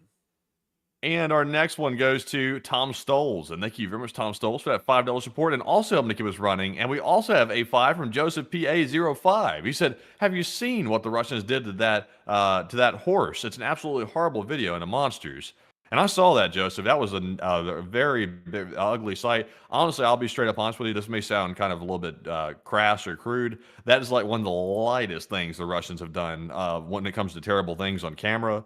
That's probably like on a level of 1 to 10, 10 being the worst, 1 being the least worst. That's probably like a 2 or a 3, which is terrible to think. But Enforcer, what say you? It was pretty bad.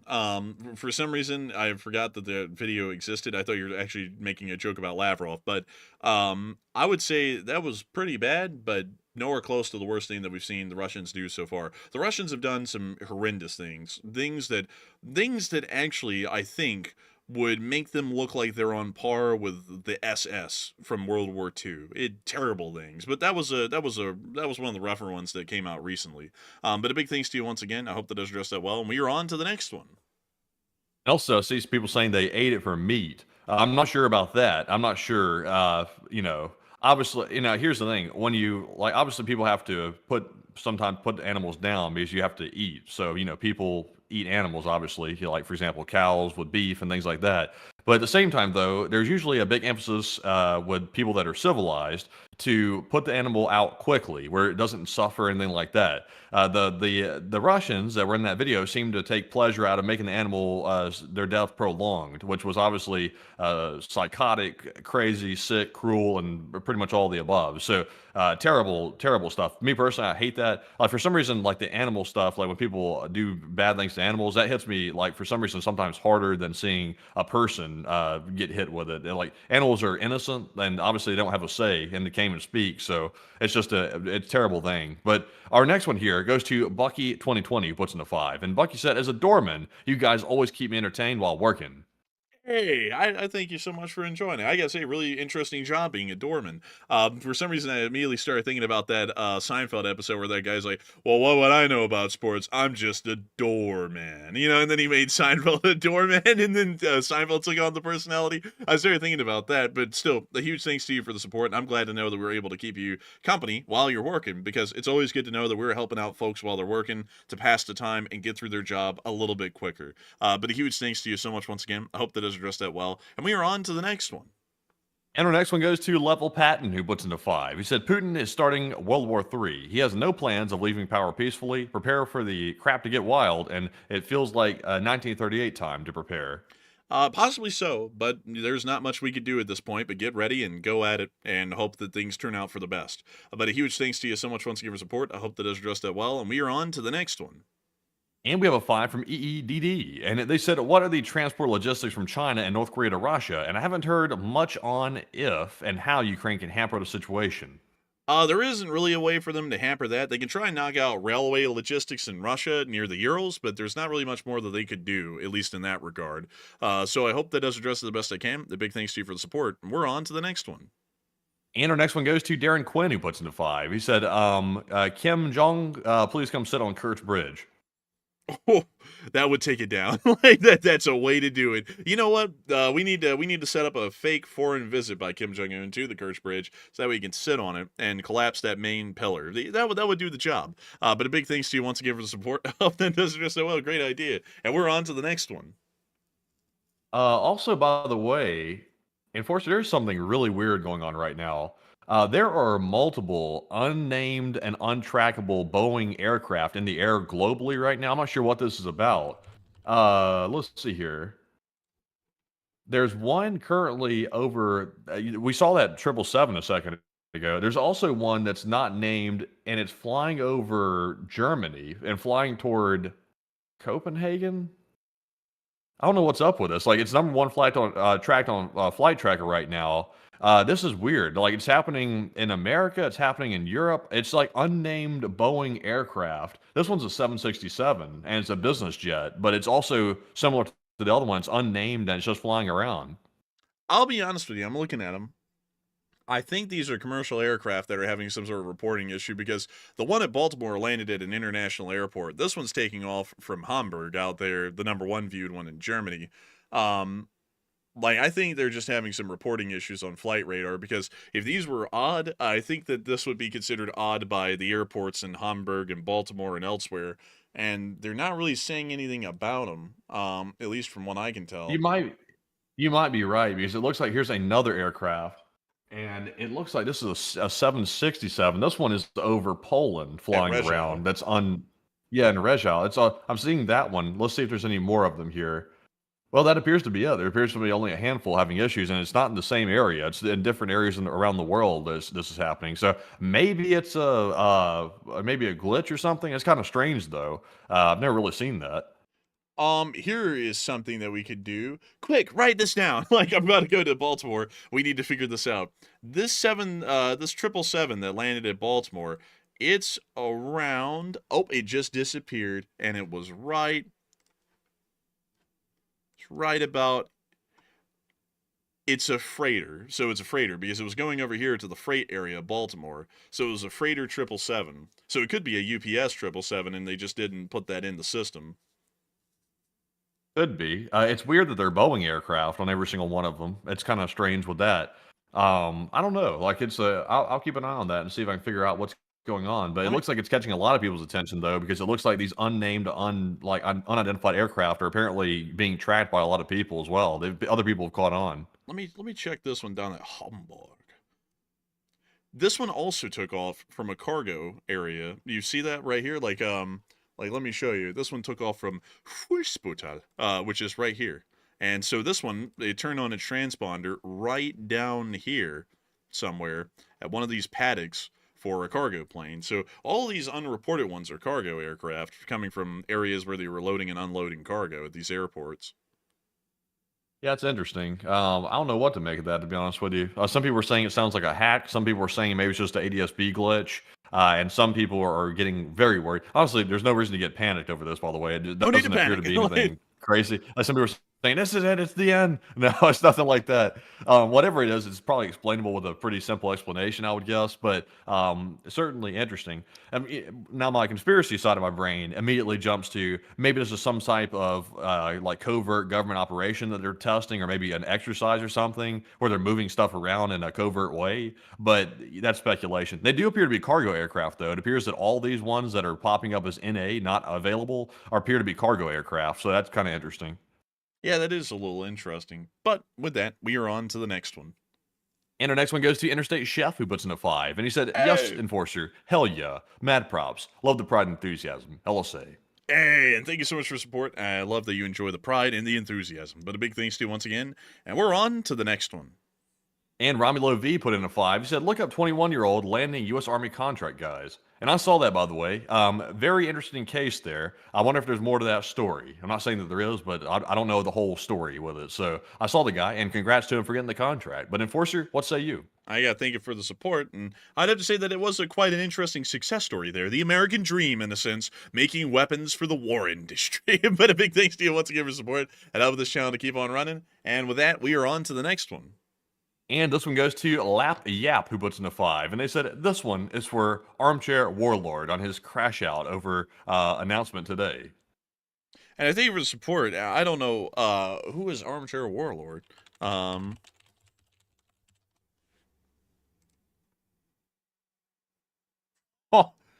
man, he got pissed about the president doing a 180.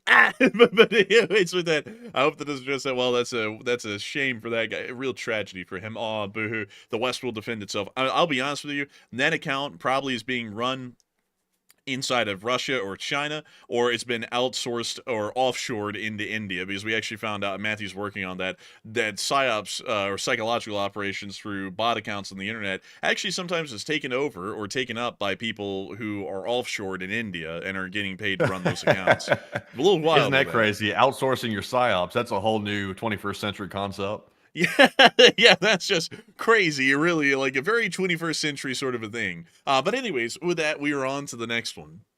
And this one goes to Alave, who puts in a 3. They said, with high rising, thoughts on a miscalculation. What's the percentage? Matthew, what are they with high rising tensions? They're saying with high rising tensions, what's the thoughts of Russia or NATO miscalculating and causing a war? Usually the chances are always incredibly low, so I'd say less than 2%. But I hope that does address that the best I can. A big thanks to you once again for support and helping this channel to keep running. And we are on to the next one. And this one goes to Pedal to the Metal 65 and Plazath, who each put in a 2, and thank you both very much for that support. We also have a 2 from Darren Quinn, and he said, for Matt's personal Bobcat and dirt bike fund. And thank you very much, Darren, for that right there, by the way. Those Bobcats are damn expensive. You can get like a whole like massive SUV for the cost of a Bobcat. Those things are not cheap. Very expensive little things there. But thank you very much, Darren, for that support. And we also have a 2 from Cody Fritz. He said, Macron being a crepe loser, ever had one. Wow, damn. Man, that's wild. But thanks for the support. And we're on to the next one. All right, and that is actually our last super chat, folks. So once again, a huge shout out to everybody once again for that support tonight and helping to keep us running. It's now time to jump into our live chat questions and see what everybody else was saying as well and grab some of those questions. But first, we need to grab our Morse code decoders. We had Paul Schultz, Kevin J, Mason Miami, Joni Dog, Norm Pritchett, Araba Garbo, Her Royal Fluffnish, Kush, Cobioteryx, and Sire. They said the Morse reads, so buddy, this is going to turn out in a really interesting sort of way. Really nice. LTLOC. And that's the sound of money. Yeah, I hit that dead on the nail. This was a jackpot. I got to congratulate you greatly for getting it correct. The least we signal course. We've been getting the pro for 1,308 days, and I gotta say it's an absolutely incredible thing to know that y'all got the dead on the nail again. A huge shout out to every single one of y'all that did get that Morse code message correct since the beginning correct for years. And so with that, folks, we're going to be moving on into our live chat segment after giving a big recognition to David Crowden, who threw in a 20 without a comment. I gotta thank you massively for the support and help with this channel to keep rolling, because if it wasn't for folks like you, we wouldn't be able to make it possible, and we wouldn't be able to keep this channel running for years and years on end. So a huge thanks to you so much once again. I hope this is addressed incredibly well. And with that, folks, it's time for us to move on into our live chat segment. Due to time constraints tonight and the fact that the stream's almost 4 hours long, I want to make sure that we make this a little bit short. And so, unfortunately, we'll only be getting 3 live chat questions for the night. I know, incredibly sad. But nevertheless, hopefully we'll have more time tonight or the next nights after, forthwith, to be able to answer more live chat questions from the live chat. And so, Matthew, what do we got for the third to last question of the night? Also, Sherm78 said for Matt's Hellcat fund. Hell no, I don't need a Hellcat. That's for damn sure. I don't need that. But anyways, jumping into our first live chat, this one goes to Wesley, who said, how are we to rehabilitate Russia? How are we to rehabilitate them? Well, first we have to start with rehab. We have to get everyone off of the booze. So like that's going to be a tough one. Second, we change their government. We make it westernized, which will most likely not work. Then we bring in economic incentives. Honestly, all this is just going to fail. Honestly, I just say cut them off and just leave them in their own world, because the Russian culture just will not support this sort of a deal no matter what. So I would say they're still generations away from even having that as a possibility. So we'll have to wait. So generally rehabilitating them, getting them off the booze, getting a pro-Western government set up. But beyond that, it's going to be authoritarian, and there's really nothing else we can do rather than that, which is the bare minimum. So I hope that honestly, I say they ought to oust Vladimir Putin, and they ought to replace Vladimir Putin with a new leader. They ought to put Tucker Carlson as the president of Russia. He can make sure the grocery prices stay low. They can make sure the grocery prices stay so low, and it's just so great for the Russians who barely make any money. You know, I can already see it. Sitting around in a room lit with lamps, eating hummus, and going, wow, the Russians really are poor, but at least the groceries are cheap.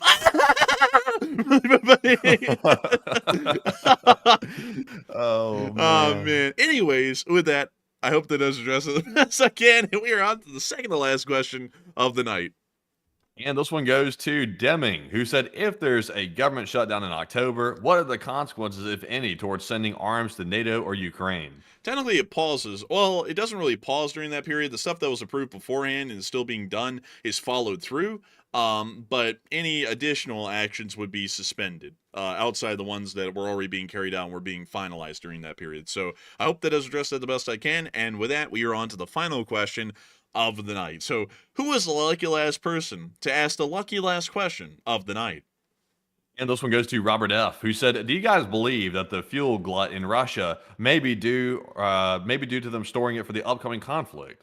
I would doubt it because this is going to have massive economic consequences, and considering how fragile the Russian economy is, they really can't afford the economy to collapse under them because it could collapse so quickly they don't even have money to operate and run an offensive with, or the military for that matter at all. So that would be my 2 cents on the matter. I don't think so. I think they're truly running out of fuel completely at this point. And so with that, I hope that does address that the best that I can. And also, a big shout out to the Playmaker 1271, who threw in a 2 and said, untracked aircraft reminds me of the Modern Warfare 2 ACS fault. That's interesting. You know, we'll keep that in mind. Call of Duty, take notes. But still, a big thanks to you for the support, and a big thanks to everyone so much tonight for watching. We had a peak viewership tonight of 22.4 thousand people. And over the course of the stream, 174,000 people have watched. That's a crazy number. And I'm going to thank you all so much once again for watching and enjoying. If you did enjoy, hit the subscribe button. I'm not asking you, I'm telling you. And if you don't, I'll be sad. But beyond that, please subscribe, hit the like button, and hopefully y'all will be here tomorrow. Because, of course, we'll have plenty of news to cover for the next 24 hours.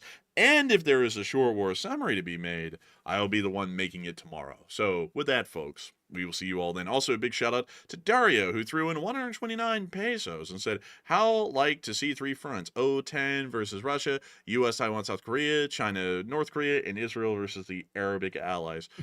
A little unlikely. I don't think they'll all happen at the same time. Most likely around each other, like similar period, but different years. But still, a big thanks to you for support. I hope that is addressed that well. And with that, folks, we will see you all tomorrow. And so with that, good night, good luck, take care, stay safe. Slava Ukraine, Heroes Slava, long live the Lead Spring Army, and long live the Republic. And with that, folks, we will see you all tomorrow on our next nightly War News stream at 10 p.m. Eastern, and the short war video as well. So if there is enough news to cover, and the Enforcer will be doing that one as my brain begins to go. And also, by the way, I saw that pesos right there, and for some reason, it just jogged me in my mind. And sometimes you have a compulsion, you have to say it. A big shout out to Jeff Pesos out there. A big shout out to Jeff Pesos. Oh my God. He's a tunnel, man.